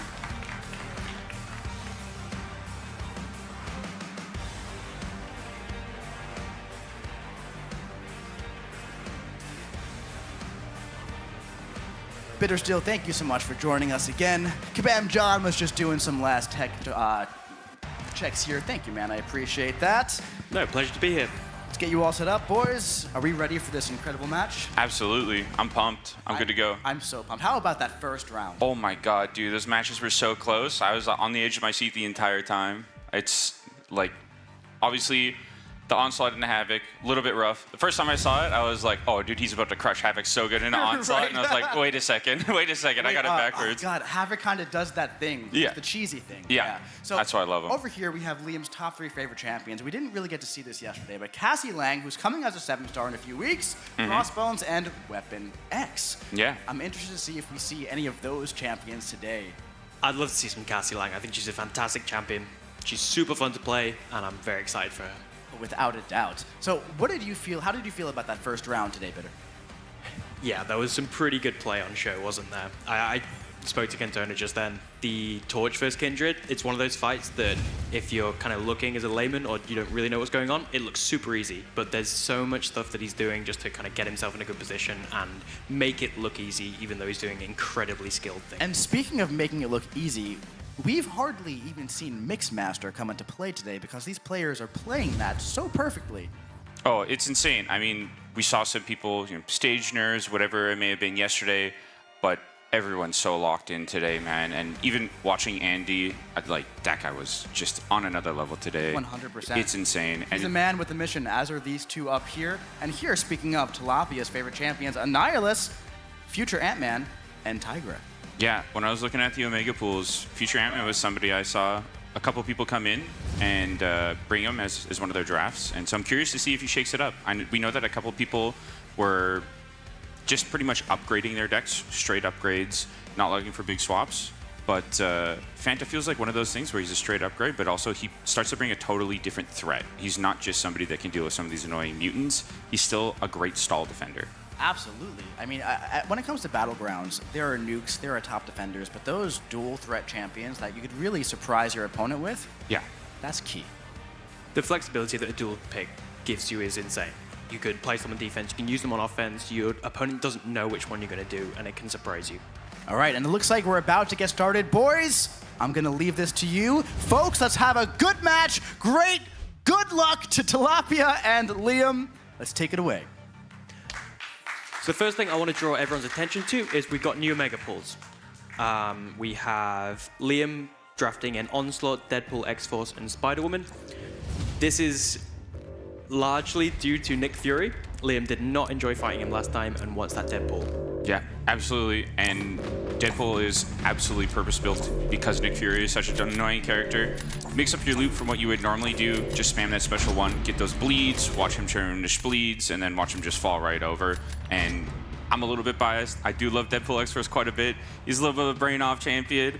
As the person that made him, that's what I love about him. And I also, in response to kind of knowing what the established meta is, I feel like that's such a savvy thing to do. Yeah, any champ with Spleed do buffs is pretty cool. Yeah, and the longest info page of all time with like the SP3 that's longer than everybody else's kit. All right, so we see the Serpent come in early. Again, one of those ever-present characters. Really, it does feel like some of those Cosmics are the most ever-present defenders that we've been seeing, and in response to that, so many Mystic attackers being brought in. We saw some Torch, and I'm curious to see if that ends up coming back to bite anybody if we start over-indexing into those Mystics. A Torch trap would be pretty hyped to see. Yeah, I'd be pretty hyped about that. We see the Rhino here again. He's been pretty damn present. Rhino has been pretty brawl-defining, I would say. That's another of Liam's picks. Interestingly, in their first match, Liam won 2-1. But the three defenders that Liam faced against Tilapia specifically is who he's picked his Omega drafts for. Whether intentionally or not, he faced a Rhino, a Thanos, and a Nick, and a lot of his deck changes have been kind of centered around those. So he's wanted Crossbones to come in and take Rhino, Chavez to come in and take Thanos, and Deadpool X-Force come in to take Nick. Yeah, and I think that's one of the things that's so interesting about this is, you know, you've only got that one day to really shake up your deck, try to get a larger grasp on the meta, understand what other people are doing, what are the threats that you need an answer for that you didn't have before. We saw his Havoc doing so much work today, or yesterday, and people have also grabbed onto that. We saw Havoc do a lot of work today in decks that he wasn't in yesterday as well. So honestly, Liam's, I feel like a little bit of trendsetter in what the meta's kind of being right now too. Conversely, and interestingly though, Tilapia has decided to keep things mostly the same. He's just brought in his 3 Omega drafts. No changes to the deck apart from that. And the main one is building off Havoc, who has been a real pain so far this Summoners Fest. Yeah. He's brought in Future Ant-Man, who we were talking about earlier, instead of Maker. Very similar roles in a deck, but just has that armor, so allows him to take Havoc very, very simply. Yeah, absolutely. And as long as that Captain Britain doesn't come to bite you, then you're going to be perfect for it. All right. So looking at what we got here, we're coming into the last pick. So start to come into who we're going to see as our first defenders. So when we're picking first round here, when you're going for this, are you trying to just draw as many of your powerful attackers out of the opponent, trying to set up maybe a trap for match 3, or do you think you should just kind of all in and just try to win every single match? Different players play it differently. My approach would be to try and place my strongest defender first, because I want to set myself up to be able to take round 2 as I like. I can throw round 2, I can push for round 2, but personally I like to really set that trend and be like, okay, now I'm in control. And so Mystic and a Cosmic on both sides here, a little bit of different matchups on both, but at the same time, both characters that are excellent. We actually haven't seen a ton of Shothra in this tournament, but she's such an incredibly powerful character. Does an excellent job of dealing with Serpent. Those atrophies make that fight so much easier. And as we've seen a number of times, ooh. And that's a big punishment. Yeah, that's rough. Again, we've talked about it a lot. We've talked about it with the players, but the combination of Mixmaster and I Reveal Your Trap card, we've had a lot of people say that this is a really fun meta to play, but please never put it in the Gladiator circuit. I can't blame them for that because, yeah, I have a similar feeling. There's a reason we let these guys play against it because they're the best in the world, but even them are slipping up on it, it is intense to keep track of. So Shothra finishes first, but with that help loss. That was so quick. But yeah. And last minute, Thanos gets a combo, and is it going to be enough? Oh, and a timeout too. So wow, just under 2,000 points there. Yeah, what a close first match. I mean, the one thing with Kushala that I think has been really, really powerful, obviously the buff control and the damage is fantastic, but it feels like in these matches where they've been so close, it's that regen in a block over and over again. The safety that it gives her just to be able to, I don't need to dex this special. I can block unblockable, I can regen anything you're doing. I don't need to worry about the root or the reverse controls. I'm gonna just sit there and block. Absolutely. All right, 2 pretty defining picks that we've seen in this tournament as well, both the Captain Britain and the Rhino. Seeing Black Cat though, does Rhino have much to fail? A little bit. He may have been purposely designed for characters like Black Cat to just eat entirely, but we also see Jack in the Captain Britain, which is pretty much the best counter outside of Maker. So the Black Cat matchup, one of the things you have to be careful with is definitely playing around space is so important in Rhino. So Tilapia already doing a great job of getting Rhino in the corner here. That shuts down so much of his threat with the breach, with the getting the Furies, and just chunking damage already. And you're seeing that ability failed call out pop up so much. And anytime that's happening, there's a little burst of sabotage damage and you're just chipping it down. We gotta put a cooldown on that call out, man. Oh my god! And that's how you deal with Rhino. That's how you deal with Rhino. But also, at the same time, both of these, again, are such clean matches. 2 incredible matchups from both of them. There's a reason these guys are in the semis. I'm just glad we're getting a round 3 as much as this is possible, please. Wow. So, when we look at the rest of the pool, we see Liam with 2 pretty strong defenders, and yeah. Oh, wow, that was quick. I wasn't ready for that one. All right, so Havoc feels like the play here. There's not really a good answer to it. Well, we'll see that future Ant-Man come up, I'm sure. Yeah. Oh, yeah, you're right. I'm blind. I wasn't looking into the future. I thought that was just regular Ant-Man, but why would he be here? Yeah, and you know what? Again, that's why people are bringing the future Ant-Man. He's an amazingly powerful two-way tech character, but also at the same time, dealing with that Havoc that's been a rising meta pick is so valuable. And of course, Carolina, with her energy attacks, is just going to be ramping up Torch. This is going to be pretty fast. Oh my god, yeah, she's already down about 80% below it now. Fanta's so safe, but he's not the fastest. He's not going to have the speed here to beat Torch, so he has the hope that something goes wrong. Yeah, and already losing a bit of HP, that would be kind of the, bank you have where, okay, if I know I don't have him on time, I hope I beat him on HP. Yeah, pressure's on. With a meta like this, though, you know that your opponent has a higher chance than normal of messing up. So even if your opponent has that perfect match, you can just rely on something going wrong. Yeah, and you're always going to be in the situation where it doesn't matter what's going on. If I squeak a little bit more, these matches have been so close. Like we talk about match 1 was 2,000 points. Oh my god. And Liam closes it out. He nearly got caught by a Rogue Heavy there. Yeah. Reacted well, closed it out safely, and he gets himself the win. Great work. Great work on both sides. That was such a close round. This has got to go to 5 rounds, right? All 3 of those matches very close. Yeah, I don't think any of them was more than 2,000 or 3,000 point difference. Again, it's the reason these guys are in the semis. Just shows 2 very evenly matched contestants. Absolutely. So as we go through round 1, it doesn't really feel like the draft was really skewed one way or the other. Both of the players feel like they both probably got some pretty strong things. But would you change anything going in round 2? One match isn't enough to change up your strategy and throw things away. You have to believe in yourself, you have to back why you're there, and you have to keep on going. I mean, that was Tilapia's thought process with keeping the deck the same as well. I made it to day 2. I crushed in some of my matches. I'm not going to question myself. I'm doing so well. Why would I change it? Liam did mention a slight change to his strategy, though. He said he was going to focus more on drafting those versatile champs early on, just to kind of keep your options open. You draft a champion, maybe like Kate, who has energy damage, but generally nobody's that resistant to Cold Snap. And you keep her early for a range of defenders, and then you pick that torch later on for someone like Mephisto. Clearly worked out for round 1. See Captain Britain on both sides. Again, very, very present in this meta. See Rhino again. Who are you grabbing from this? The Lumitrix. Kind of interesting, but I feel like all of that list is... I mean, you can't really grab the Mephisto with the torch already drafted.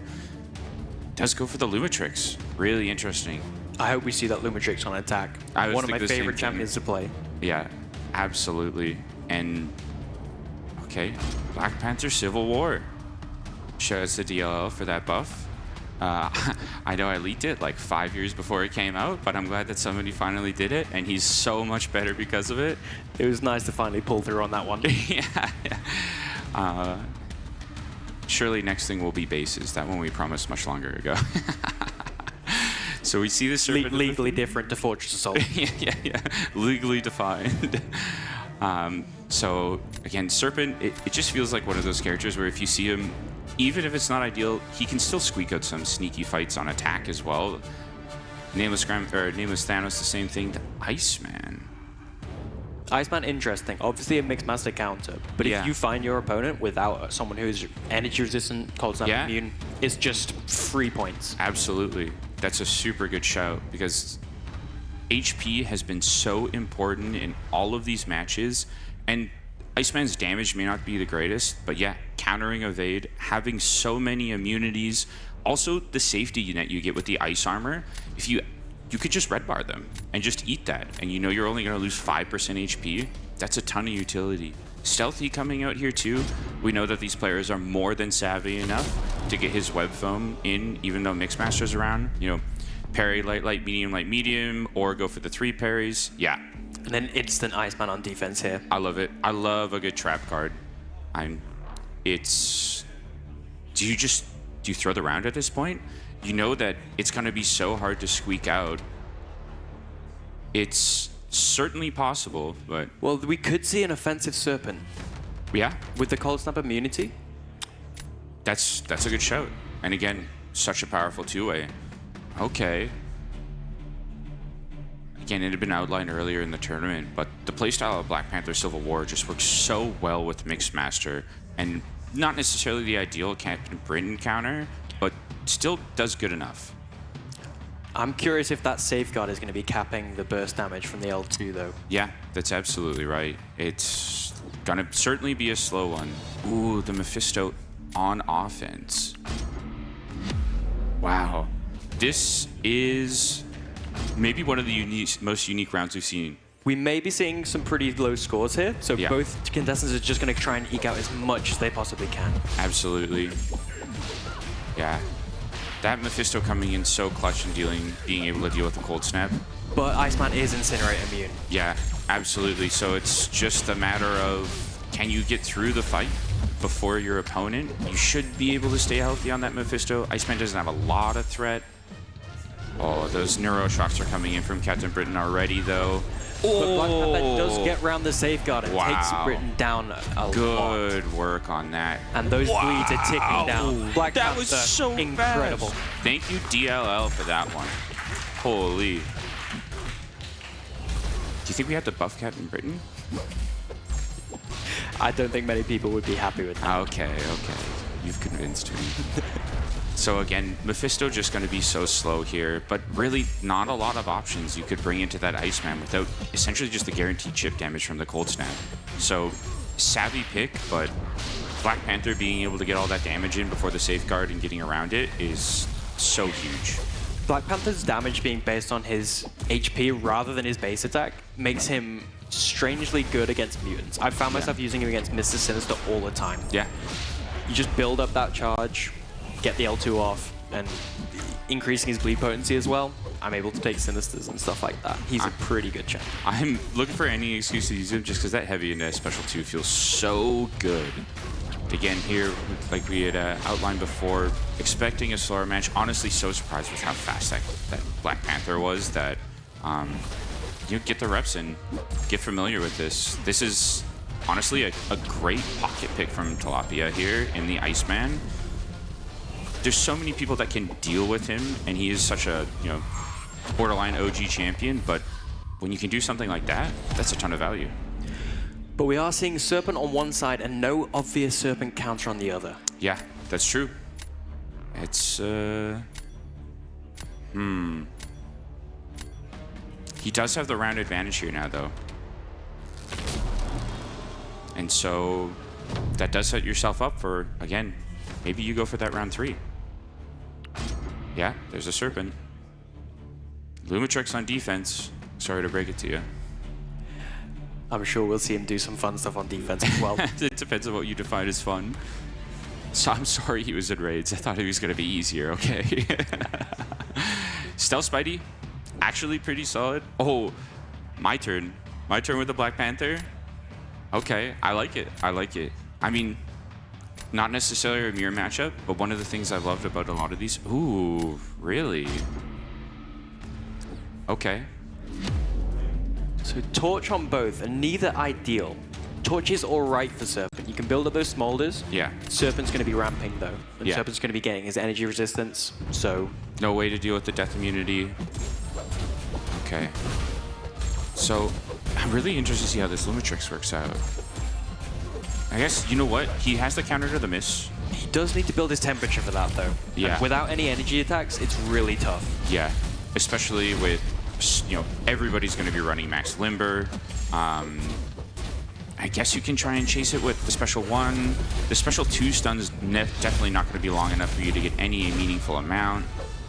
Yeah. And that invisibility is really overbearing. It's Absolutely. pushing him back, and that Lumitrix heavy, if he gets you in the corner, you're in for a tough time. Oh yeah, there's no way you're getting around that. Okay. Using that L2 for space. Yeah, I like it. Space control is something that's so important, and especially, you know, even if you can play it in the corner easier, you know, we know folks like MSD like to push themselves in the corner so they can deck certain things easier, but at the same time, it's so much more intimidating. There's so much more pressure. Oh, this Torch is cooking the Serpent. He's lost a little bit more health though. Yeah. He is faster.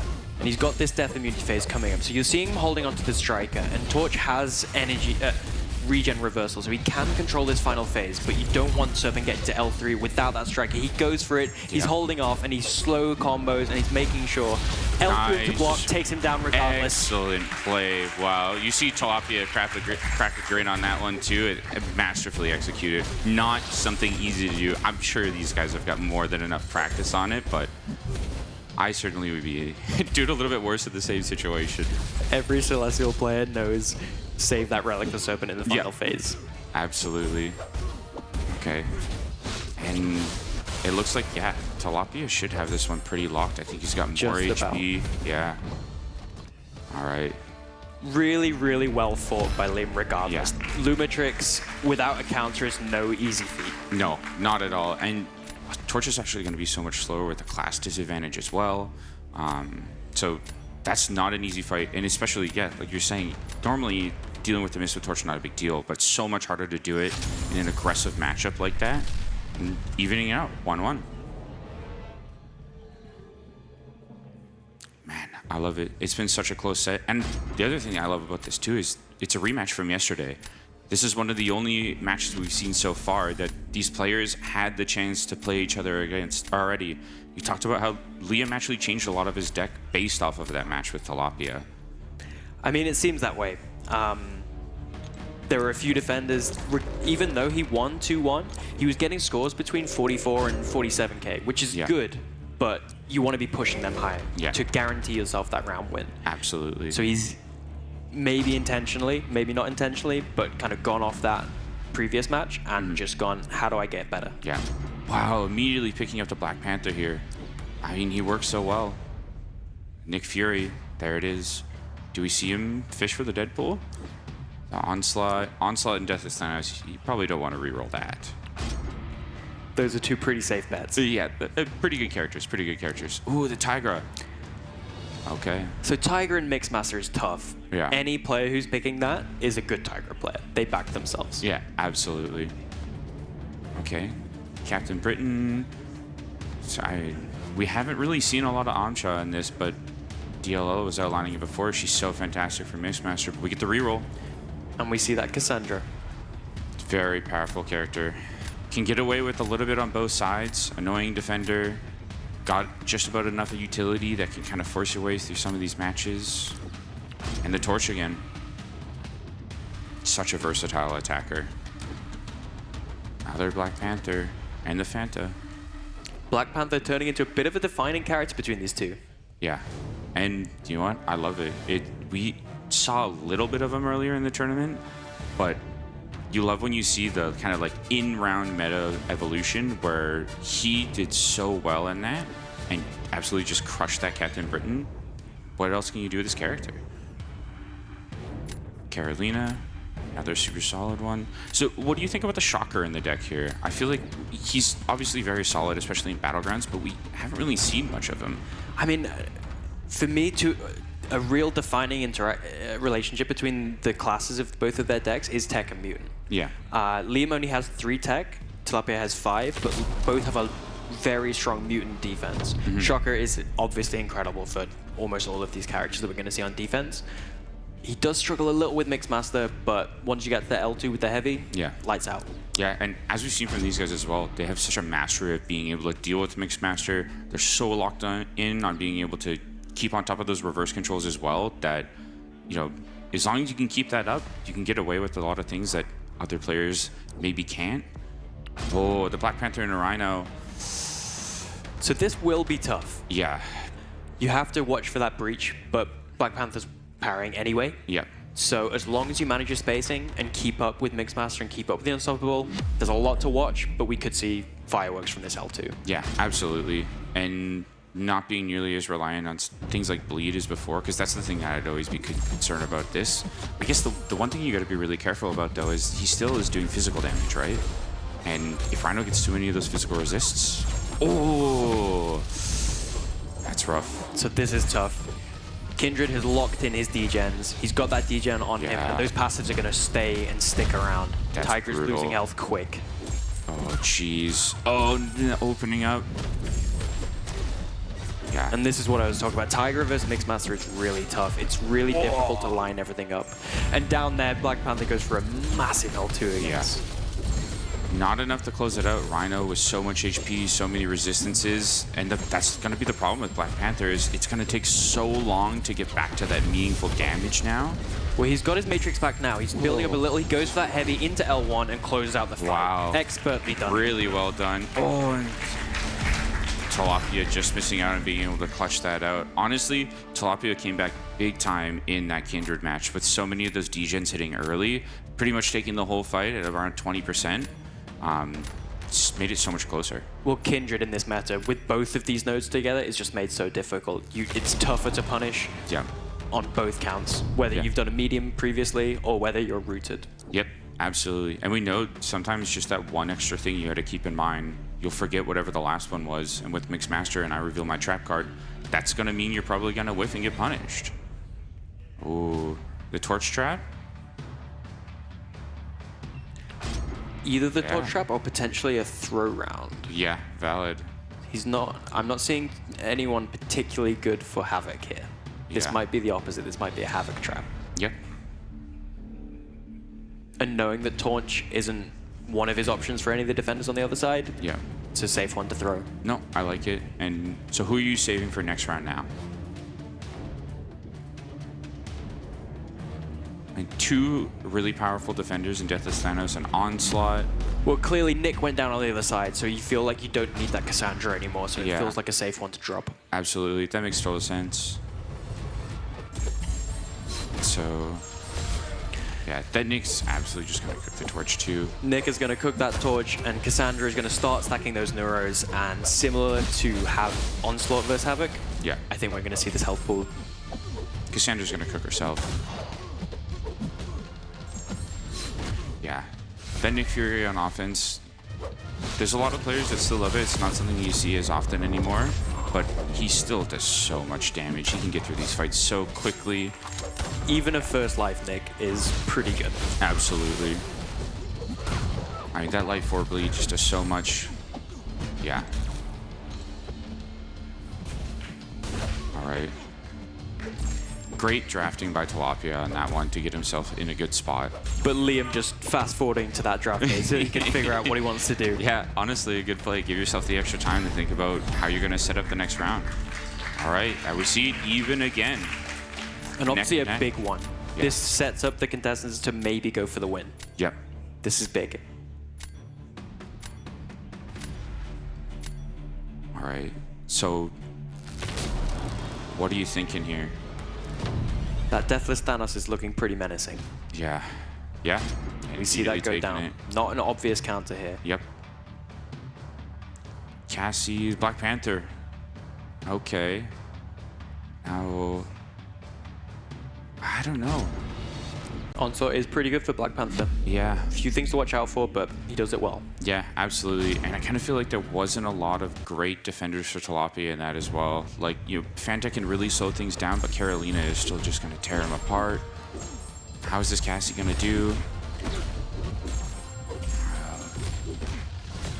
Yeah, I guess just going to have to really be careful not to eat a stray hit against Black Panther Civil War. His damage is so focused in that one singular hit that if you eat the wrong one, then it could just be like, you know, half your damage or half your HP plus. So Cassandra does work all right for Deathless Thanos. She's got quite a low hit playstyle. Yeah. So you're not going to be ramping up too much, but that's a poorly spaced heavy. That is unlucky. Very unfortunate. And not a great way to mitigate a lot of the chip damage that's going to come through Thanos. The low hits makes things a lot easier to deal with, but... He does have willpower from those 2 debuffs, and there is a slight regen from the L1. Yep. Will it be enough? Oh. And Black Panther gives him an opening. Okay. Little bit of health loss from Onslaught there. Yeah. Big L2. This is going to be tight. Yeah. Huge L2 there for Black Panther. Yeah, exactly that. Just that one straight hit, and your entire bar is gone. Liam recovers enough to close it out, but Yeah. he's going to be watching that other fight really intently. Yeah, he's got time, but there's... Huge heavy again. All right, now you're going to have to play aggressive, looping those special ones to try and get that regen, farm that willpower. And that L2 just deletes. Wow. Wow. What Brutal. a back and forward round. Holy. Wow. Very clutch. I mean, kudos for Liam for being able to bounce back. You know, in these high pressure situations, you slip up, you get that special off of Black Panther, and it's so easy to lose focus and start to let that just snowball and closing that fight out, because you never know what can happen. Like you talked about before, this is such a high volatility meta. Anything could happen, even against the best opponents. I mean, we all feel that pressure, even in our own bedrooms, in our living rooms, playing BGs. Imagine what it's like for these guys here. All right, so match 3. So, talked earlier about how having only 3 tech champions, it's one thing that I'm always a little bit surprised about, where I would almost just like hard lean into that in bans, where it's just like, I know these are your only answers to some of the things I have. If I remove all of them, I can build my deck around that. But that does leave you so open to somebody that later on the bracket maybe doesn't work, but... Especially if you have some crossover, because then you're eating into your own options as well. Yeah, absolutely, that makes sense, but I'm still almost a little surprised we're not seeing as much of it.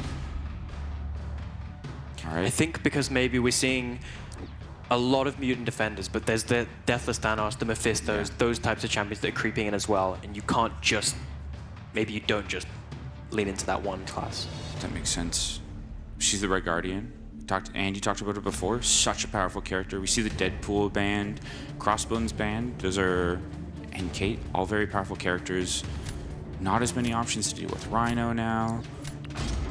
Well, those are 3 of Liam's good picks. Yeah. And Tilapia just taking them out, so... Yeah. All right. Havoc again. Such a meta-defining character today. So powerful. Such a character that you really need to answer properly. So it very much warps the draft. It's one of those that not many people invest in initially at new rarities or new ranks. And so when those high Havocs come along, you're not usually prepared, and they're just such a pain. The inequity, the limited counters, the traps, he's tough. It feels like with so many more Mystic and Cosmic characters that have been leaning very hard into energy damage as well, he actually has more matchups that he's better for as well. I mean, we've seen a fair few Havoc traps already. Exactly.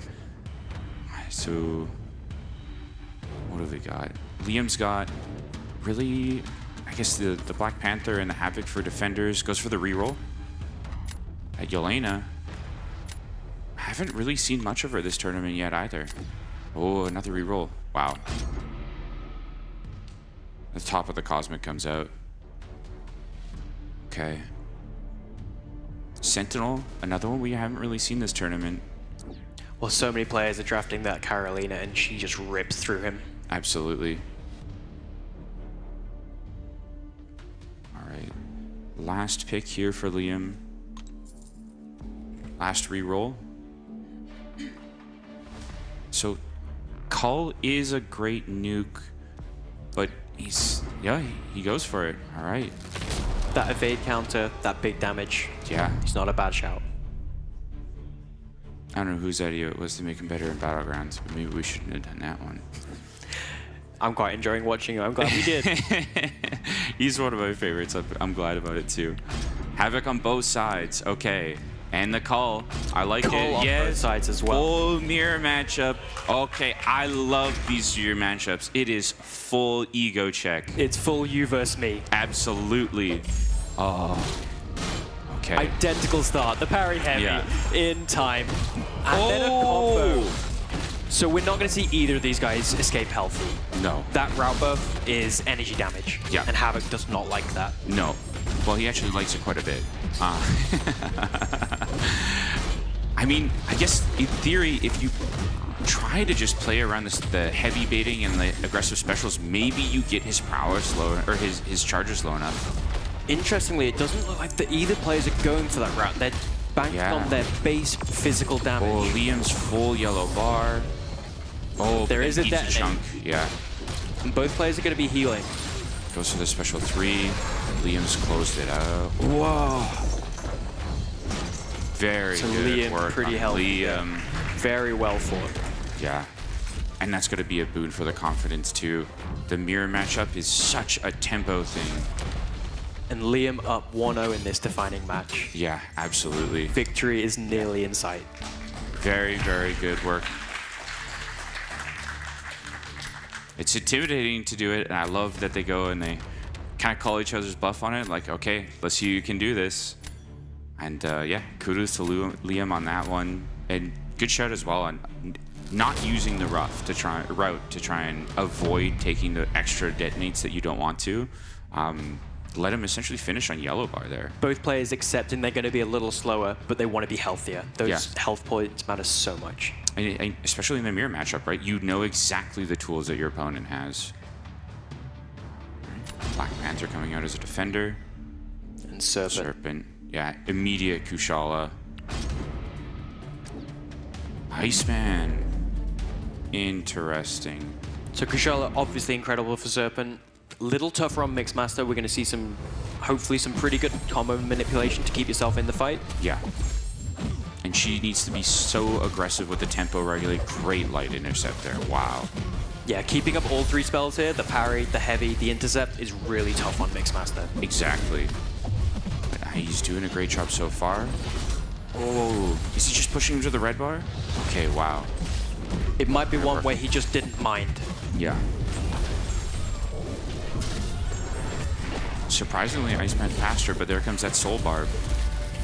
Kushala does take a sec to get going. Iceman has very consistent damage. Yeah. You're stacking up, and then you're cashing out with that heavy. Yeah. Somewhere Kushala really ticking down here. Yeah. The SB1, the Incinerator stacked up. That Relic, like we mentioned before, being saved. And then I'm sure we're going to see a shortened combo into Relic. Just try and manage and hold on until that Death Immunity has just slipped away. Expertly done. Wow. Great work by Liam. Oh. Eats that combo from Black Panther. Salt in the wound. David's crying somewhere, watching his boy being teared down. Just the Iceman song on sad in the background. Oh, special intercept from the AI. Yeah, and this was my big worry about the Iceman too, is his damage is so consistent, but it's not fast. And those cleanses actually really hurting. That cold snap going. Absolutely. Just gonna have to rely on the crits for the frostbite. Great And fight there. Telepia closes out, but Liam takes the match. Great work from both competitors. So many close matches there. So much fun to watch. Yeah, the skill on play was pretty impressive. Yeah, through the whole tournament, we've seen so much of it. Just skill play after skill play, tough match after touch match. Kudos to both hitters. And that's the end of our second round of the day. What an incredible showing by both Liam and Tilapia. Wow. John, Bitter, what did you think about that, guys? Across the board, some of the I think, best matches. And also, like, kudos to Tilapia. I love the Iceman. I love some of those creative picks in there. Similar to Stone yesterday, those are the things that make it fun. 100%. Bitter, what do you think, man? First off, congrats to both of you. You both represented yourself really well. Tilapia, it's great to see you up and coming. I hope we see you at the next one. But yeah, congrats to Liam. Best luck in the final. Really Thank great you, boys. match. And let's please hear a big round of applause to our commentators, Kabam John and Kabam Marge, also known as Bitter Steel. Thank you very much, boys. Or Tony. Leaving me hanging. I'm sorry. I'm so sorry. Thanks, Mike. Boys, fellas, friends, oh my God, what an incredible series that was. Tilapia, man, how you feeling, buddy? I'm still feeling great. This time around, I put my headphones in, was just vibing, having a great time. I did make some mistakes that did cost me some games, but here for fun.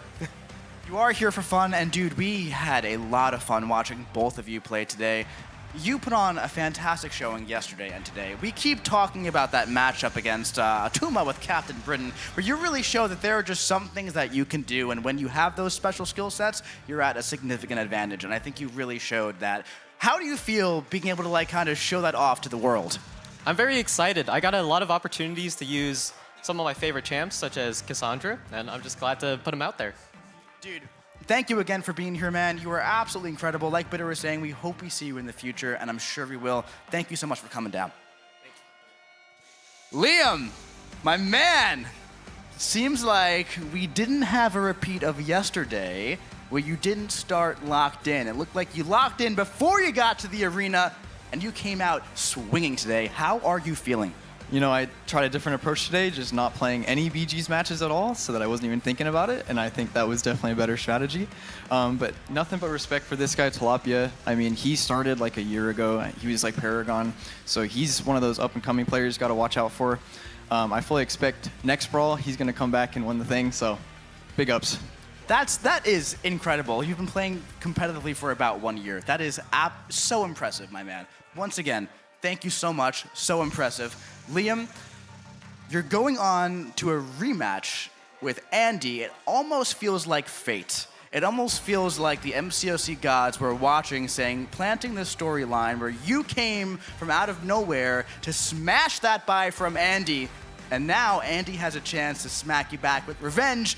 But how do you feel about that? How do you feel about your chances for the rematch after he had his chance to play you once before? Yeah, I'm excited for it. I think it should be absolute cinema. I'm excited for the show that we're going to put on, and I think you guys are going to enjoy it. What would you say is Andy's biggest strength as a competitor? His biggest strength? Andy's just all around. There's really nothing you can focus on. You try and find holes in players, you know, pinpoint their weaknesses, and with Andy, it's very difficult. I think for me, it's just going to be my draft strategies. It's going to be my biggest strength here.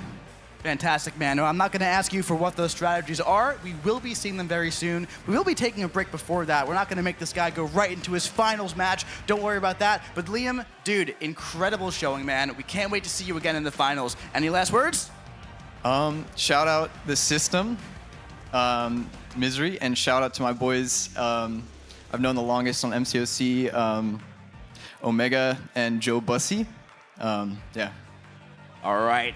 There you have it, folks. The second round has come, the second round has gone, and Liam is moving on to the finals for that rematch with Andrew the Rough, who will take home the championship belt and that coveted Hulkling StatCast relic statue. I can't wait to find out. We are in for an absolutely magical finals at BattleRealm Brawl 2025 between two fierce competitors. You are not going to want to miss this finals. I can promise you that. We are in for a show, ladies and gentlemen, but before we have that, we also have the finals of Beat the Boss with Dylan versus Dylan. That is Ham versus Puppy, and that's going to be cinema as well when we watch those two take on Ares in front of everybody. What's going to happen? You're going to have to wait to find out. Also, don't forget about that tune-up buff as well. Will it be Thor Ragnarok, Annihilus, Silver Centurion, or Wasp? Well, we already know who it is, and we're going to tell you very, very soon. Do we have Kabam Dork anywhere over here? Come on over here, bud. Kabam Dork in the house. You have summoned me. What would you like to discuss? How about that second match, man? These competitors, they're so incredible. It is unreal. It is unreal at the end of the day, and it's one of the things that we always talk about is when the pressure comes on, they just overperform at this point. And then they come up on the stage and say, you know what, actually I didn't really play the best. And you're like, what? What? Amazing skill on display. I also loved, shout out to Tilapia. I saw you do the whiff taunt, and it worked. And I'm telling you, Mike doesn't believe me that it works, but it works, and we saw it work live right here in front of the entire world. Whiff taunts, baby. That's right. I can't deny it any longer, Dave. Thank you. I appreciate that. All right, man. So I believe we do have a little bit of time here now. We're going to take a little bit of an intermission, but don't go anywhere because we have all of that exciting stuff coming up. Yep. Stay tuned. Make sure if you're just around, just stay on. It's going to get you your Titan Crystal that much faster. We'll be back before you know it.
And we are back here at Summoners Fest 2025. That was a nice little break, wasn't it? That was a nice little break. I had a few minutes there to actually sit down for the first time in 48 hours. I did not sit down. You know what happens if I sit down? You just stop moving. Yeah, I just stop moving and it stays just like that. Actually, I get rooted.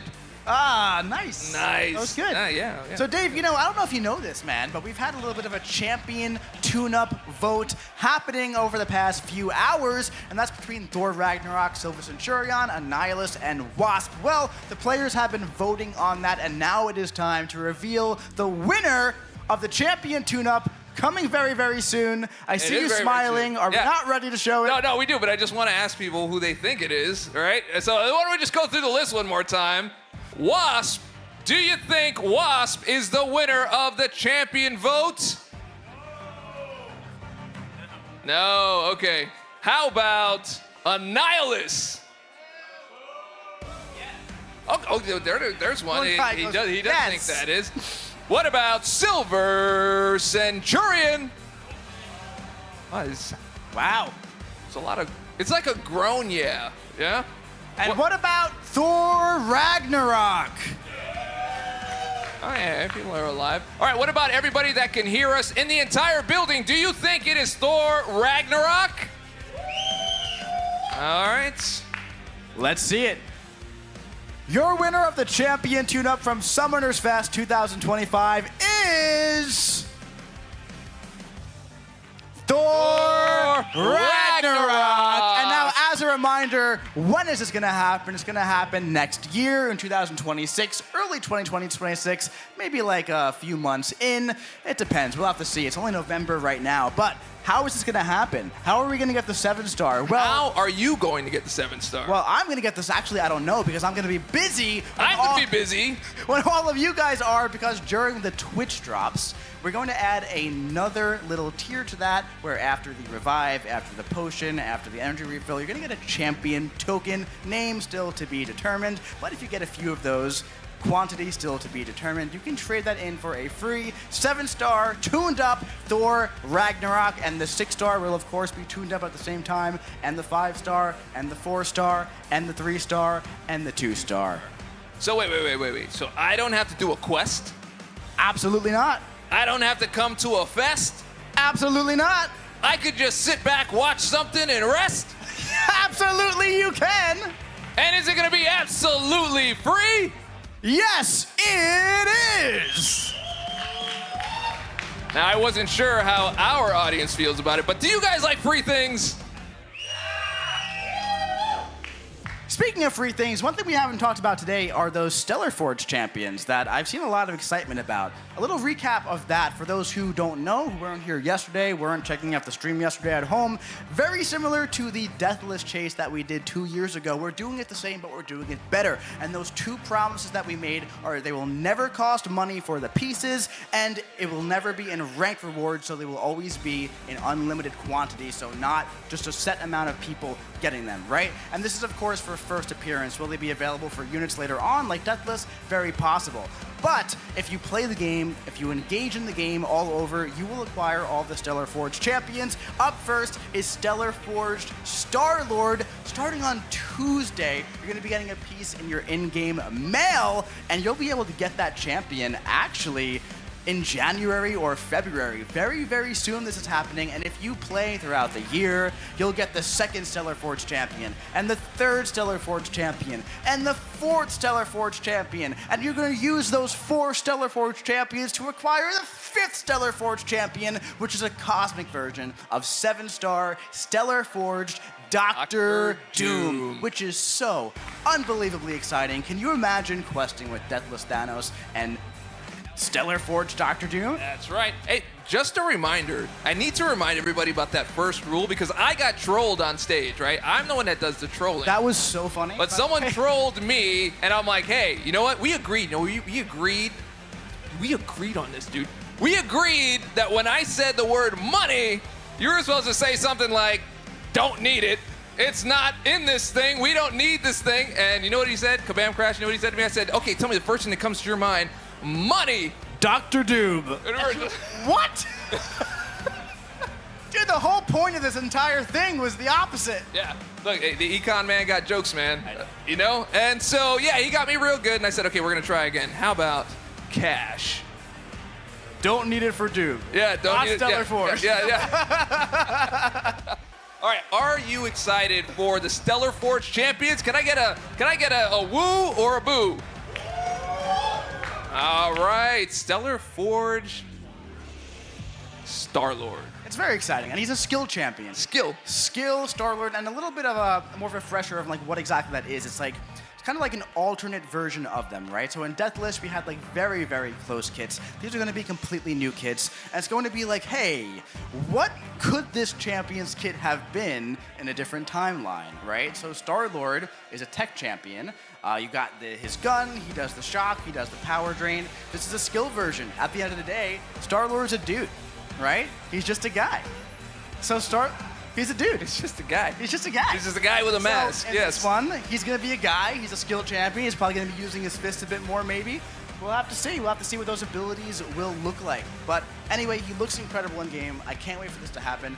You guys love Deathless, and we're doing it again, essentially, and I'm really excited. Yeah, I'm ready to go, man. You know, I didn't get to do too much of the Deathless. When I came back, it was already kind of like halfway done, and I was figuring out even what relics were. Right. When I came back, I was like, where do I get these things? And then now I'm the privy. I'm ready. I am ready for the Stellar Forge Star-Lord. I'm ready for the Stellar Forge Chase. And I think I can actually do it. I've got a pretty big roster now. Oh, you'll be fine. Yeah, it's going to be a good time. So another thing that we're chasing, kind of, there were some players chasing the leaderboard over the past 2 days for Beat the Boss. That's right. Yeah, now yesterday we had a very interesting storyline. We were walking up the stairs and we were looking at the leaderboard, and we had Puppy in first place for a very, very long time. Well, out of nowhere, Ham came in with the steel chair and smacked that Puppy right in the face, and Ham took over first prize. Last night I was talking to Puppy, and he said to me, Mike, I'm gonna come in first tomorrow. I'm gonna come in there, I'm gonna be in the finals. I promise you that. And do you wanna know what? He made it happen. So, for the finals of Beat the Boss, with Aries on stage, it is Ham versus Puppy, Dylan versus Dylan. Those are their real names, and how exciting is that? Bro, double Dylan? Double Dylan. Double Dylan. We're double Dylaning it up in this place, and now are you gonna be rooting for Dylan or Dylan? Well, I've been saying Beat the Puppy this whole time, and I was like, please don't say that, and I'm just like, well, now it's gonna be on the whole stage. Ham's gonna try to beat the Puppy, but I don't know who to call. So you're rooting for Dylan? I'm gonna go for Dylan. I think I might go for Dylan as well. Double Dylan. Double Dylan time. So that's coming up soon, probably around, give or take, 3:30 Pacific Standard Time. Where are we at now? Yeah, probably in about 20 minutes. Yeah, we've been giving those guys some time to practice, to fight Aries a bit, right? Because they were doing Grandmaster the past 2 days. So once they're all set up, we want to make sure you guys have a great show. We also have a special guest, Kabam Kevin, will be commentating a bit on the fight that he designed himself with Kabam Mimic, and it's going to be a really, really great time. I think it is. Are you guys all ready to see the winner of Beat the Boss? Woo! Are you guys ready to see the winner of BATTLEREALM Brawl? Are you guys ready for Coliseum the swap with AQ? It's consistently the thing they're most excited about. I'm going to give this one more time. One more try. Do you all love free things? That's pretty close. It's not bad. Mine works with yours. It does. Yeah. How about this? How do we feel about rework Doctor Strange? That one's kind of up there too. I don't believe that one. Yeah, I didn't really believe. No, maybe we'll just cancel it. Yeah, I don't know. What did you think of the redesigned kit? Not the kit, the model. Sorry, kit's not ready. It's not okay. yet. It is not ready. What did you think of the redesigned model? I think they're getting tired of cheering. I think they're done with this. Okay. You know what? If it's applause that they're kind of going after, I think Doctor Strange would beat everybody in this entire place at applause. I'm just going to say that. That's all I'm going to say. And we're going to start the break right there because someone's going to be like, what do you mean? I don't know. I don't know what I mean. Do you know what I mean? I know what you mean. Yeah, I know what I mean, too. I work here. You do? I do. Sometimes. There we go. We'll see you in just a few minutes.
We are back now, Summoners Fest 2025.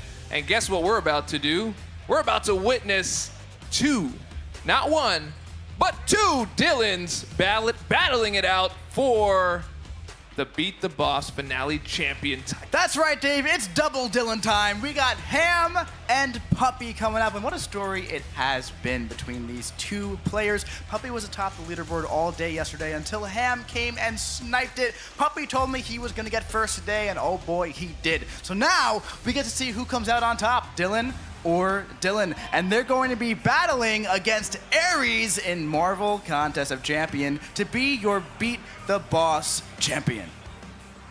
It's Marvel Contest of Champions. Oh, you're right. Because there's only one champion for Beat the Boss. That's right. I got a little confused, but the game is called Marvel Contest of Champions because there's two champions on stage because both these players are going to be incredible today. Absolutely. I cannot wait to see what they can do. And also, we have something for both our first and our second place. So everybody wins, but only one is going home with that Hulkling StatCast relic statue. That's right. Dave, do you think it's time we bring these guys out? I think it is. And you know what? I can say, can we bring out Dylan, please? But what we're really saying is, let's bring out Ham to the stage. Come on down.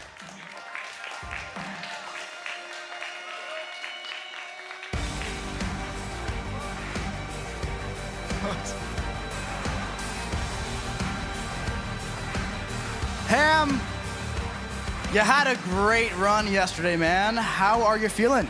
I'm feeling really confident. I'm going to take down the other Dylan, prove that I am the best Dylan here. I'm also going to prove that I'm the best Taskmaster player.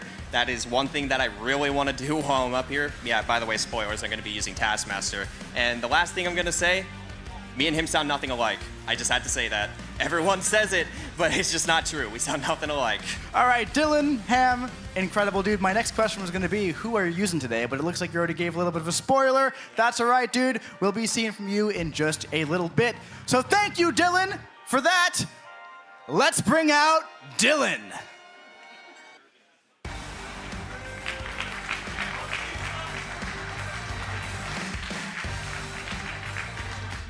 All right, Dylan. I need to hear what you sound like first because I need to judge this right away just to see if he's right or not. Because then, if he got this wrong, that I don't know how that's going to go for the battle. How are you feeling about going up against Ares? You know, pretty good. I also agree we don't sound very alike, but we get on these calls all the time and people are saying that we do.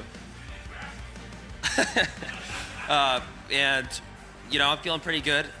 We did a bunch of practice runs, and most of them went pretty well, so feeling confident and ready for it. Well, you put up an impressive time, better than all the rest, and it was by far. So we cannot wait to see both of you go at Ares and see what you come up with, and which one of you emerge victorious playing Ares here and Beat the Boss. Good luck, fellas. We'll see you in just a bit.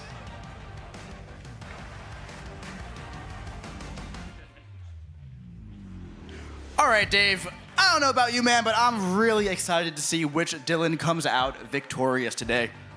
You know, I think no matter what happens, Dylan's coming out on top. I think we're going to see a very successful Dylan today. But you know what, Dave?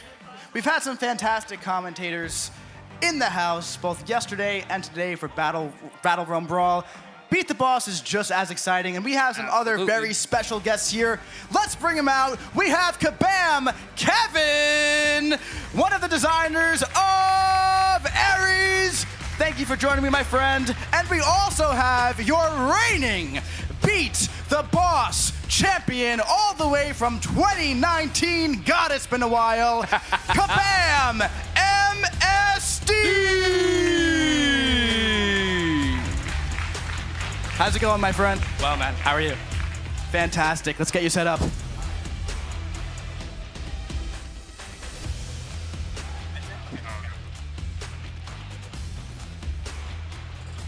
You ready, fellas? All right, good stuff. All right. It's been a while since Ares joined the contest in Epoch of Pain or Epic of Pain.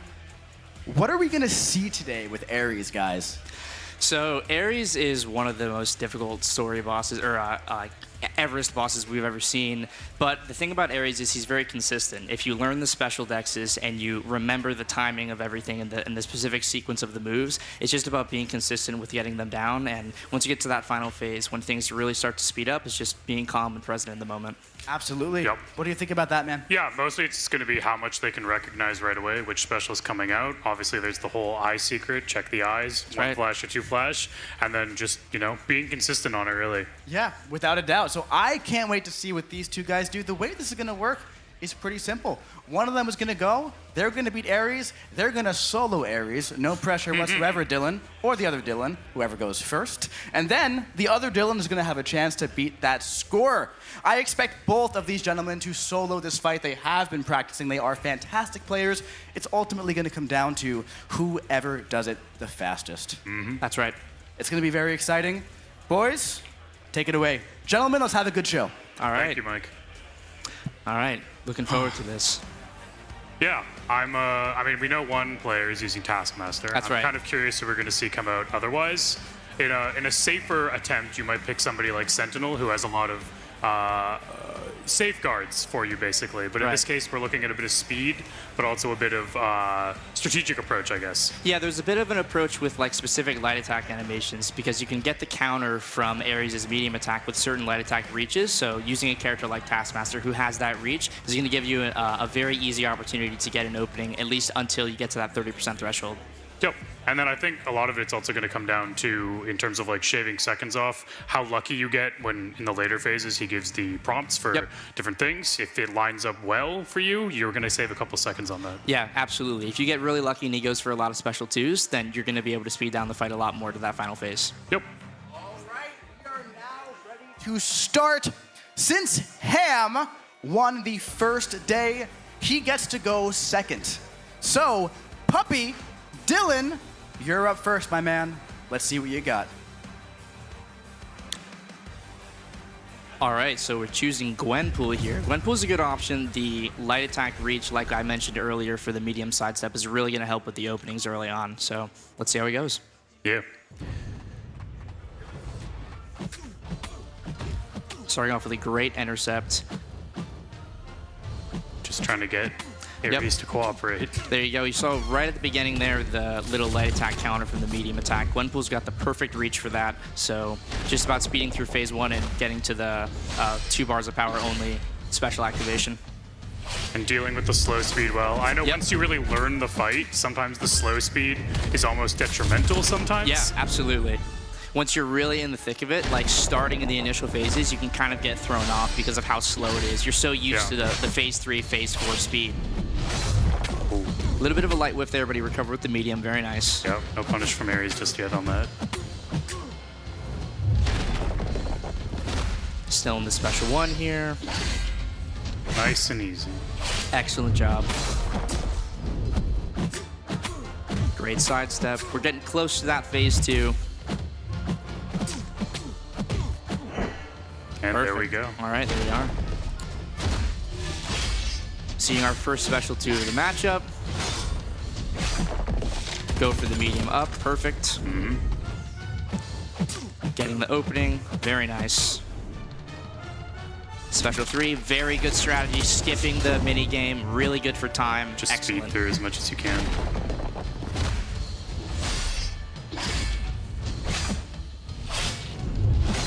Very consistent on the special 1 dexes. Love to see it. Yeah, and it's nice that this version of Ares, at least, had an easier special 2 ender with that gun. There were certainly some earlier versions that made it a little more difficult. Yeah. Another thing to note for later phases is if you can't get an opening with the Unstoppable, you can kind of bait some dashes for Ares to get power, and that's going to push him to that special 2 threshold regardless of you hitting him or not. Yep.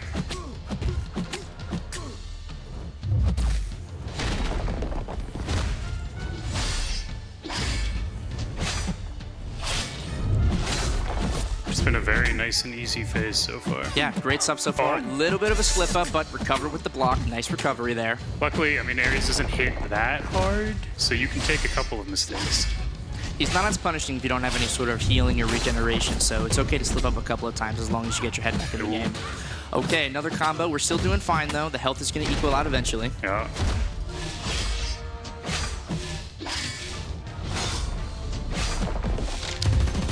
All right. Nice, SB2. Okay, okay. Oh, Ares is not playing nice.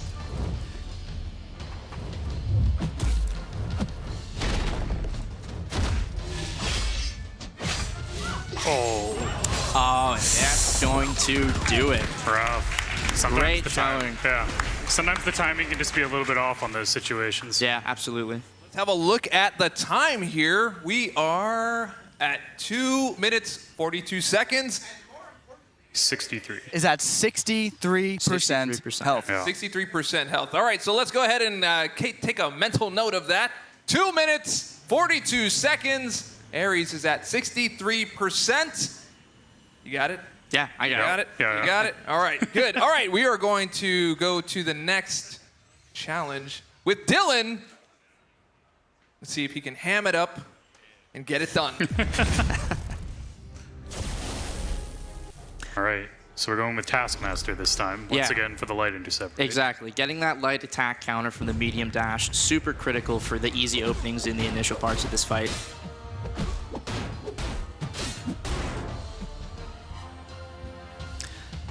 Going for a little bit of a block bait, getting to throw the special 1. Very effective. We got that slow timing again, but so slow that, it, enough leeway. Yeah, absolutely. Gives you time to think, kind of plan out the rest of the phase.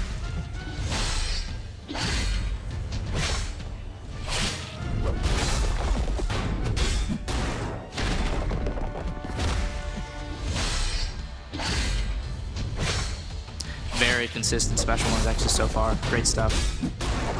Yeah, should be just about next phase. Just right out. there, right after the special 1. Also, another thing to note with phase transition, saving the special 3 for the final couple of percentages can push areas down below like the 10 value threshold. Yeah. So, just something to keep in mind for future phases. And as you can see now, every time Ares attempts to attack you and whiffs, he's going to gain a little bit of power. So if you can't get an opening, he's eventually going to push himself to that special 2. Yes, which is very nice. So nice that somebody thought of that. Yeah, right?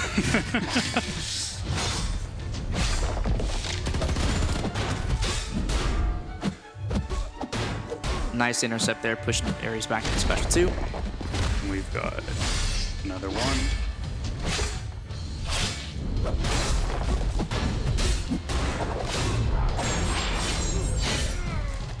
Nice special 2 damage there. Yeah, in this case, would you imagine we're not really playing into the exploits at all? Right. We're just mostly playing for safety. We're playing for the coolness of Taskmaster. Oh, nice light there. Really close intercept to the wall. Takes a lot of precision for that one. Well done.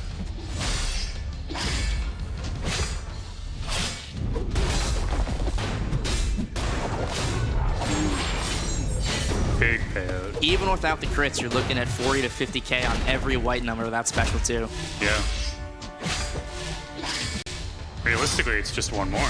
Absolutely. And there we go. We're in phase 3 now. All right. So now, every time you finish a special dodge against Ares, he's going to require you to do 2 specific actions. So it's really important to potentially save power for one of them, as in this situation right here. Ooh, okay. No problem, no problem. Taskmaster's got the decent block efficiency to recover from that. Right close against to the wall. Little unlucky. Can't complete this action for Ares, so you just have to back up. There you go. Nice. Do the medium, get the additional damage, but you can't do that special attack. Yeah, you do not want to get hit by that reversal. Nice Ooh, little counter nice. on the heavy attack. That'll be very useful in the next phase. Yes. So now he's got the power, so it should be all good. Got the power for the special one. Beautiful. And luckily didn't get another one right after. Great sidestep. We're looking at a medium light now. Specials are speeding up. Yep. A medium light's probably the one you want to see the most. Yeah, absolutely.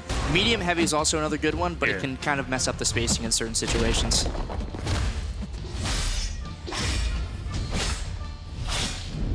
Luckily, he's got the SP2 to pay out here. Perfect. So. Medium and a special. Love to see it. Great stand up against the wall. Expecting an intercept here. Beautiful.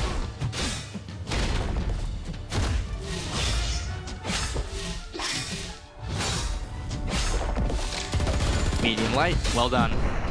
And that is phase 4. We are getting close to the end here. Now, excellent use of the heavy attacks to give Ares the bit of power for the special too. Now that Unstoppable is going to be triggering on a timer here, so it's very important to recognize once that's happening because you cannot go for your standard intercepts. Yes.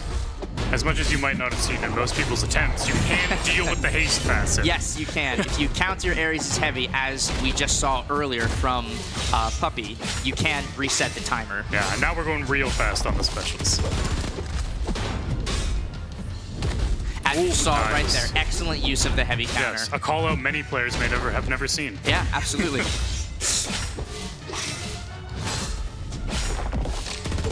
Medium and a special, excellent. Perfect, and then an ML after that, very nice. Great intercept, Taskmaster, wonderful light attack reach.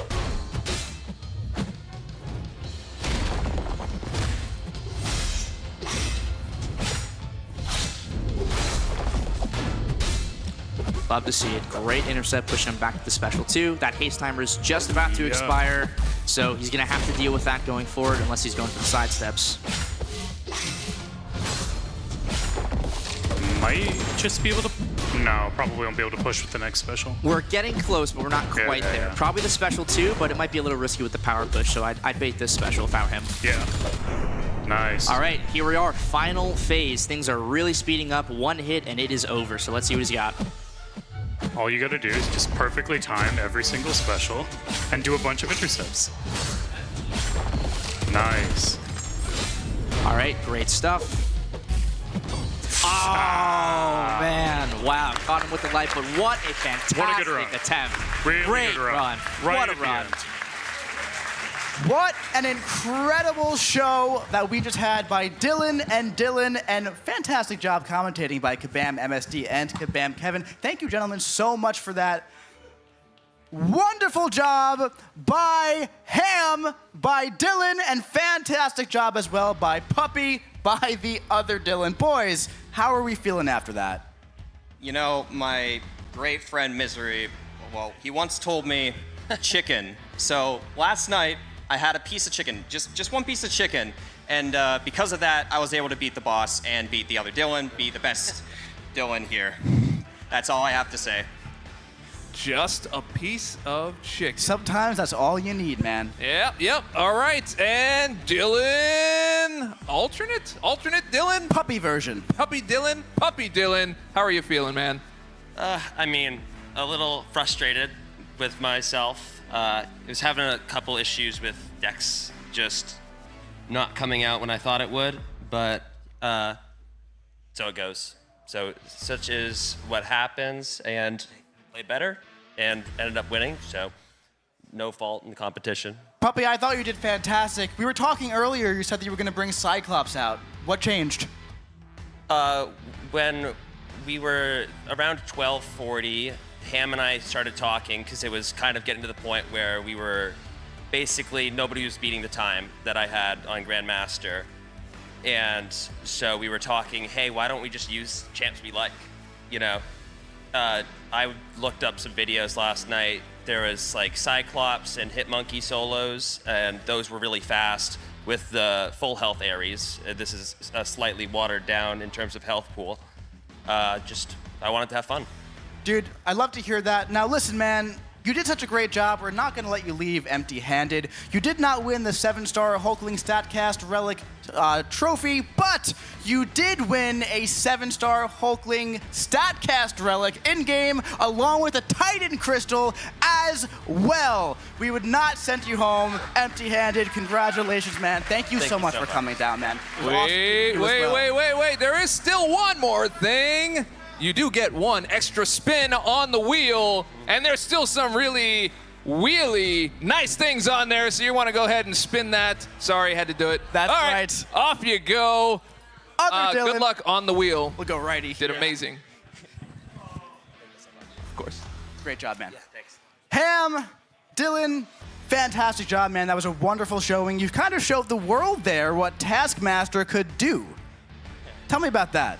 Yeah, so honestly, that fight really doesn't demonstrate what Taskmaster can do, but I'm so glad I was actually able to use Taskmaster. By far my favorite character, and that was just so fun. Again, Puppy, you already said it. We just wanted to have fun with this. We didn't really want to go all meta and stuff like that, so I'm glad we got to do this. It was a great time. It was a great time, and as you know, we didn't let Puppy go home empty-handed. He got a Titan Crystal. He got that 7-star Hulkling StatCast Relic in-game. Yeah, but let's start from the bottom up. Let's go from the bottom up. Let's build it up, right? So we got one spin last time. You get two. 2 spins on the wheel. Double spins. Next up, you get 1 Titan Crystal.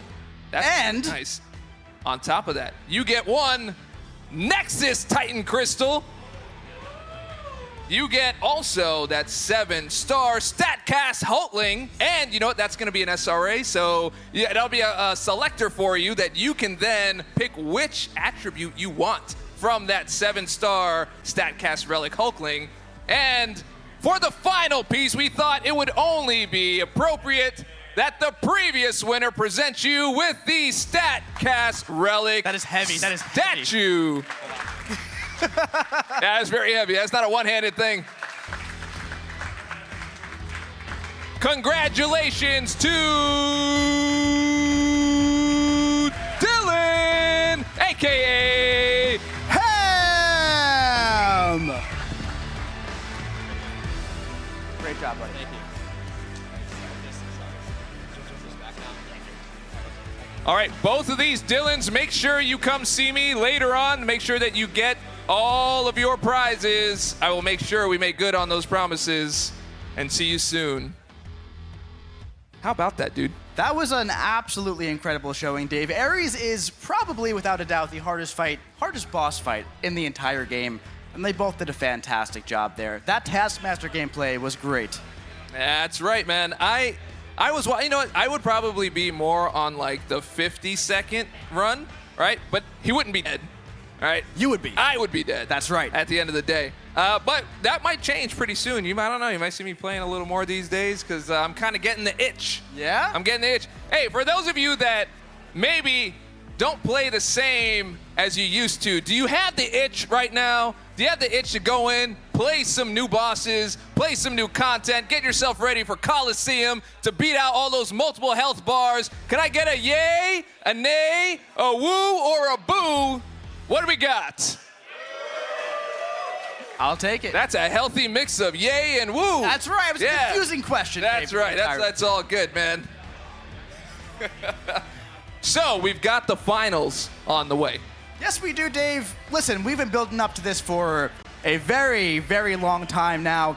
We have for the finals Andrew the Rough and Liam, but not like you've been seeing so far. We have a best of 7 round between Andrew and Liam to determine who will be taking home the coveted BattleRealm Brawl belt for 2025. That's right, and we have a little bit of time to wait here, so we can just discuss through what we're about to see. Best of 7 is quite the meal. It really is, Dave. Now, anything can happen in a best of 7.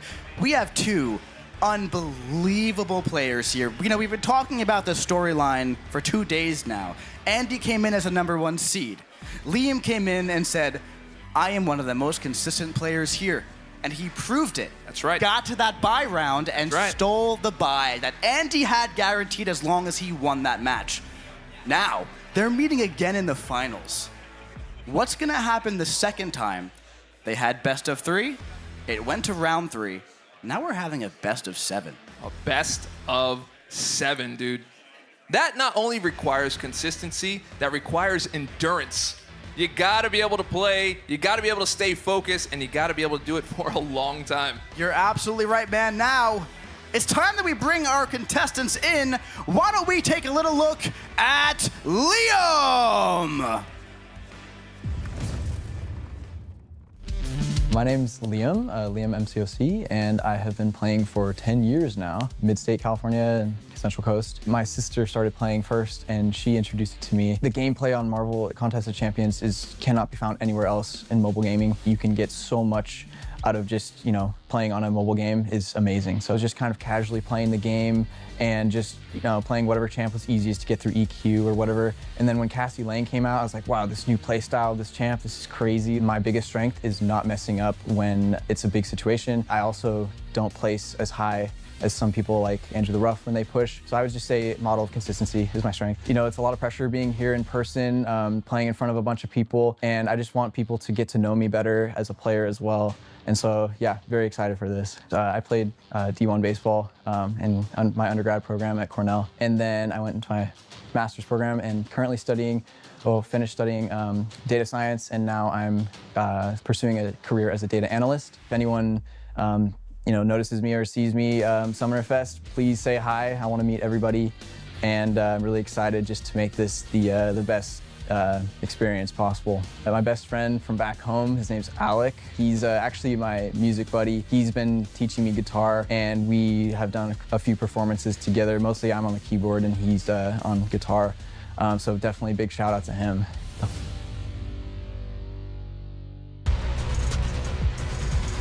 All right, it's time to bring out Liam coming from stage right. All the way from the USA. Making it to the final 2.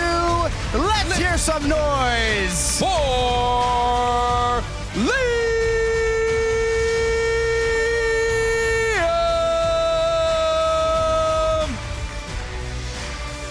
Oh, folks, you're in for a treat. You're in for a treat tonight, and I cannot wait to get started. I can't wait any longer. Let's see a little bit about our next contestant, Andrew the Rough.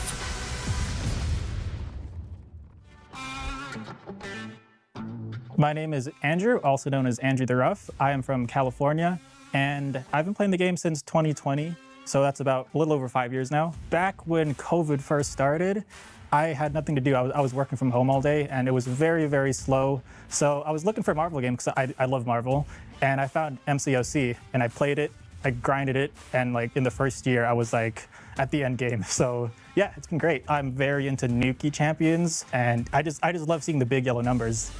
If I could pick one character that's my favorite in the whole game, I would say Ghost. Because even as a 6-star, she's still the best champion in the game. And as a 7-star, if we got her, she would be all the way up there. I feel like coming in as a #1 seed puts a lot of pressure on me. I feel like I have to perform well. That's why I've been practicing. I stayed up pretty late last night practicing. I really want to do well, so I'll be grinding, especially tonight too, in preparation for tomorrow. I usually practice the matchups that I'm not very good at so I can get good at them. I definitely have prepared for like everything. That's like the whole goal of being good at Battlegrounds. You have to be prepared for every single scenario that you're put into. One thing I really like to do is lift weights. I spend a lot of time at the gym. I try to do some powerlifting. I did some bodybuilding competitions back in the day. So yeah, it's fun. Shout out to my fiance over there, Lily. She's cool. She's here with me. She's supporting. You know the vibes. She's great.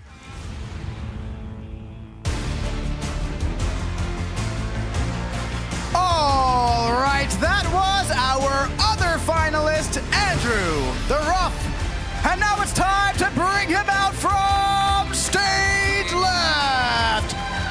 Let's hear some noise, folks, for Andrew the Rough.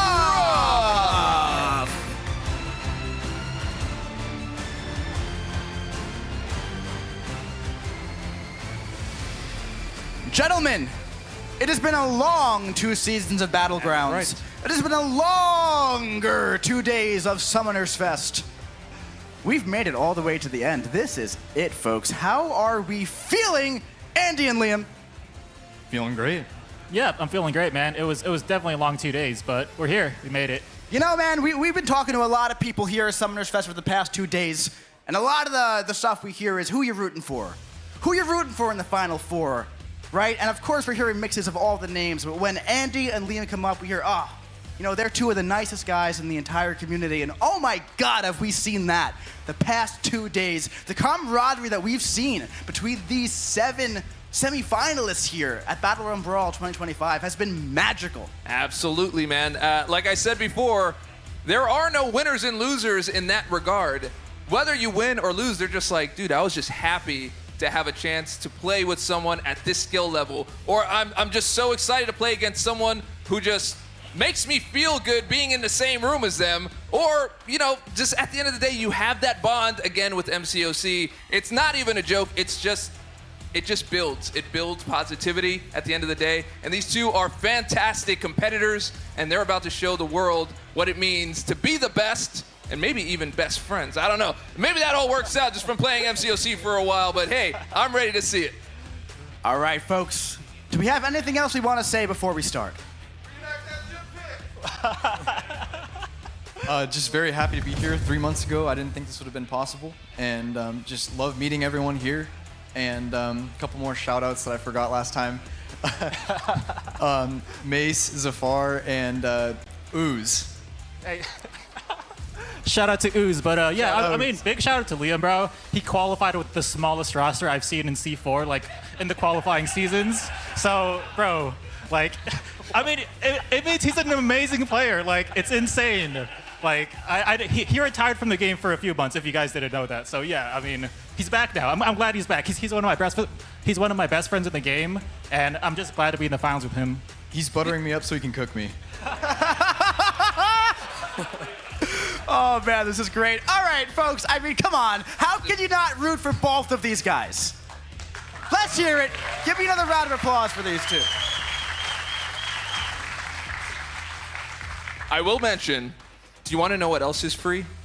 Seeing an absolutely fantastic skill show that you can only see at BattleRealm Brawl right here at Summoners Fest. I'm excited to see it. Can't wait to see what you guys do. And I need to learn a little something. I'm taking some notes over there. So do your best, because I'm watching. All right, folks, let's have a good show. I'm proud of both of you, and we're thrilled to have you here. Thank you.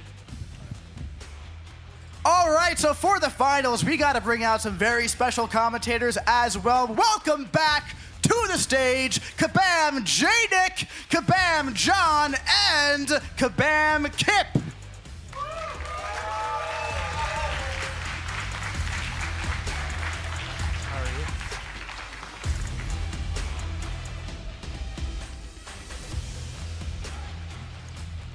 All right, boys, we're here at the finals. We got 2 incredible competitors. It's kind of the storyline that's been building all weekend. How are we feeling?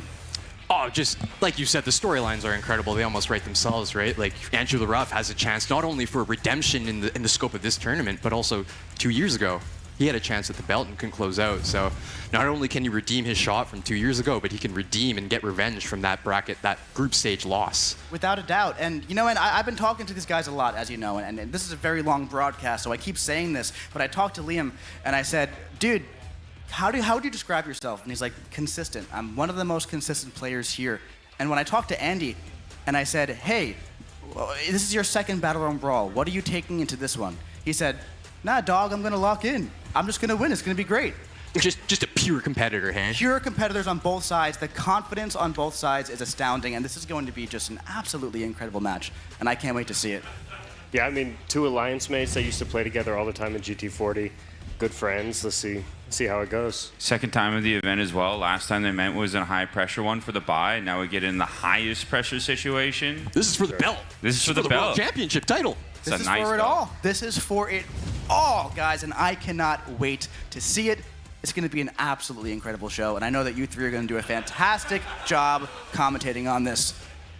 There are those favorite champions by Andy, by the way, 5, 6, and 7-star Ghost. Notably, he did not put 7-star Ghost in his Omega Pool deck. He had the chance. Yeah, I think he's a fake fan, but I don't really know for sure. Fraud watch, a little bit of fraud watch here. All right, gentlemen. Andy, good luck. Liam, good luck. I leave you all in the very capable hands of J-Nick, Nah, and Kabam John. Vancouver, get loud for your grand finals here. Come on.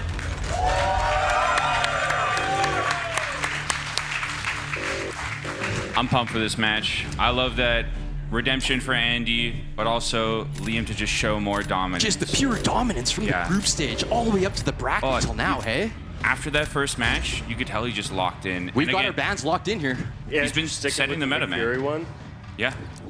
Big Fury, Betsy, and so that Black Panther Civil War, we saw so much of it in the last semifinal match where he was just stealing matches, crush against matches that I wouldn't have expected it to work, and he's the meta definer now. And just opting to get that out of the way too. I'll note that Nico Minoru is also a ban as well. One of the unique Mystic champions on either side of the deck. Liam has Spiral, while Andrew the Rough is also rocking with Nico Minoru. So eliminating one of the unique Serpent counters right off the bat, that's a really interesting move. That's huge. I mean, people get to change their decks, and Liam added Chavez into his deck, so maybe that's a bit of a strategy there. I want to see the Chavez, especially in Mixmaster, man. She's so nice to play in Mixmaster. And there we go right here. Serpent potentially up for picks. Opting to go with Red Guardian, one of the nicer nukes that's developed over time here. Andrew also noting yesterday, Red Guardian's a pretty good champion. Apparently a pretty good champion. Added him to the deck, right? Yeah. Yeah. That was one of his changes. Yeah, it's been interesting because I think this is also some of the two competitors that changed up their deck the most between day 1 and day 2. Tilapia and Cantona, both very confident in the decks they had before, wanted to continue that consistency, but clearly moving with the meta was the play. Soft locking Onslaught is one of the picks here. I mean, we've seen so much Onslaught over the past 2 days. Such a good defender in Mixmaster since you can't parry him, and as an attacker, how comfortable are you throwing those heavy attacks? I mean, that special one, that's a long one. That's taking, what, like 6-7 seconds off the clock. Like, that could be a difference between a match win and a match loss, right? Absolutely. Serpent on the other side here as well. Serpent and Jack. Andrew the Rough on the clock here, 25 seconds. That Yelena still, she's been around and she's such a brutal defender that we see in the Gladiator circuit all the time, but really not that much presence in this tournament. Locking in Kindred and Chavez, potentially double Mystics. Kindred, one of the nicer defenders, kind of developing over day 1 and day 2. Just that DJ. Absolutely, goes stun immune, so Mixmaster kind of starts throwing him off too, and used him on attack, won a round earlier. Like, yeah. Torch, I mean, just absolute nuke. Liam locking in the nuke. Yep. Yeah, I feel like he is maybe the highest presence meta attacker that we've seen coming into day 2. I know a couple people drafted him as an Omega champion in day 1, but I think pretty much everybody brought him day 2, and he's crushing. Even in that Serpent matchup where we saw earlier that he did really, really well. Andrew the Rough looking to maybe lock down Serpent, opting to flip to Kindred for the first defender. Yeah. Even with the Torch there, you just gotta bet that Mixmaster is gonna make him just uncomfortable enough. I mean, maybe that's the long-term play. Set him off a little bit, get uncomfortable with one of the most difficult gameplay-wise defenders to deal with. Yeah. It's much, much harder to bounce back and find your footing if you start on such a rough spot. 10 seconds left on the clock here. Liam has to lock in a defender, opting to go with Onslaught. Yeah, I'm guessing the Jack is gonna go on attack right here. Super easy choice for That's Andrew. as optimal as a matchup as you can ask for here. Oh. Ooh, maybe a little bit of a pivot. So yeah, let's see if he chooses this. You bait the heavy here, you have the easy opening. Who's he saving the Jack But for? you need to get a crit if you're using Red Guardian versus Onslaught. It becomes a game of RNG at a certain point right there. Keep in mind, there's a Mr. Sinister sitting on Liam's end. Maybe that's the reason why you want to hold back that Jack. Absolutely. All right, here we go. We're about to get into our first fight. Vancouver, let's hear you here. Come on.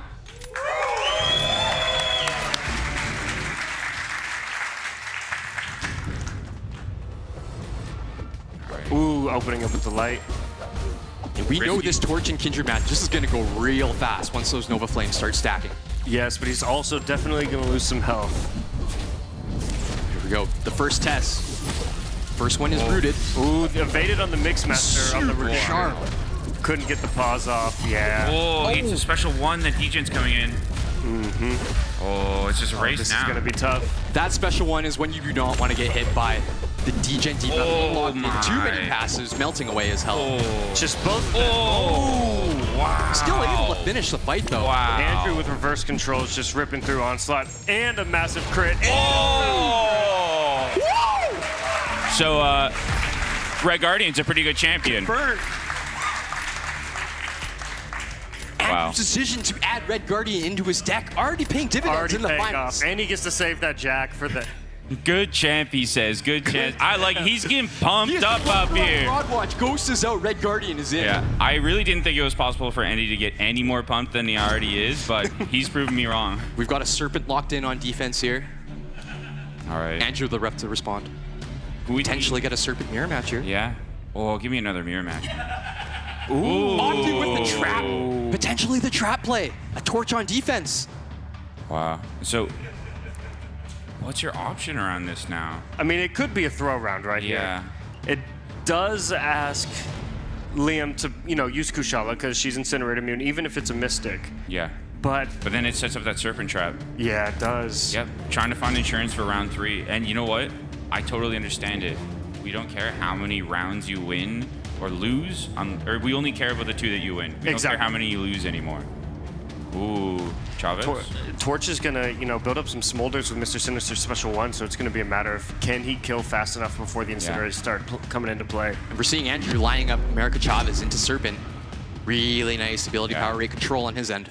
Yeah, it's the immortality and the regen at the end. It's gonna be tough, but as you said, playing in a Mixmaster with her is super comfortable. Yeah, I mean, the only problem is you can't do that heavy chain in the corner with her like you normally can with all that ability power rate reduction. Exactly. You can see Mr. Sinister controlling the tempo of the fight quite nicely, opting to use the full power of his heavy attack here. Yep. Exactly. Clean special 1. And if you play this right with Mr. Sinister, those Incinerates come on you, you can just throw it right back at him. I mean, you don't really want to throw Incinerates at Torch, but... Well, no, because it's only Degens now. Oh, yeah, you're right. But Chavez ripping through, let's see if she gets some good crits. Huge! That's a pretty nice special 2 there, taking a big chunk of health out. Amcha, one of those characters I've loved since day 1, but as soon as we added strikers in, so good. So good. Take a look at that full yellow bar on Sinister's side. Yeah, the willpower healing. Even if you get some Incinerates on you, they're not going to mess with your regen rate. So With that regen and the special 2 from Amcha might be enough to bring him back to yellow bar. We'll see. He needs some crits here. Wow. No. What a display of execution from Liam's side. Crush that. I thought he'd lose some more health, but no Incinerate, just the slow, not too many hits. Yeah. That's an incredible fight. It's why they're in the finals. Fight number 3. I think Andrew he's more comfortable in this situation. Yeah. I mean, if you have Serpent on defense, you're probably feeling more Taking a look at comfortable. Liam's side. A Kushala, a Jack, and an Atuma. Atuma's going on defense, surely. Yeah, I mean, if that Serpent's going on defense, you're going to have to use that. Yeah, Jack. Kushala. I do understand the Jack play. You can't go on to Jack, but you also kind of can. Degens will still handle it. Not a ton of defensive threat on Jack Lantern's side, hey? No, but you never fight him, so you're not used to the animations. Really interesting. Opting to lock in Jack on defense. Very interesting. Liam to respond here. Ooh, the Kushala. Popping a Kushala on defense. Yeah. We're only one match in, and we're already seeing some pretty unorthodox defensive placements. This is what happens once you start getting to the Celestial one. To both of these guys, the only competitors who have won a season of Battlegrounds. Right. And so you start seeing some weird matchups like this, having to use champions you don't usually fight with, having to fight against champions you usually don't fight against. Speaking of a D1 baseball player, you gotta throw a curveball in. Exactly. I mean, they must have so much experience playing against each other as well, right? Oh, for sure. Both fights going fairly smoothly so far. And Atuma's going to get the evade counter off this special 1, so it's going to be a safer fight. He's getting 3 stacks of true accuracy. This Onslaught's got to feel so comfortable as well. Yeah, Onslaught's about to feast right here. Not that many degens, it looks like. Only but locking 4 in. Exactly. Good heavy counter just in time. Ooh, gets a little bit punished there. You almost wish you got an Incinerate on you if you're Onslaught right there.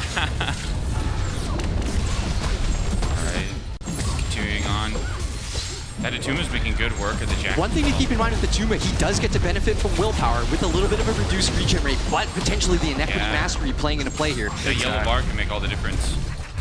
Oh, big chip damage from Jack, though. Wow. Unconventional, I mean, Onslaught, not unconventional attacker, but not ones that I would have expected coming into this draft. There we go, Cleans up Shaw.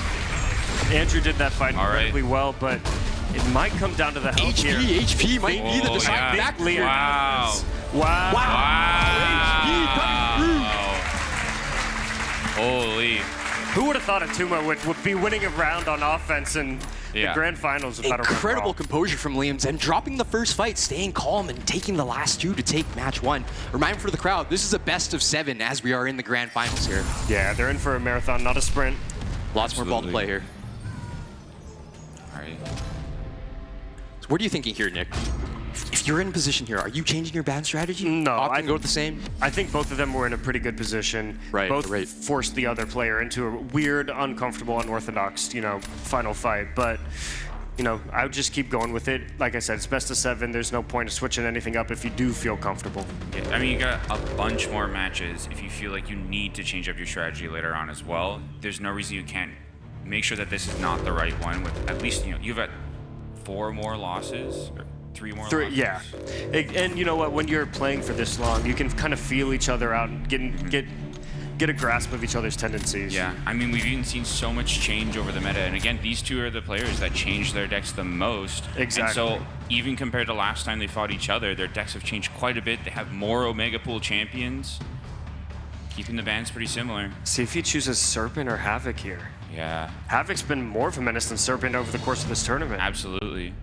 I mean, there's been so few tech champions that have been drafted in that it's really that Solvark, but that Solvark's banned out.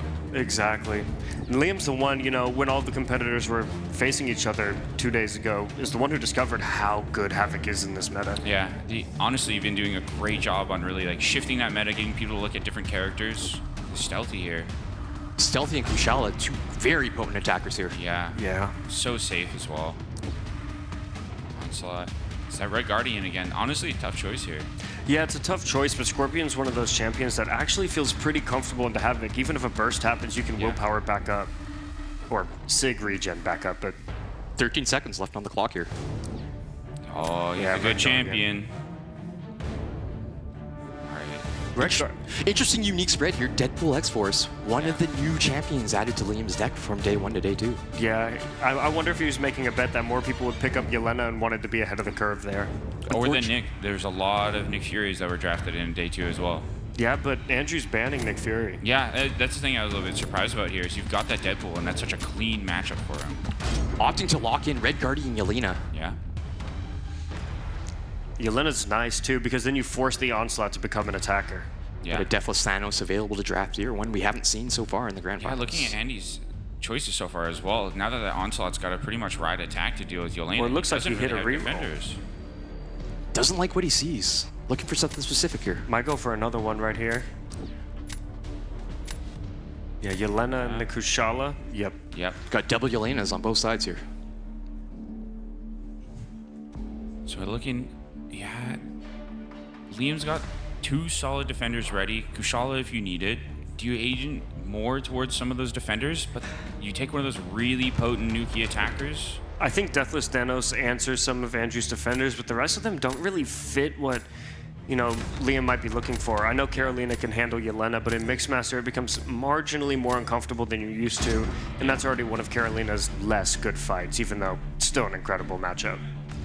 Andrew Lorep with the final pick here, 25 seconds left on the clock, opting to go potentially with Mr. Sinister. Yeah, now all of a sudden I said Onslaught became an attacker. No longer the case. You can use Mr. Sinister for Yelena if need be. So who's Liam going to bring into using every second on the clock here? Yeah. Locking in Mr. Sinister. Here we go, round 2 about to fire up here. Yelena immediately on down. both sides. Let's see if there's a mirror match. Yep. Yeah. Now I'm curious who Andrew decides between Onslaught and Mr. Sinister. Both of them have some, defensive viability, but I would say Onslaught's a better attacker. How do we feel about Carolina? But also a better defender. Oh, Carolina's, you know, like I said, this is one of her less comfortable matchups. Still one she can dominate. She just doesn't do as much damage as normal, but she can lose a little She bit has of more damage than and enough, still yeah. rip through everything. Yeah. Yeah, I like the. Oh yeah, it goes to the onslaught. So which one do you feel more comfortable about in that situation, the Sinister or the onslaught into Yelena? I think I would feel more comfortable using Onslaught, even though Mr. Sinister is, you know, on paper a little bit better. It's just the timing of getting that parry and then heavy charge in is marginally smaller. Yeah. Andrew the Ref managing that first special one really nicely. Absolutely, and getting some good parries in to stack those daunted. Look at that chip damage coming through the block, though. Such a brutal defender to deal with. Meanwhile, Carolina almost at a full health bar, not quite there, but still at 100%. Yeah, and she'll be able to glance those attacks from Yelena and stay healthier in this matchup. This is the only one that I wish I didn't take my, you know. Ooh. There you go, back up to a full yellow bar on the bottom right-hand side of your screen. Carolina doing quite nice right now. Just playing so comfortable, taking his time. That dex is very clean. One thing to keep an eye on is the combo meter on Yelena's side. Yeah. Yeah, it's getting there, but once he throws this special 2, the fight should start. Is this gonna close? Yeah. Oh, that's gotta be it. One more tick. There we go. Nice. Yelena down. Good. Will this come down to fight. HP? Yeah, it absolutely will, but I think Liam can pull this off right here. He just needs to play nice and slow. 40 seconds left on the clock on the bottom right side of your screen here. He's got his special 2. He needs to get into the sun as soon as he can. And that was Really nice space control there. Will this close? Oh. And over just a little bit to go here. She's about to go into elimination mode too. Will this clear? Yep. Well Nice. done. Will HP be the difference in it? Yeah. When Liam talks about his consistency, this is where you see it play out. Right there. Absolutely. Sacrificing a little bit of speed, making that up with HP.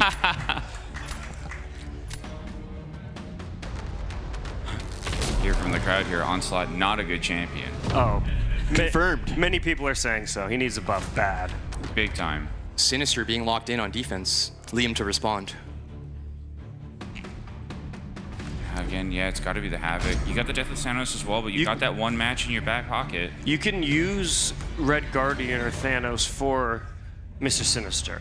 Yeah. Because of all the red damage that, you know, Red Guardian can do, and Death of Thanos just rips through everything. How do you feel about that Crossbones? Well, once you get the defensive ability accuracy going, it's actually super safe. You're not going to be triggering the things that ramp Havoc. So he's going to think this is actually one of the best matchups for Havoc in this matchup. You just got to be careful. You don't get that DAA up, and then you start purifying all of his plasma. You just start melting. One to avoid the special one. Yeah, absolutely. Yeah, if Havoc throws a special 1, then it's curtains. Yeah, but with this relic, it's already over. Yeah. He's going to get a heavy counter in, dash back. Really well done. Yeah. Lining up a nice special 2 bait here. Gonna clear a bunch of prowess. Oh, a little bit of a punish there. Nice purify, though. I would take that trade. Yeah. Tight matchup. Meanwhile, Kushala and Sinister taking a little bit of time to ramp this damage up. Yeah, but in this matchup, Kushala has the increased ability accuracy, so you can deal with the concussion, but looks like Liam's taking some chip damage. Crossbones is gonna have to bait a special 2 here. No, he's not. He's gonna combo, go into a special 3 and gamble. That's Andrew. We'll see if it plays out. The but he's aggressive play here. Going for speed. Boom. Oh no. A little bit left. Dash oh it in. no.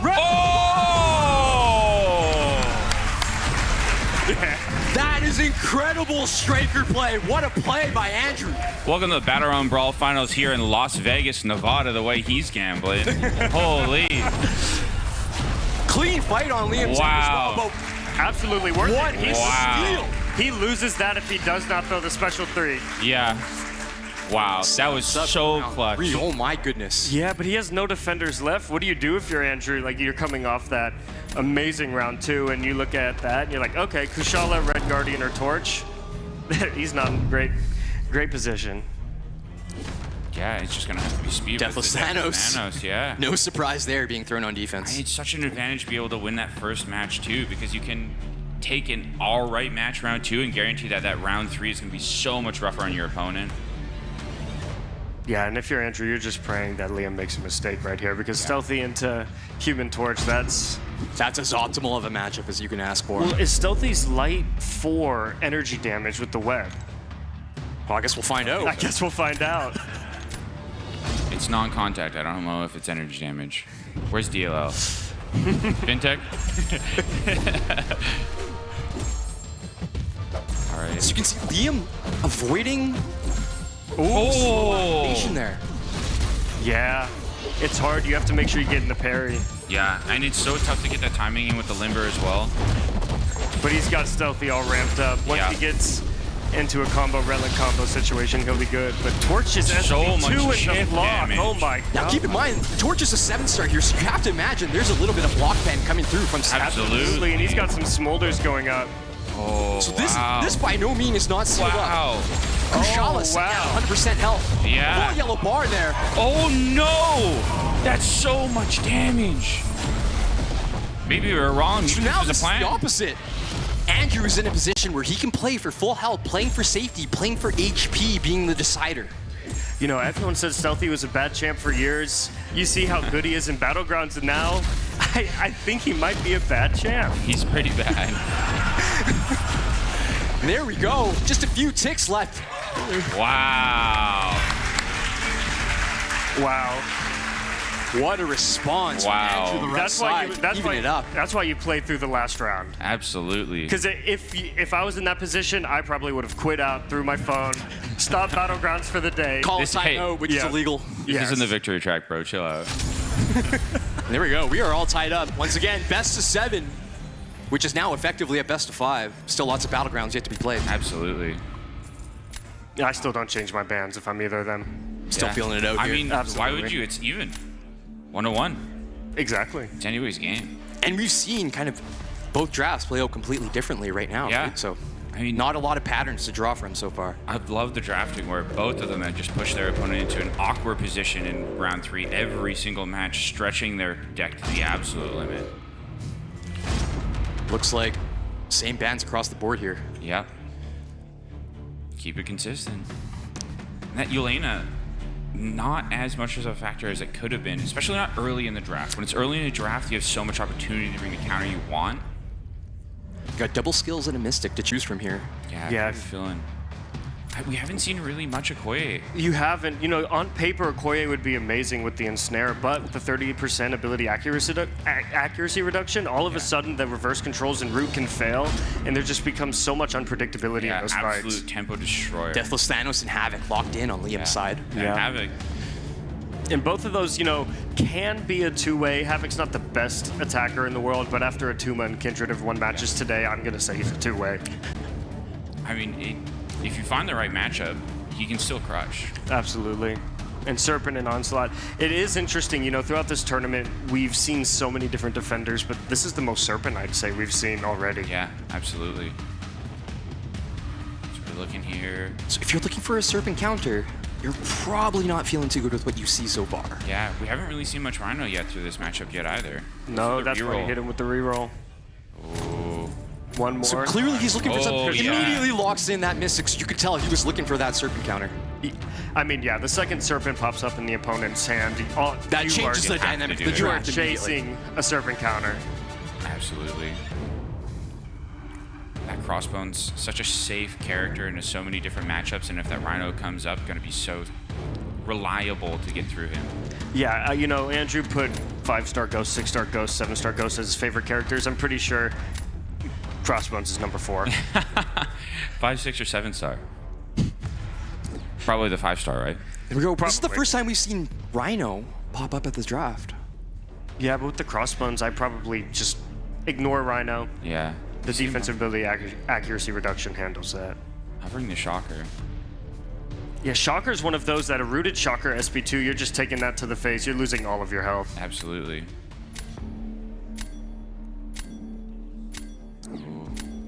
He's still going with the Rhino. Yeah. Well, there's a chance that he's getting the Rhino with the Havoc as well, and you kind of index into now Andrew has a Rhino or a Havoc counter. Yeah, absolutely. And if you can win that first round, save those 2 for the next 2, That's a super difficult position to be in. So you can see Kate Bishop is one of the ones highlighted there, one of the nicer nukes into this meta here. Yeah, 7-star Kate gives me nightmares. I hate seeing that purple border around her. We were so close to having her. Yeah, Sandra. I love Shang-Chi so much. What a champ. Last pick on Liam's side here, 20 seconds left on the clock. Yeah. See if he goes for that Cassandra Nova. Yeah. We've seen some really cool things from Cassandra Nova. Yeah, Tilapia was just absolutely crushing with Cassandra yesterday. Andrew LaRuff up first. Goes to the Atuma. Locking in some painful thorns. Rhino on the other side. Yeah, here comes the Rhino. Maybe forcing. He's saving the crossbones for half for sure. But Cassandra and Atuma is a very comfortable fight. It's actually crazy. You probably want to use this as a quote-unquote throw round. He's not throwing. He got a good counter for Rhino, but you don't expect to win this. Absolutely. But like we've seen in the previous 2 rounds, one slip could be everything. Exactly. With how important HP has been so far in the grand finals. Oh, that breach. It's just that extra thing you have to keep track of. You got Mixmaster, you got the alternate on specials, and then you also remember you had to parry everything. The benefit of the Rhino matchup, though, you get willpower. Absolutely. Really nice management of the rooted special there. Ooh, nice parry even while unstoppable. Trusting your instincts. Throwing the special one while crushed. Ooh, some nice crits on Cassandra Nova's end there. Yeah, we've seen so many matches come down to the health as well, and that extra regen on the special one makes such a huge difference. Yeah, Rhino's melting now. Cassandra into Atuma is just so beautiful to watch, though. But so once much again, control. keep your eye on the health pool here. Yeah, exactly. I mean, that health pool, yeah, he's going to be at almost yellow bar. Spamming special ones, getting regen. Once again, HP, the deciding factor in a fight here. I feel like that's one of the things that's such a boon for her. She's able to access the damage, but also top up with that regen, and it's time again. That's the difference maker. Absolutely. So we got the Rhino out of the way early. Liam will be first up to move here. What are we thinking? What's the tempo you're trying to set here? What are you trying to pull away from your opponent with your defenders? Both sides have Serpent available. Yeah, I would put Serpent down. What's the answer to Serpent? Amcha? Yeah, you use Amcha versus Kushala, but if I'm Andrew, I do not want to go. I don't think I'm winning that race with America Chavez into Serpent against the Kushala. Maybe draft a different defender that you can feel like Amcha would be able to beat faster. Yeah, Cassandra. Good choice. Locking in Cassandra. I assume he's going to go Shocker here. Yeah. Now, Shocker can rip through this fight incredibly fast, but he does not have a counter to the Mixmaster. And, you know, Cassandra's a newer champion. Those special attacks are not something you're super comfortable with. It's all about the setup on Shocker's side here. Absolutely. I do imagine Liam's been practicing Cassandra. Oh, good intercept. Fight going smoothly so far on Angela's side, getting 2 stacks to reduce Serpent's power gain. Ooh, and those Neuros with the Daunted. Just a decent amount of chip damage for Liam. Can't punish the special either. Mixmaster, where you have to be so careful of finding your Here openings. comes a big special 2 from Amcha here. No unlucky crits. But you still have control of the fight with the power, you know, the power gain reduction. Yeah, absolutely. Some willpower coming back. Big, from that heavy purity Shocker, though. It's a big... Wow. That's what Shocker was meant to do. But once again, keep your eye on the HP bar here. America Chavez does... That's brutal. But she does have some regen. Let's see if you can top it off that special here. 2, get the adrenaline. The right regen back. dimension. Not that. I don't think that's enough. No. Too much time taken off the clock. Not enough HP recouped. Yeah. Wow. That's brutal. That's 2-0 win for Liam. Wow. Taking advantage here, going up 2-1. And it's crazy because Andrew has an Onslaught and a Serpent that he was not able to play just because of the Havoc and Kushala. Liam had a better draft right there, held control throughout the entire match, and yeah, that really just dictated the way each round went. Exactly. You know, if you know who you want to place, that is much better than playing better sometimes. Right.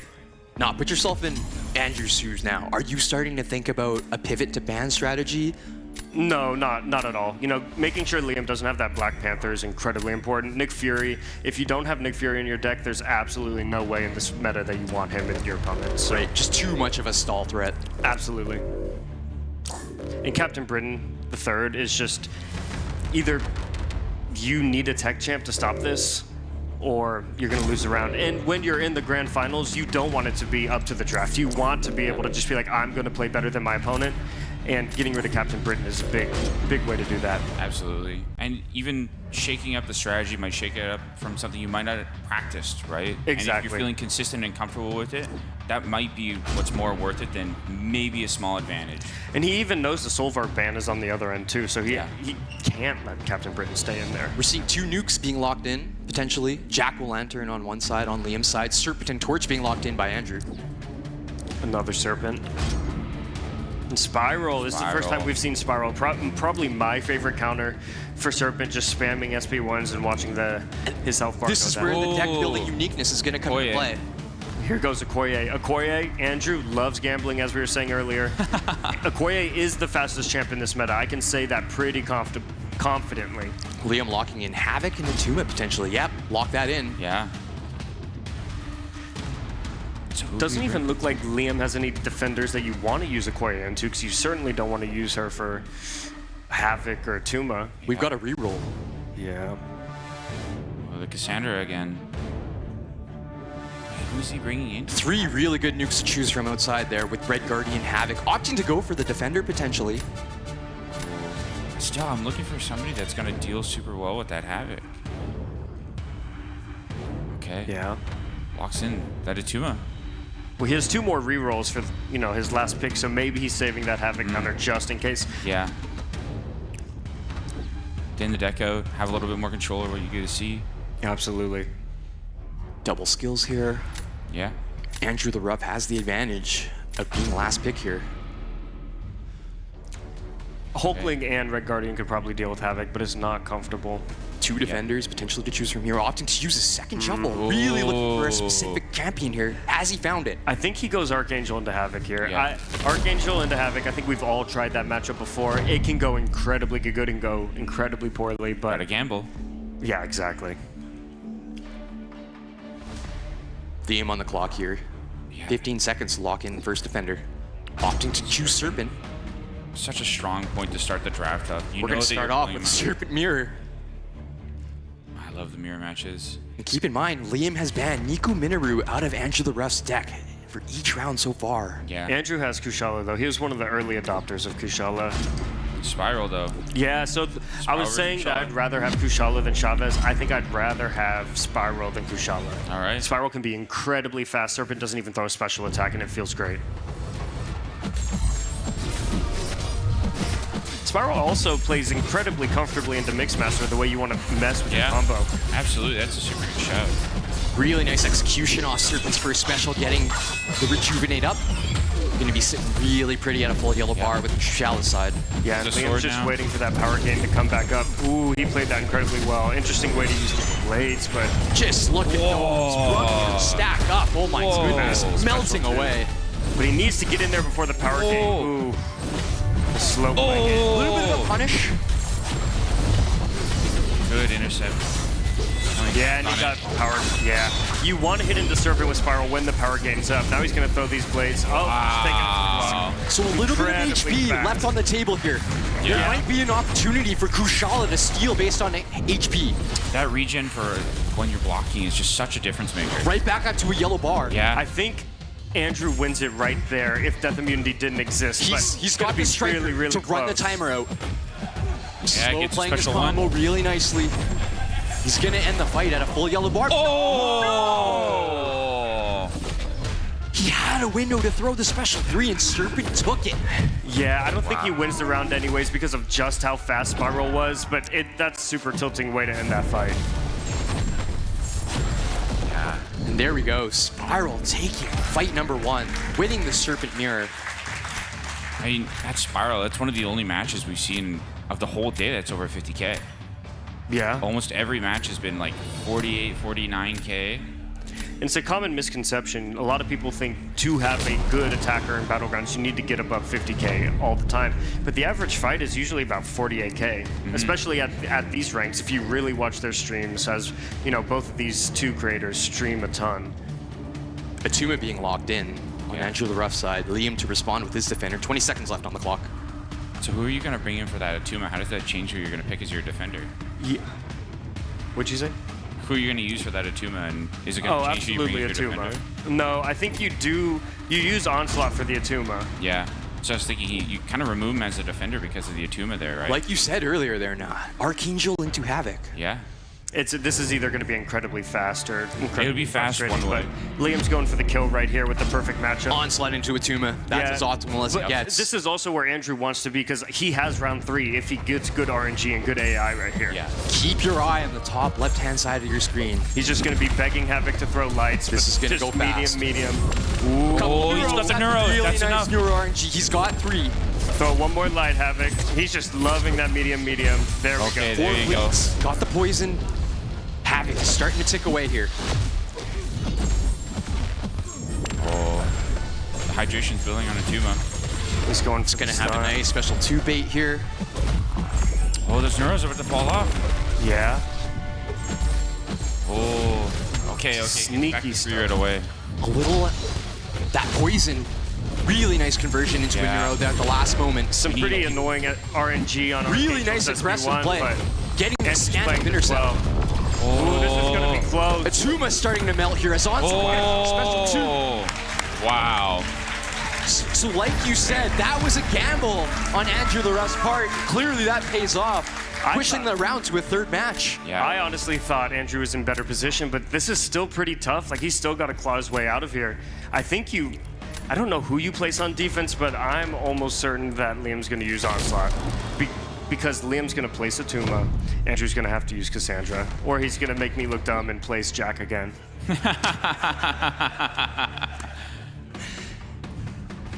Teasing out the Atuma pick, locking him in.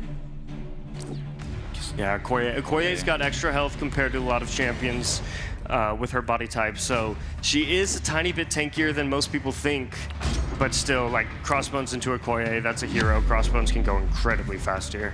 Like you said, Cassandra Nova lining up against Atuma. We've seen this matchup multiple times throughout the weekend now. I feel like so much of it is going to be the HP again. That Cassandra just staying so topped up, yellow bar the whole fight, and a matchup we've already seen now too. It's all going to be Crossbones fast enough to make the difference. Lots of hits on Okoye special. A little bit of chip damage coming through. That's what I was about to say. It might just be enough if Cassandra ends up full yellow barring. That's the type of thing you want to see. Oh, no! Punish, a little bit of a slip. Still lots of time in the clock here, a minute and a half on both sides. Yeah, Crossbone's just going to rip through that. Here comes an Incinerate. Wow. That's going to start taking away the rest of Okoye's health. That's it. So GG's on Liam's side. Wow. I don't know if there's enough time to recoup the fight with HP. Yeah. I mean, Liam took, what, only around 10% HP as chip damage too? Cassandra's just not fast enough. The halfway point of the round here. 1 minute left on the clock. Oh, those Daunts are ramping up though. Oh, blocks it. Andrew ended his channeling early, so you don't take full advantage of that Daunted. Yeah. One of the benefits that Liam has at his advantage too is finishing the fight early. You know, he's feeling pretty confident that he's got this round in the bag. He gets to take a little bit of time, take a breath, recompose himself. And there we go. Liam locking in. Round number 4.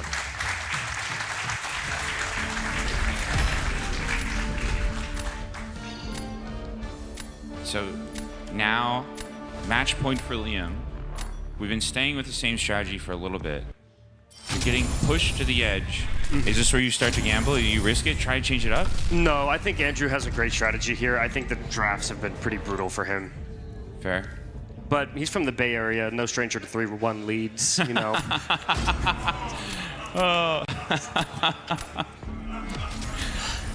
Covering all the sports guts here. Here we go. Liam is on championship point. 1 round away. And honestly, grabbing the such belt. a dominating run from him too. And here we go. Let's see. both competitors opt to stick with their ban strategy. Been such a good showing from both these players throughout the tournament as well. It's so much fun. I've loved how much we've actually felt a shift in the meta day 2 as players got more familiar with the meta, more familiar with decks, and got some extra Omega Pool champions. And we saw a bunch of unorthodox defensive placements. Absolutely. Absolutely. I mean, these are two of the smartest players in the entire game. Only, I don't know how many people have gotten C1. Can't be that big of a number because Barrow's trying to do it every single season, but these are two of the only ones in the entire game. And Scorpion coming out to play. I know Scorpion's a comfort character for Andrew. It's been a long time since he's been, you know, a relevant rarity, but he would rip it through so many things with Scorpion. Liam potentially looking to lock in Crossbones. One of the additions that he made from day 1 to day 2. And that Shocker again, he's just so fast. Yeah, Shocker is incredible. You got 2 nukes right there. One of Liam's main strategies is that he wants to get his attackers first and throw his opponent off with defenders near the end of the Really end of put the pressure draft. onto the inside. Right. He feels confident that he's going to be able to handle a litany of defenders with Crossbones, with Shocker, and he wants to make sure his opponent is unprepared. Yeah. Liam covering the potential Serpent matchup. Well, that limits what defenders you can bring as well, because normally at the beginning of the draft you just grab whoever looks good, but if you have all these really potent attackers on the other person's side, you don't want to draft a defender that they're good against. Exactly. Like, Andrew doesn't have Serpent, but now that Liam has Kushala, why would he want to draft Serpent? Exactly. Got a Kushala and a Count Nefaria to round out. Yeah, Count Nefaria is interesting. This is the first time we've seen him. We've got Yelena and Kindred potentially being lined up on Andrew the Rust side. So brutal all tournament. He's been one of the more reliable defenders we've seen round after round. Just chipping attackers away with that degen and the Sig ability. Nefaria is a great counter for Kindred, though. Yeah, absolutely. And here we go. Such a safe Serpent character. popping up in the trap. Okay. Ooh. Ought to go for double Cosmics, really putting pressure on the other side here. Yeah, but with already... That's a really nice America Chavez popping up. That's exactly what you want to see. And Torch for the Deathless Thanos. He's accounted for both of those defenders. That's the one problem with Liam's strategy, is if you get those defenders at the end and Andrew gets those attackers that counter those defenders, then you have attackers that might not fit into the defenders Andrew has. 6 seconds left on the clock, locking in Amcha and Torch. Last pick on Liam's side here to close out round 5. That Yelena. Oh, but going using the reroll. Now, what's he looking for here? Clearly something very specific, using both his rerolls. Ooh. 101. Though none of those rerolls showed what he wanted to get. I think if Liam picked that Yelena and forced Andrew to use Onslaught on attack, he wins on the draft right there. He would have checkmated him, but did not go for it. Now has Cole, which Going is another full nuke attacker. here. Speed kills. Let's see if it pays off. I mean, the luxury that Liam has now is he still has so many games to play with. So many opportunities with Andrew on match point. It's the Yelena again. Liam to respond here. Yeah, not a lot of defenders. If I'm Liam, I might just throw this Yelena around. Yeah. That's exactly what he's gonna do. Yeah. You don't have a good counter. Just go to rounds 2 and 3. Once again, you're up 3-1. You have a little bit to play with. Exactly. He wants to pick and choose his battles, and this is not a battle he's gonna win. This is not the Crossbones mirror match I was expecting, I'll be honest.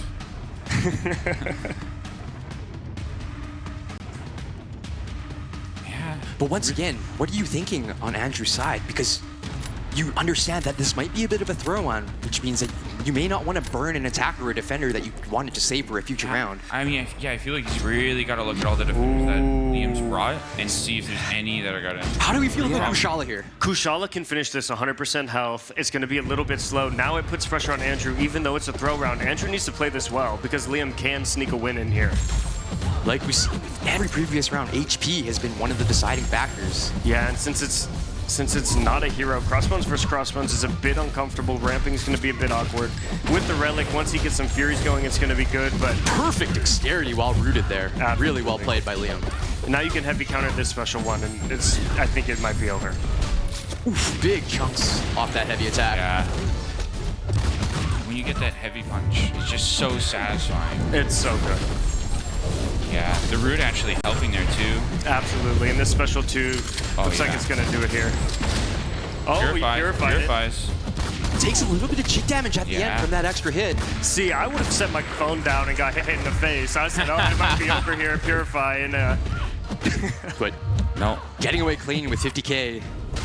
Oh, look at that chip through the block. Damage. Punishing critical hits through block there. Doesn't have the spells Getting up knocked either. down. Oh yeah, eats a combo too. The luxury of it though is we know that this is not going to be a great Yelena counter. We know that maybe he could have stolen a win here, but at the very least it relieves the pressure. You know, that slip up doesn't matter nearly as much in a match that you weren't going to feel too confident winning anyways. But Andrew being able to execute that fight perfectly gives him a ton of time to plan out how round 2 and round 2 will go here. Absolutely. And you know, stuff like this, Liam, making some mistakes, but it's not as tilting when it's a throw around. Like you're like, okay, it is what it is. I can move on. Maybe I win the rest of it. And once again, he's up 3-1. He's earned the ability to throw a few rounds. Exactly. Absolutely. Pressure is still on Andrew here. But I would have thought Draymond earned that ability too.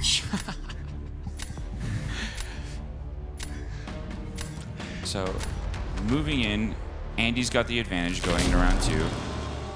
What are you thinking on what he wants to put up for a defender here? He also has the opportunity to have a throw round here now. Yeah, if I'm Andrew, I'm just, you know, I think he's got it on the draft. He's got the champions he wants to have. Yeah. You know, I think you just go for the win. Yeah. Yeah, put the Kindred in. Count Neferi can really handle Kindred well. Yeah, That's the only thing. It comes down to, do I want to fight, do I want to try on the Serpent matchup or the Deathless Thanos matchup? Which one do I feel like is the match I win? Opting to go for Serpent here with Shocker. Yeah, and Shocker into Onslaught's a bit uncomfortable this meta because you can't parry. You're going to have to do a lot of medium lights. Yep. The Torch, saw the Torch into the Serpent earlier. Yeah. Surprisingly a strong matchup for Torch. Yeah, you know, Tilapia played this off super well. I've not seen that go as good as Tilapia did. He played it perfectly. This is kind of just a throw round now. Literally for following suit. Yeah. Here we go. It's kind of the same situation with the Yelena. This can go super well. He can win this match. Yeah. But he's ready for that Chavez into the Deathless Thanos. Planning their draft so well that even the throw round still puts enough pressure that your opponent, if they slip up, you can steal that win away.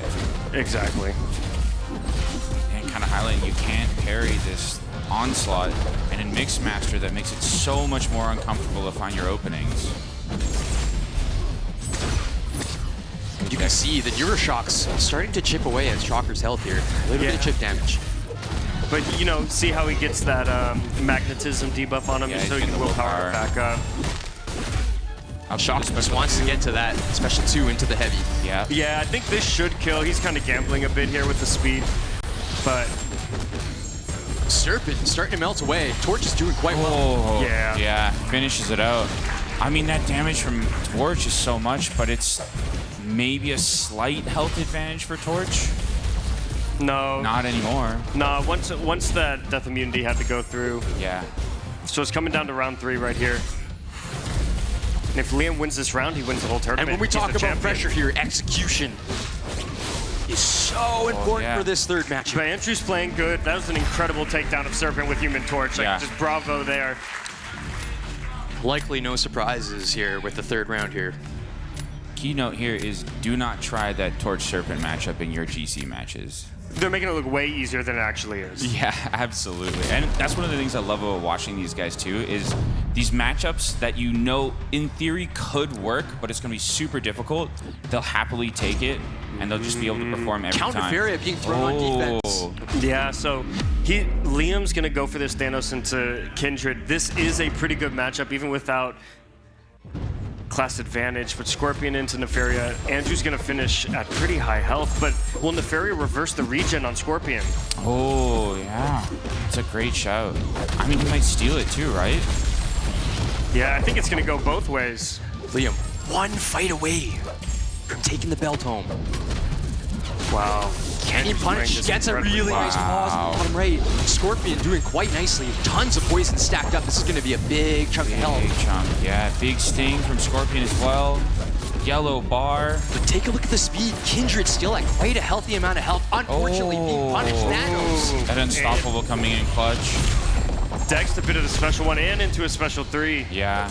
And just look at how many poisons are stacked on Count Nefaria. Full control on the fight on Scorpion's side. Really well executed so far on the rough side. He hasn't let Nefaria go into the mode that would reverse the regen. A little bit of evasion, but still quite a lot of HP to sit on. Absolutely. So much of a big HP advantage. And it has to be a time advantage as well.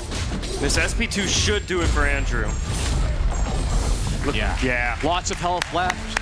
you have to be feeling quite good if you're in Andrew the ref's seat. Yeah, he took a big sigh of relief right there. Absolutely. I'm leaning back too. I was stressed. I was feeling tense.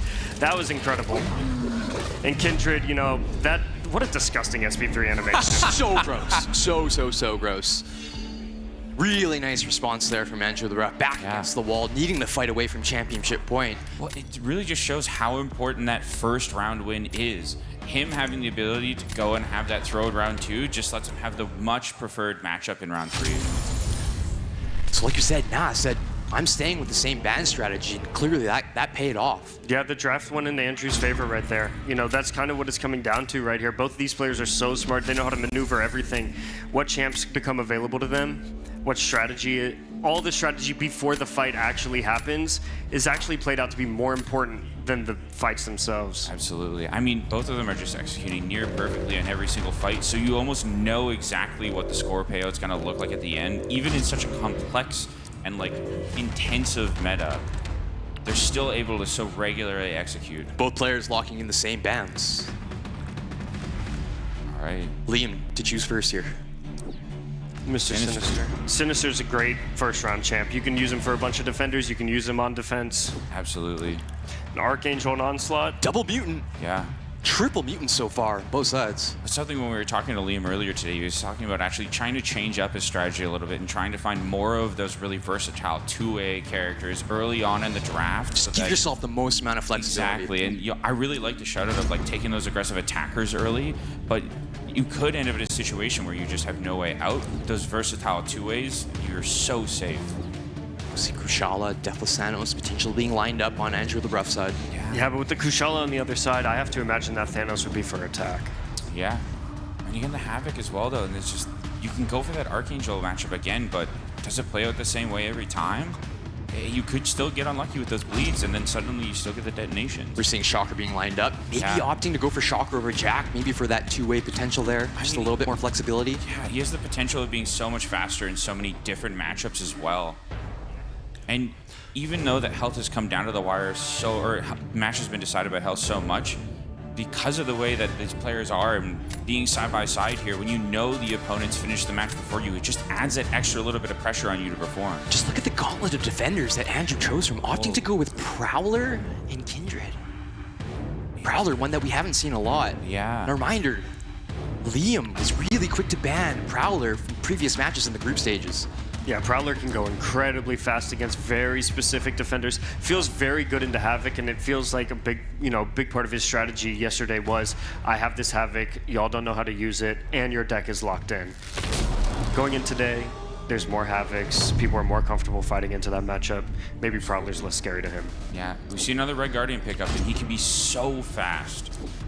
If you get that crit on the first special 2, it's such a quick match. Kate Bishop versus Kindred. Yeah, that's a very comfortable matchup for most people here, but we're going for the Archangel versus Havoc gamble. We saw that go well the first time. Yeah, but even so, like, it went well, but if it went as good as it did last time, does that beat Kate into Kindred? Yeah. Ooh. So actually Prowler's so good for this because of the power drain after Havoc specials. It just removes all of the detonations. He's not a problem. Once you get that special one off too, you just get to forget about Mixmaster. You lose some of your damage because you don't have the Incinerate, but with a SIG 200 Prowler, which is insane, the crit rate is super high when faltered. You throw the SP2 there, you can nuke. Opting to gamble instead. Yeah, I'd gamble. Lining up Archangel against Havoc. Let's see if he can run it back here. Needs one more. He needs this heavy to give some good bleeds. Kate needs to rush her special one. Oh, the medium. I mean, that's part of it, right? Oh, he punished the heavy. Oh, really nice punish there. Getting the critical cold snap up. Look at those. Got a poison. 5K ticks. Oh, he's got 2 neurotoxins. Kindred is starting to melt here. Yeah. And Archangel needs to get the ability accuracy reduction. Oh, a little bit of a punish there. Went for the stand-up intercept and got punished. Wow. Andrew with a great dex right there. I mean, when you're up against an Archangel, you know how he's in no man's land. No. Looking like a unpunished. Really nice heavy punish there. Also managing Mixmaster quite nicely.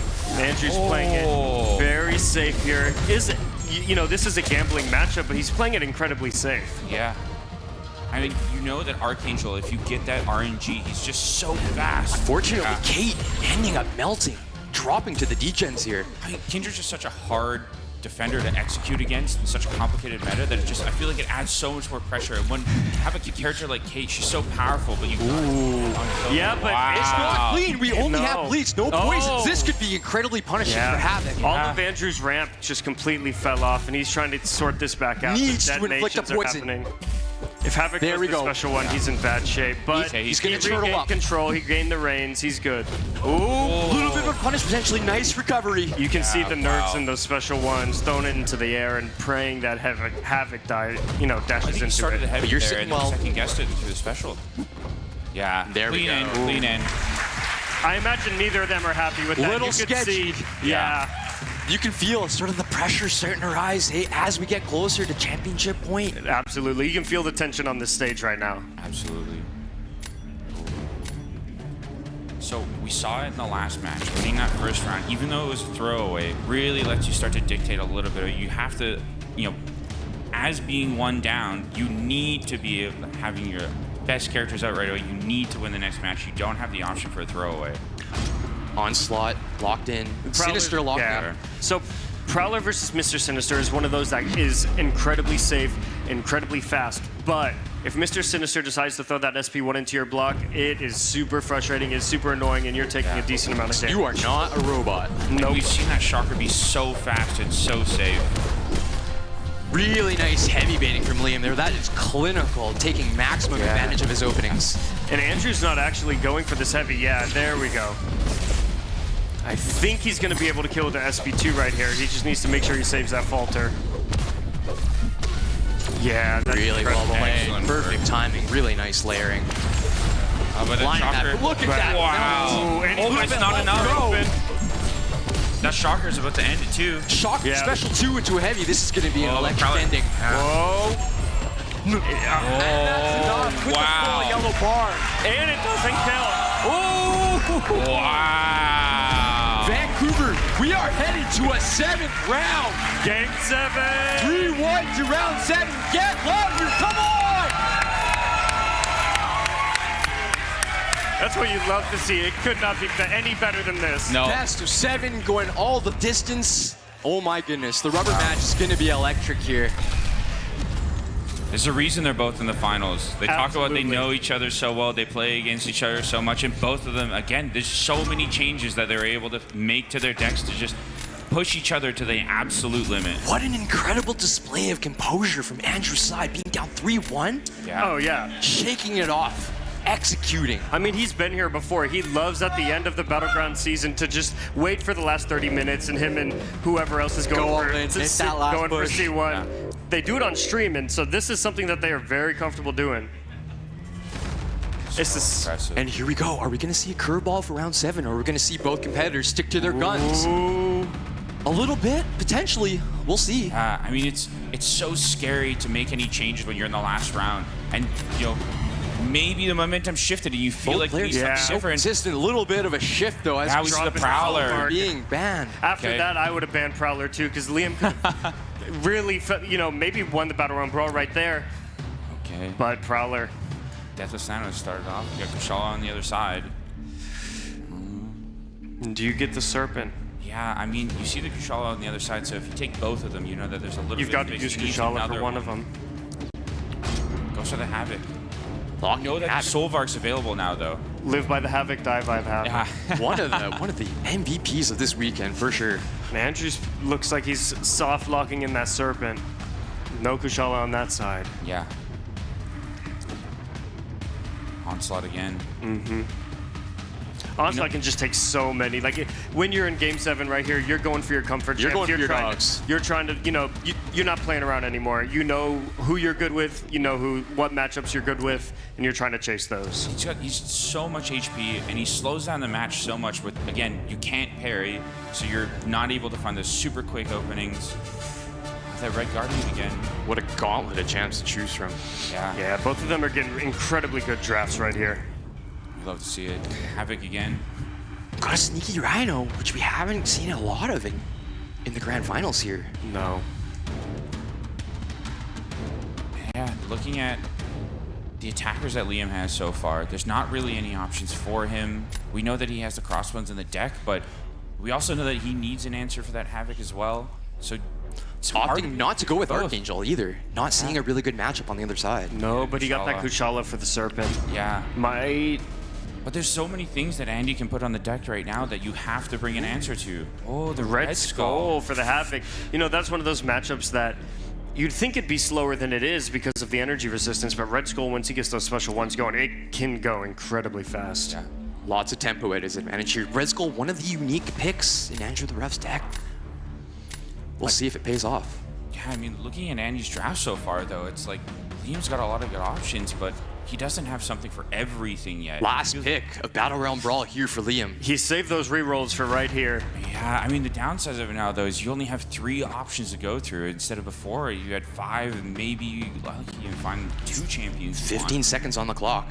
Does he go lock in Scorpion here? Now's a good time. Yeah. As much time as you can. Locking in Scorpion. Here we go. All right. The draft is done. That is it. The Battle Realm Brawl. Andrew the Rough on the clock first. Opting to go with Rhino potentially.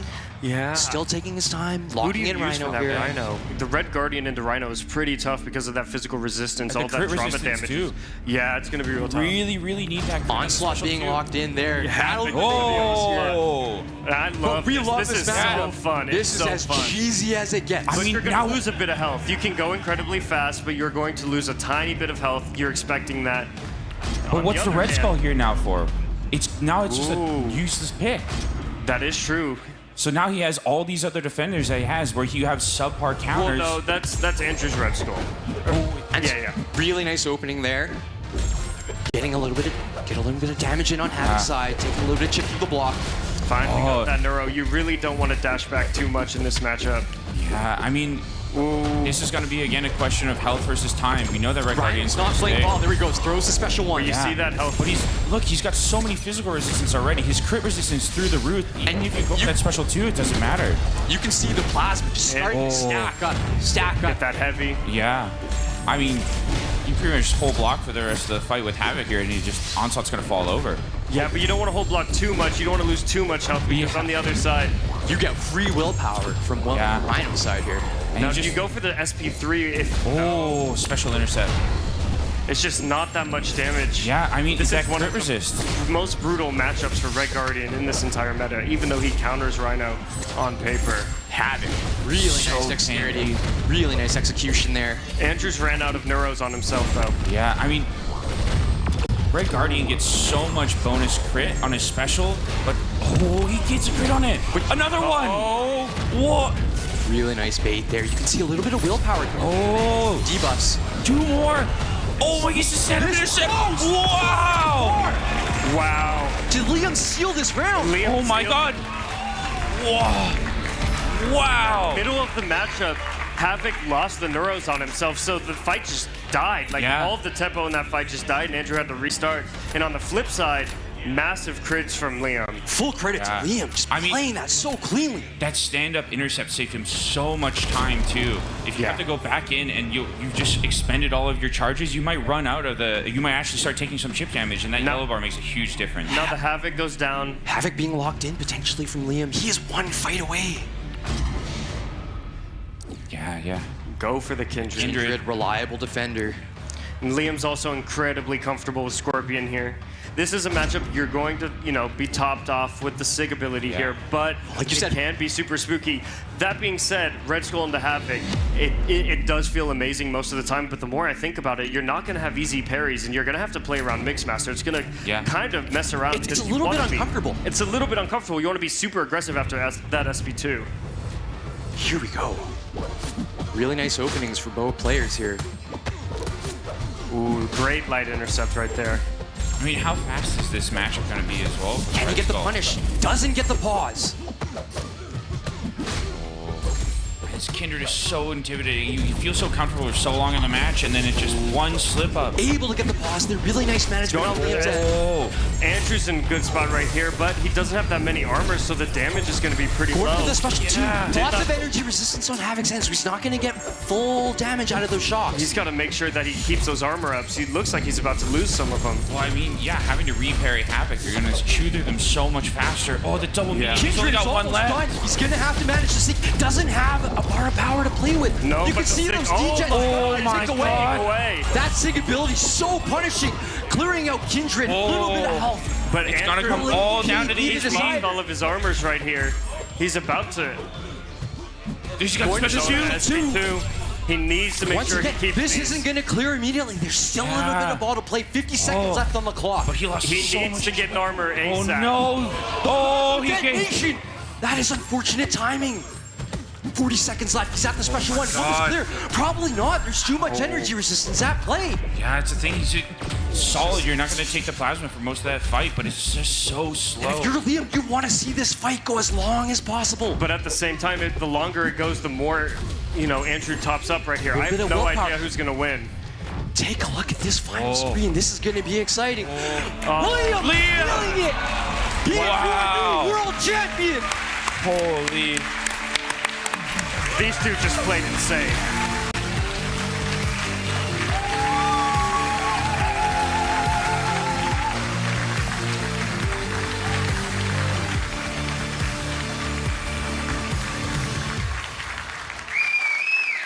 Folks, what can you say about that? Best of 7, and it went all the way to the very end. Wow. Wow. Wow. Dave, we had the absolute best of the best up here today, and they proved why they were here. A best of 7 at BATTLEREALM Brawl, Day 2, and we went to the final match between Andy and Liam.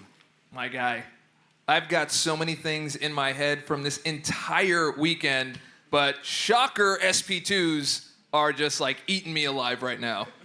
Dude, boys, I'm at a loss for words after everything that I just watched. That was such an incredible performance by both of you. You know what? We've heard from me all weekend. I want to hear from both of you. Andy, how are we feeling about this, man? Man, I mean, we definitely started off pretty bad. We went down, I think it was, 1-3? Yes. Came back up to the last match. I'm not mad about how I was playing. I'm honestly very happy with how everything went. But yeah, congrats to Liam, man. He did amazing. Andy, let's hear it.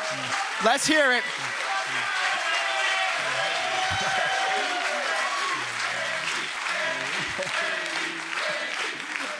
Andy, what you just said, you weren't upset about how you were playing. You were really happy. Dude, you played absolutely extraordinary. Like we were saying, you're up here with one of the best in the world. You are one of the best in the world. There is absolutely no denying it. This went to Game 7. Andy, there have been times in community tournaments I have seen you fall behind and come back and sweep all the way towards the end. I thought that's what we were seeing here today. What was going through your mind in Game 7? I mean, I feel like I've been in this position a lot. As you said, like in multiple tournaments, I went down to like, they were in the very last game match, and I'm like down like maybe like 0 or 1 points, and just come all the way back. I thought it was one of those times too, but I mean, it's Liam, so We got 2 of the best up here. Guys, let's one more time for Andy. Andy, is there anything else that you want anyone to know here while you're up here? I mean, big shout out to all the homies, For Loco over there. Yeah. I got my fiance over here. And then all the GT40 boys back at home too, shout out to Ooze. He's cool, but yeah. But yeah, I mean, shout out to Spooky too. And also, big shout out to my biggest fan right here. Right here. So yeah, always supporting me. I appreciate all you guys. Andy, you're such a great guy, man. I mean, amazing personality as well. Thank you so much for everything, dude. No, thank you. I will stack right on top of that. You've blown us all away. Amazing job, dude. Thank you, man. Wonderful job. Liam, dude, so you won. Here we are. Number 1 in the world. Oh my God, man. How are you feeling, dude? I mean, just incredible performance from Andy, coming back from a 3-1 deficit. Most people would just throw in the towel and give up, but he fought hard, and he came back all the way to bring it to Game 7, which is honestly, it just shows, it attests to his character, the kind of player that he is, and always a good sport about it, of course, because, he's like that. So big ups to Andy. Oh God, without a doubt. Like I was saying, 2 of the nicest people in the community here, folks. Without a doubt, Liam, you have had such an extraordinary BATTLEREALM Brawl. There are so many things I want to ask you. What was going through your mind throughout that entire thing to take us on the journey of what this was like for you? It was pretty simple, actually. Just draft Havoc. Dude, you had such a fantastic performance here this entire weekend. You know, I'm going to say it one more time. You didn't start out too great, Liam. You said to me, I'm one of the most consistent players here, and I think you really not have just proven that along the way, but you've proven it as best as you Wouldn't say I'm very can. consistent against Kindred. Hey, man, who is, though, honestly, right? Liam, what a fantastic performance. I'm speechless. I'm speechless. I, just watching the two, I mean, you never knew which one was actually going to take it. I mean, only at first you're like, okay, all right, I see where this is going. Like, you watch any finals, anyone that's up like 3-1, you're like, okay, that's done. And then you watch the resilience pile on in and then bring it down to final 7. I mean, that's incredible. And then in Game 7, Red Guardian versus Rhino. I don't think anybody in here thought Red Guardian was getting Rhino down the way that you did. What was going through your mind during that match? Yeah, I knew I had to play a little bit risky there, go for the stand-up. I kind of had the feeling he was almost at the end of his fight, so I thought just go for it. You never know. And the aggressiveness paid off. The worst feeling would be not going for it and being too slow. Dude, you're completely right. And what a match. Absolutely. Shall we tell him what he's won? I think we should, Dave. All right. You ready? I'm ready. All right. We're going to start small. Any 7-star that you want in rank 4, max sig. Wow. It's not too bad. It's not too bad. Oh, wow. It's pretty good. Jeez. It's pretty good. I mean, it sounded pretty happy. Yeah, if you don't pick Havoc at this point, I don't even know, man. Yeah. But they sounded really happy. That's all you want, right? He's we're one done rank closing 4. this out. Okay. All right, you ready for the big one? Let's hear it. It's not that. It is 1 million units!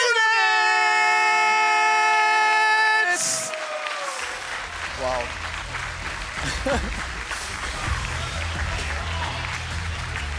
now that is a lot of arena grinding, folks. 1 million units that's almost hard to wrap your mind around, I could think. I mean, the most units I've ever had was like 1K. How are you feeling right now, man? I mean, I didn't even know, like I said earlier, if I was going to be able to make it out to this. I'm just so happy to be here and so happy to meet everyone. That was the main thing. And the units, obviously, that's just the cherry on top. But all you guys made it the epic event that it is. And Liam, that's not all, my friend. The units are great. The champion is great. But there's something over there that is rightfully yours. And you are the only one that can take it. Grab that thing with both hands and hold it up above your head, bud. You've earned it.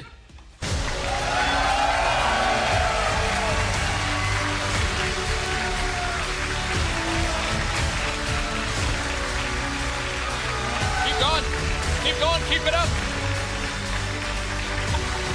Flip it around. Flip it around. Throw it the other way. No, don't pass it around. Just flip it around. Yeah. There you go. There you go. There you go. It's gonna be a little bit big for me. Nah, dude, put it around the shoulder. There you go. There you go, dude. Oh, yeah. Your BattleRealm champion!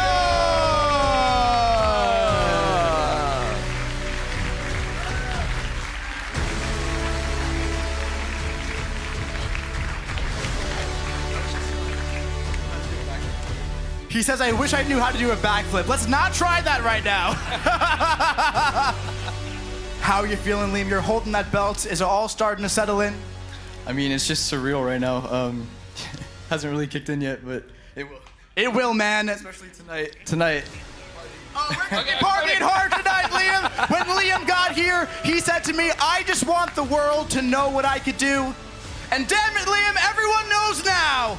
Congratulations, let's hear it for your champion.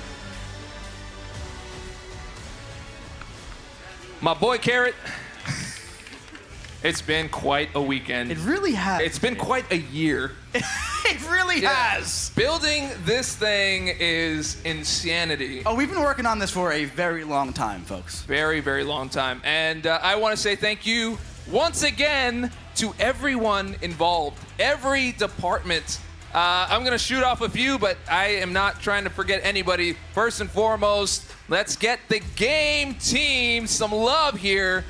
All aspects of the game team, they're building the modes, they got stuff ready, they pushed everything out. They essentially are the celebration here in terms of what you guys get to play every day, and Summoners Fest is a celebration of all of you. We love that all of you are here. We want to do more for all of you, and we want to build this to be the biggest and best MCOC competitive experience ever. At the end of the day, I want to thank our marketing, thank the legal department, thank the data teams. I want to thank the creative services team, the WX team. Every single team at Kabam was responsible for at least part of this. We could not have done it with all of the help. And we could have not been here without all of you. Give yourselves a round of applause. Cheer harder for yourselves, folks. You're the community of Marvel Contest of Champions, and we would not be here without each and every one of you.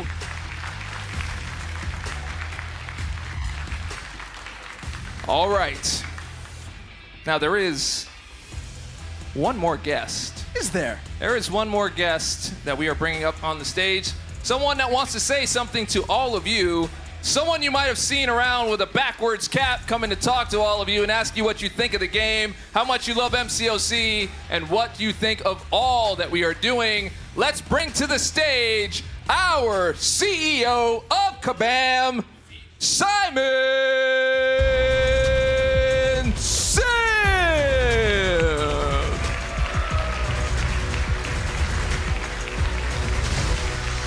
Coming in from stage right, we have the CEO, Simon Sim. Thank you, David.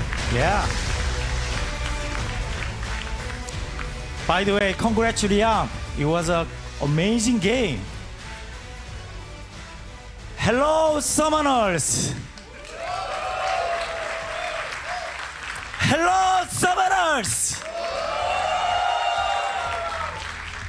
I am Simon Sim, CEO of Kabam. Thank you for joining here, Summoners Fest 2025, here at Kabam's headquarters. Yep. These few days, it was a super special days to me and to all of Kabam team. I was so excited and so happy to have a chance to talk to you in person and meet you in person. And most importantly, to listen to you. I was a bit kind of undercover CEO things, right? I try to get more transparent, more honest feedback, even that is your frustration. Maybe that is some of your excitement. So I'm trying to be one of the members. I know Marvel Contest Champions means a lot to you and to the community. Marvel Contest Champions means also a lot to me and all of Kabam teams. I met many of the summoners who even play Marvel Contest Champions from the launch date until now. It's 11 years, right? Right? So with this level of passion,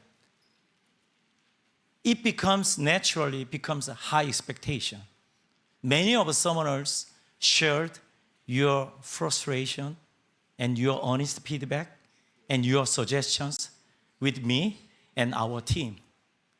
I want you to know this. We hear you.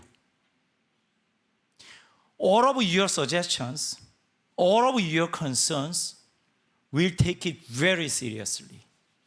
Our commitment to you is simple. We're going to take action based on what we heard. We already plan to invest improving Marvel Contest Champions, make the game to be beloved game more than 10 years, 20 years, and beyond. Right? It will not just happen in 1 day, but our team is just as dedicated, as passionate as you are.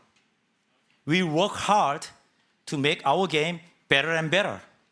As you heard from this event, there are many, many exciting things is planned for 2026 and beyond, right? 7-star ascensions, right? Colosseums and new champions, even collectives, will do more and more. When our plan be finalized and it becomes real, we'll continue to share with you through our community team, through our operation or our game team, through our regular update, through our live streaming. Okay? And thank you for your time and your passion. And thank you for being important part of our Marvel Contest Champions 11 years journey. And special thanks to all of Kabam team and event crews to make this amazing event here. And one more special thanks to our longtime friends, Marvel team. They are here now, okay? And we also very, very appreciate all of you, especially joining here for Summoner Fest 2025. Thank you all. We'll see you in the battle room. Yeah, thank you. Thank you all for watching. Everyone online, thank you so much for watching. Thank you.